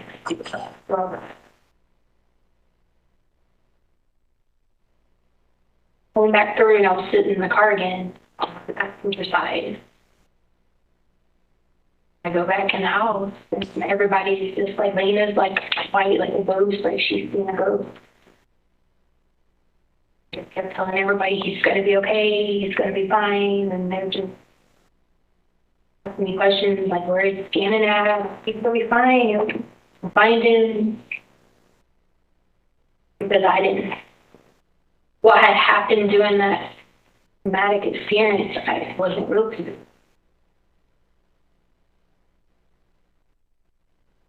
You gotta imagine if you were just somewhere and all of a sudden you're trying to bring somebody back to life, and then now you don't know where he's at, and you're telling everybody it'll be okay. Coherence, a gap. A little bit of coherency, a gap. As you can see, if you look at the evidence from then on, it just spiraled. Telling people about people out getting me. What was going on? I was trying to piece together what had really happened. You know. At some point, I know it was Maria telling them about Mike was dead. That was what she would have done. Eliminated someone who the Muslim. So the stories that are on the evidence are all over the place because I really didn't know how to put together the pieces. I had time memories here and time lapses there, and then visions here, visions there. One minute I was in Carolina, one minute I wasn't.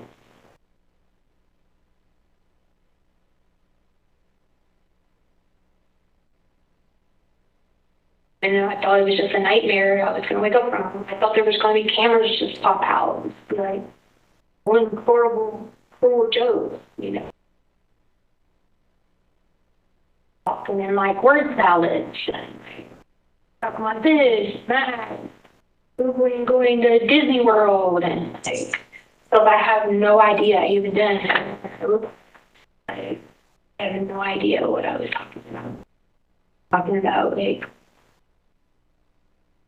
evidence somewhere it has searched on my phone. I think it was like February or January or something. I'm trying to find what to do when someone gets shot and she went into shock. Like, I don't remember even putting any of that stuff in any of the searches, but all of the things that had happened over my life just all goes in one, in and out, doing this, doing this.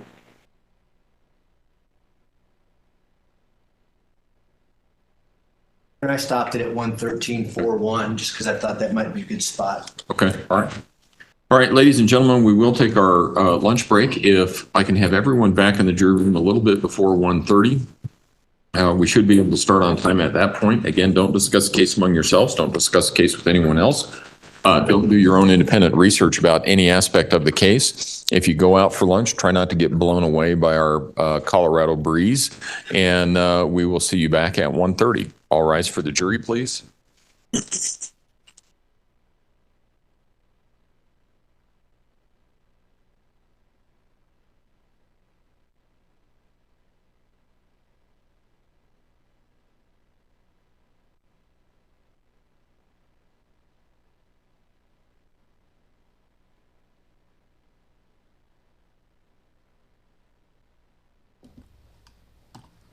I'm not sure how long this is going to last. Let's let the jury get out of the room, make sure we're just going to lunch.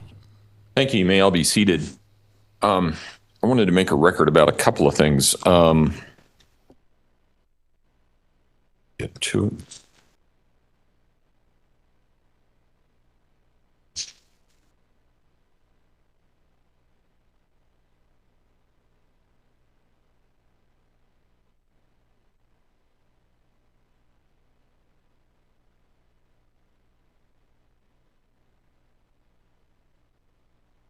Nope, I guess not. I already made the notes. Exhibit 728, 727 and Exhibit 728 have been officially admitted.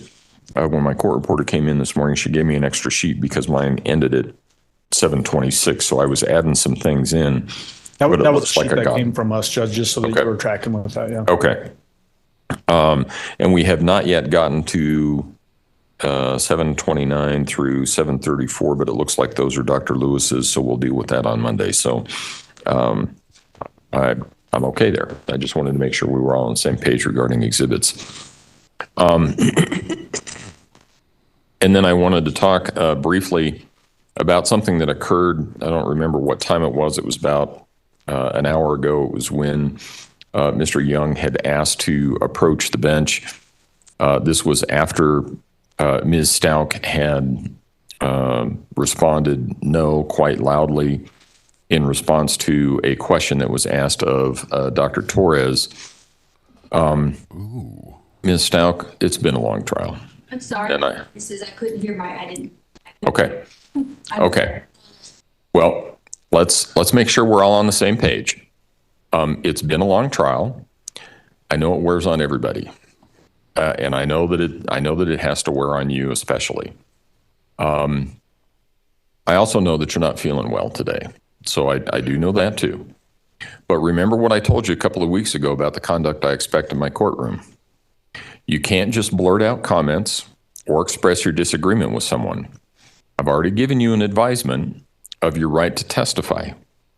You do have a right to testify. And when it comes time, you can testify if you want to, and you can tell the jury what you want to tell them. But you can't do that while you're at counsel table. You just can't start talking from counsel table. You can't express disagreement with anything that is being said by a witness, or even agreement with anything that's said by a witness. So just be careful going forward, because again, I could have you removed. That's not in your best interest. It's not in your lawyer's best interest, but it can occur. So just remember that, and I'll leave it at that.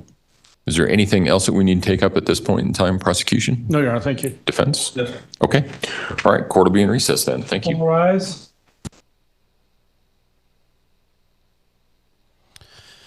All right. Court's in recess for lunch. Yeah, there's a little bit we didn't catch. The microphones at the defense table have been turned off. They have been turned off, and so we didn't hear that. When the judge says blurted something out and everyone could hear, just because somebody talked in the courtroom doesn't mean that the mic would pick it up. So that was the issue there. Help me understand where Gannon went after he walked to the truck if he was killed in his room. Did he pass out in truck and she killed him later? KD214, I believe that he was not feeling well or in pain or drugged when he was in the truck, the entire time he was in the truck, and that he then went into the house afterwards and was killed in his house there. There would have been blood all over in the truck, evidence that was, there's no sign that it was cleaned up in the truck. There would have been just a lot more evidence there as opposed to in the house if he was killed in the truck or something else. So I believe, and the police also believe, that he did return to the truck, even though the video doesn't show it very clearly. There's a brief moment where there's a shadow that could be him getting out of the truck. It's not very clear. It's a poor quality video right on the edge of the screen, but we just don't know, unfortunately, exactly how that happened. Rosie from Tucson, thank you for the 5 gifted memberships. Making it rain. Let's see who those went to. Let's see, it looks like Darlene Clemens, Carol Cottle, Farrah C., Jamie A., and Kristen Hyde. Congratulations on the membership, courtesy of Rosie from Tucson. Thank you so much, Rosie. A big supporter of the channel there as well. Lots of things in this video. It sounds like the same thing, but it's a different interview. They're going back at a different time. I think this was after the first interview. She is no longer shackled to the waist, but she is in handcuffs during this interview. Still, the audio is crap. I'm doing what I can there on that. Let's see. A couple of you were commenting about things that we heard often. The worst is, but then, it's like, anytime she says, but then, she's like, okay, interject some new weird idea, and a lie follows. Let's see. She brought up Ecclesiastes 3:3, a time to kill. She's referencing a scripture in the Bible that is, it's probably most familiar to people who've heard the song, to everything there's a time, purpose, and reason under heaven. I completely butchered that quote. the turn, turn, turn song. And part of that is the time to kill. And she's referencing that at that time as she goes down and is responding to the noises downstairs, she's hearing there's a time to kill. So Maria, I guess it's Maria is the alt that is the trained sniper. Maria goes into the time to kill. She does mention that she was aiming for the head because she wanted to make it fast. I think there were pieces of truth there. I think Gannon was fighting back, and she was worried people would hear what was going on, and she needed to quickly stop that. And I think that's why she shot him. To end it quickly so that she wouldn't get caught. Not that she had any concern about his suffering. Oh, man. Again, she mentions Lena helping carry or wanting to help carry Gannon, mixing their names up. Lena wanting to help carry Gannon upstairs to get him out to the car, to get him to the hospital. This time it doesn't make sense I didn't hear if she said that she did help or that she just wanted to help. We've got Maria in there. She's talked about word salad one more time.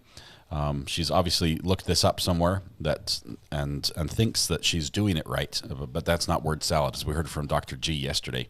What we're hearing from her is not word salad. Word salad would actually be like imagine cutting out all the names out of the dictionary and shuffling them up and then just randomly grabbing a handful and reading them off in order. That would be more like word salad than what she is exhibiting. But she thinks she's doing it right and keeps referencing that.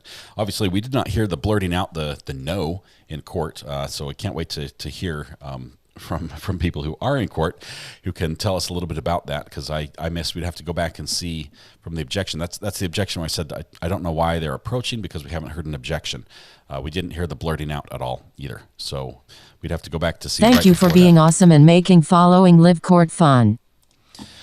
Well, Crystal, live court is great, according to the voice. Live court, I don't know why I can't read that right. I guess live and live's spelled the same. Thank you, Crystal, for being here. I appreciate you. Your support means the world to us, and it makes all this possible. Thank you.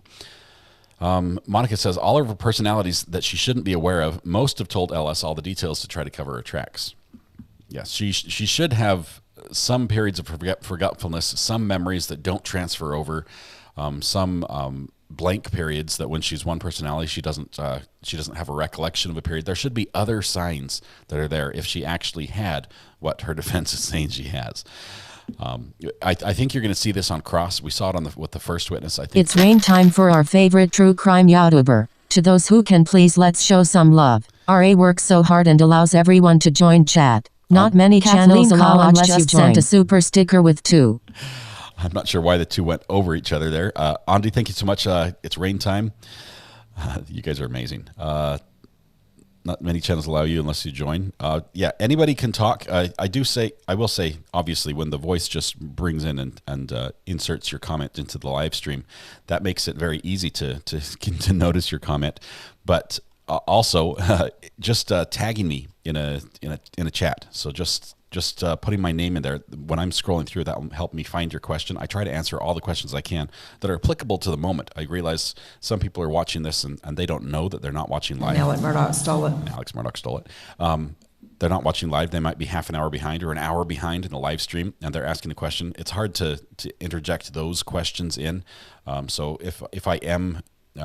If you think I'm ignoring your question, please make sure it's relevant to the time, and make sure you're on live as well. Jawline Gutierrez Kruger just sent a super sticker with 2.99. Carrie Arnold gifted a membership. I'm behind here. Sorry, let me catch up. Just 1 second. Squirrel. Prudent Observer gifted a membership by Carrie Arnold. Thank you so much. Jolene Gutierrez Kruger, thank you so much for the super sticker. Good to have you here. I love the super sticker. It looks great. Girl in Texas gifted a membership as well. That went to Name is Mud. Congratulations, Name is Mud. And thank you, Girl in Texas, for that. Thank you, Mr. Harpootlian, as well. Let's see. Lost my TV internet. Oh, no, Sweet 65. Alex Murdoch stole it. Well, luckily, Sharon McDonald is in charge of all things IP related. She won the internet at the beginning of the live stream, so you can just reach out to her, and she's responsible for fixing it. Hopefully she'll get that done closely soon. Somebody's asking, are we close to Are we close to? Yeah, we are very close to. We are that close to 17,000, which is really, really close. It might happen in the next day or so, is what I'm thinking, because most of you guys are all members, which is awesome. I love it. Okay, on the burners, an explanation of red and black. Mary Kay, thank you. Let me take a look at that. I was kicked back, taking it easy. I'm kicked back, taking it easy. It's Friday. Okay. Mary Kay says, I missed this reference, and somebody said she referenced something Native American as far as in her story, and I apologize. I missed that. I might have been writing or responding to a text. But I missed that. She says, red was traditionally associated with blood, energy, power, earth, conflict, and success. Black was an aggressive color representing death, strength, triumph, and success. While white served as a symbol of heaven, sadness, and peace, blue stood for knowledge and assurance as far as in the colors in Native American cultures. Thank you for that very much, Mary Kay. Appreciate the information there. Are we going to address subject matter jurisdiction? Okay. Somebody got put in timeout, I guess. I don't know who it was. I missed it. If you got put in timeout, just realize we still love you.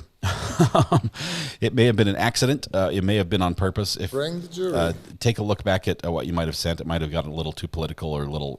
We're not going to attack the witnesses and the victims in this case. Alex stole it as well. And we're just going to be nice. So maybe dial back a little bit if that's what it was. If it wasn't, my apologies. We'll see if we can get everything fixed and squared away. Dead just horse glad you're go here. unbeaten.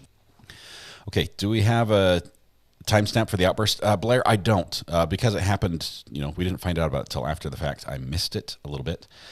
Let's see. Let me switch. That's not a very exciting screen to watch. Do we think... Let's see, I missed it. Let's see, I've got... yes, I'm getting messages to check the burner phone. I check the burner phone regularly. I can't respond to every check the burner phone message because I get a ton of them.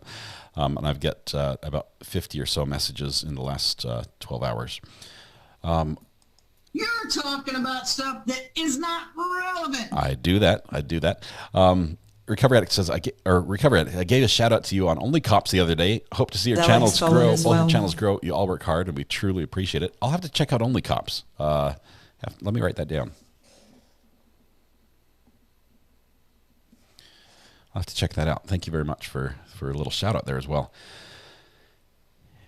Lucy, you didn't violate any rules. Just know that accidents happen. That when chat is really busy, Lucy, when chat is super busy, the mods have just a moment to try to right click and click on something, and sometimes the chat will move right as they're right clicking on a comment that needs to be removed that maybe isn't appropriate.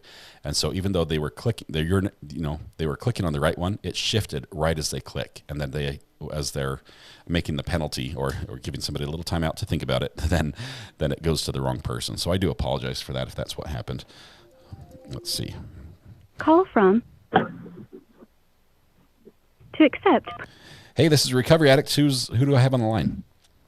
This is Charmaine. I didn't want to call you. I sent you 2 messages. Jennifer, who is in court, said Letecia blurted out, "No, I never told her which one," referring to the book. So that's what, and Jennifer said she's going to try to call in or text in. So I'm following her text in court. Awesome. So she's sitting there in red, and she's right there, man. She's glaring at Letecia. So I just wanted you to get that message because she's been texting me, and that's what the no was. That's what the blurt was. We're excited to hear from her if she's able to. Obviously, we're hoping that she can. She's a child advocate, so. That's awesome. That is really cool. I just wanted everybody to know what Jennifer said is no. I never told her which one, referring to the book. Referring to which book she was reading, cover to cover. Yeah. Okay. Thank you so much. I appreciate the update. Thank you. Have a good day. You too. Bye-bye. Bye-bye. Awesome. That's good to know. All right. Where I lost where I was. If you like body cam vids, you'll enjoy it. Thursday lives are the best. I do like body cam videos. Whoever yesterday said, let's talk some more about the vampires. That should make a great soundbite. Yes, going back to the vampires now. Timestamp is posted in the chat. Thank you, Angie. I missed it. Somebody might have to text it to me, but that makes a little more sense about with the answer there. Appreciate the clarification. Via Jennifer in court. How is she allowed to wear earplugs? Galactic Unicorn. The judge watched her pull the earplugs out as he was talking to her today, and he said nothing about it. I thought of all times he might notice that because he was talking to her and she couldn't hear him very well, or at least pretended she couldn't hear very well, and so she had to take the earplugs out. She did it sort of stealthily, but it was checking both the ears and then talking. Let's see. I've got a couple messages about timeouts. There may have been some mistakes. I'll check with the mods. It might have been on purpose. Maybe just dial it back a little bit if you were getting a little carried away about something. Obviously, this is a pickles, not politics type chat room. We're also, although I am religious and I recognize everyone's else's right to either participate or not participate in religion. Religion oftentimes is more divisive than it should be, I think, and so we don't get a lot into religion here as well. But I just appreciate that. We try to stick to the things that unite us right now. That we come together for right here. Fun and Funky says, I'm watching for Britain and love your channel, this chat, even though I don't comment much, but when I do, it's cool.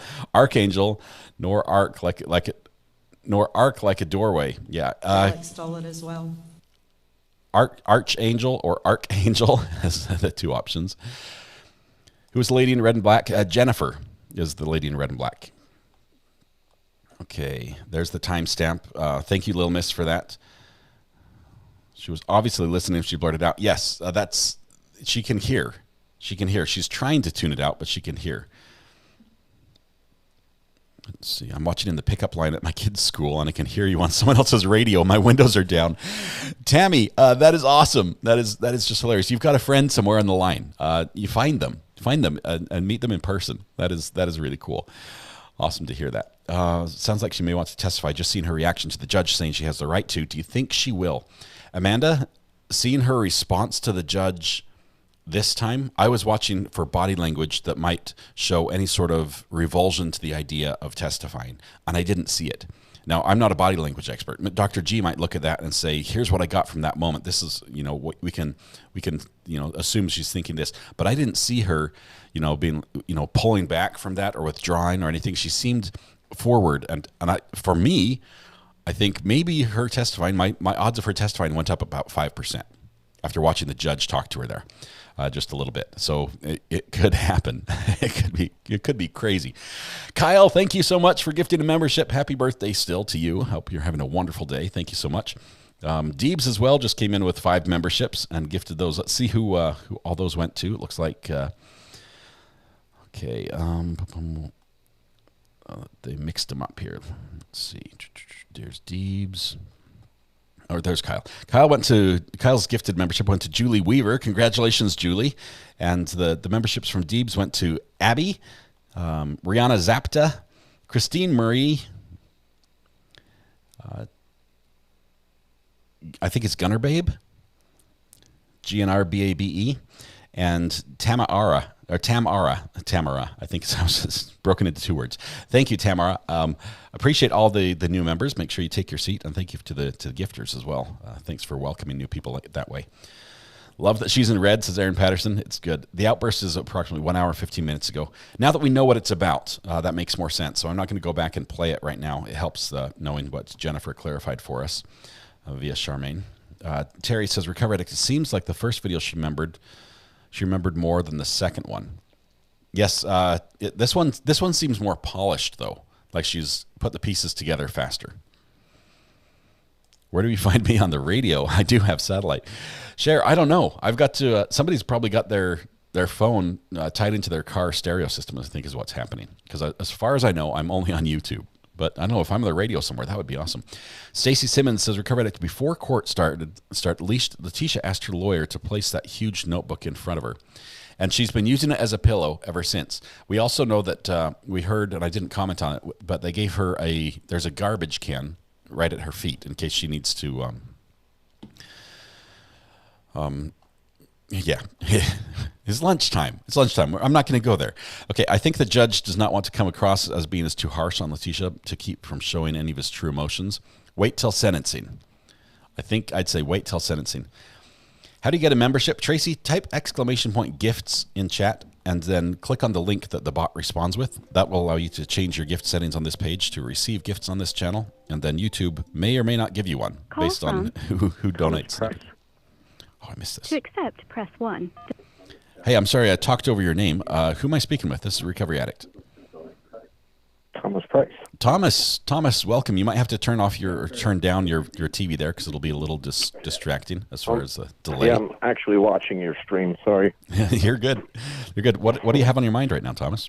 Well, I noticed some questions running through the chat there, and some people seem to be a little confused about, the personality types. And a few years ago, I've done quite a bit of in-depth studying with certain people who exhibit her exact traits. Mm-hmm. And I've recommended a certain book to many people by Martha Stauch. She's a psychologist out of Massachusetts. And she did a lot of research when she made this book, and I've read it. It's actually called The Sociopath Next Door. Ooh, sounds good. It is a very, very good and intense read. Hang on one second there. Just one second, Thomas. Oh, okay. There was a sound effect coming through. I just didn't want it to interrupt you. Go ahead. The Sociopath Next Door? Yes, by Martha Stauch. S-T-O-U-T. Okay. I was going to say Stauch, no relation, right? But no relation. Is it involving the book, does it involve a specific case, or is it more of a general study of behaviors? General study. Okay. Interesting. There's some reading It assignments. It is very interesting. That is fascinating. Does it go as far as to say maybe that this would be a borderline personality type issue, or is it? She does talk about that in that book. Wow. There we go. For all those who are looking for some reading, Thomas, thank you very much for that. I appreciate the tip on that. It was you said it was Martha Stauch, S-T-O-U-T, The Sociopath Next Door. Sounds awesome. Yep. Sounds great. Thank you very much. As far as this case yourself, Sociopath Next Door, there it is. What's your take on Letecia? I definitely think she's a sociopath. Absolutely. Do you think she's accountable? There's no doubt in my mind. That she should be held accountable for her actions, or do you think that she is, legally insane? No, she's not legally insane. I don't believe that. All right, there goes. So thank you very much, Thomas. Appreciate you calling in. You're Thanks for very sharing welcome. that book. I'm sure we've got people who are checking it out from the library or ordering it right now. I bet. Thank you. I bet. I appreciate that. Have a great day. You too. Bye. I appreciate that. That was awesome of Thomas to give us that. Annie A, thank you so much for the super chat. It came in during Thomas's call. I appreciate the super chat. Didn't have a message on it, but if you would like to send a message and have me give a shout out or read it, please let me know. Little White Lie says, I currently have you on my vehicle system. Everyone at the university is listening. Hello, what university? A big shout out to the university. Little White Lie, welcome. It's good to have you with us. I appreciate it. Big shout out to anyone who's learning. Education is a worthy endeavor. Let me put it that way. I didn't value it as much as I did when I was in high school, or I didn't value it when I was in high school, and actually went back to college a few years after. Took a break after I graduated high school. Took a break of several years, then went back to college, and it was much more fun the second time around. Really did enjoy it. Still some things I struggled with, but it was good. Okay, we have lunch till. What, we have an hour and 10 minutes, is that right, for lunch from right now? I think that's the case. Audible has a book for free if anyone's interested. Richard, thank you very much. Apparently, Audible, you can get The Sociopath Next Door from Martha Stauch for free. And then you can listen to it on 2 times speed, like we do so many court cases when we're trying to catch up. That is awesome. Thank you, Richard, as well as Thomas for the tip on that. Sounds like we need a book club. Ashley, it would be fun. I actually enjoy reading. I enjoy reading to my kids. My wife is a fantastic reader. She has actually recorded books for use for audiobooks. But the problem is books are copyright, or most books are copyright unless the copyright's expired, and you can't read them on YouTube. So we'd have to have a different format that was not public, and then, how do we make it legal? That's the question. Country Nurse, thank you so much. Welcome to the gallery. Good to have you here. Looks like you and your partner are there in the profile pic. Welcome. Thanks for your support. I thought you were still in college, says I am Puzzleman. Forever in college, right? No, I got my degree in communications and electronic media, which basically taught me how to use all this stuff, and love it. Okay, we have, hence the saying, recovered addict youth is wasted on the young. It is, Lisa. It is. I like to do pretty much everything I like to do when I was young, except jumping. Jumping up and down is not as much fun, because when I do fall, it's harder to get up now than it was before.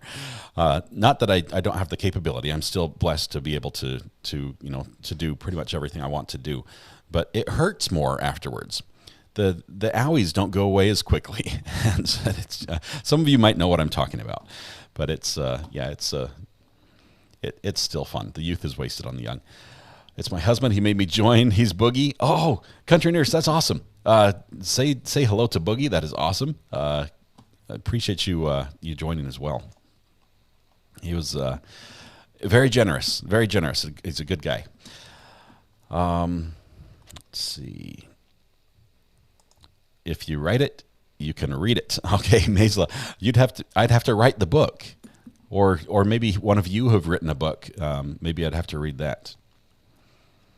Okay, any other questions we need to go over? I think I covered most of what happened on that last little video, at least the parts that stood out. There was a lot of repeating from the first video as well. I didn't go over everything, but I don't know who Edgar is. Edgar, he didn't factor in, and the fact that nobody has seen him go in or out of the house is just confusing. Okay, I think that's it. Are we ready to wrap for lunch? I don't want to leave anyone hanging if I didn't. Can we have the party horn when we reach 17K? Only 18 away from the buffer. 17 away now. Maybe we'll start the buffer worked. Maybe we'll start the show after lunch with the party horn, because I think we'll be almost there. If we have 17 more subscribers over the next lunch hour, then we'll be at 17,000 for the day. Super chats have clear text. Okay, Collie, that's something I have to fix. The tool I have for chats like this, a normal chat, it is bringing the black behind it, and so it gives the contrast and you can see it. On a super chat, the words often are filtered out, and you have color, and then whatever's behind it, because it's an alpha channel. Alpha makes it transparent for the viewer, so it's overlaid over the screen.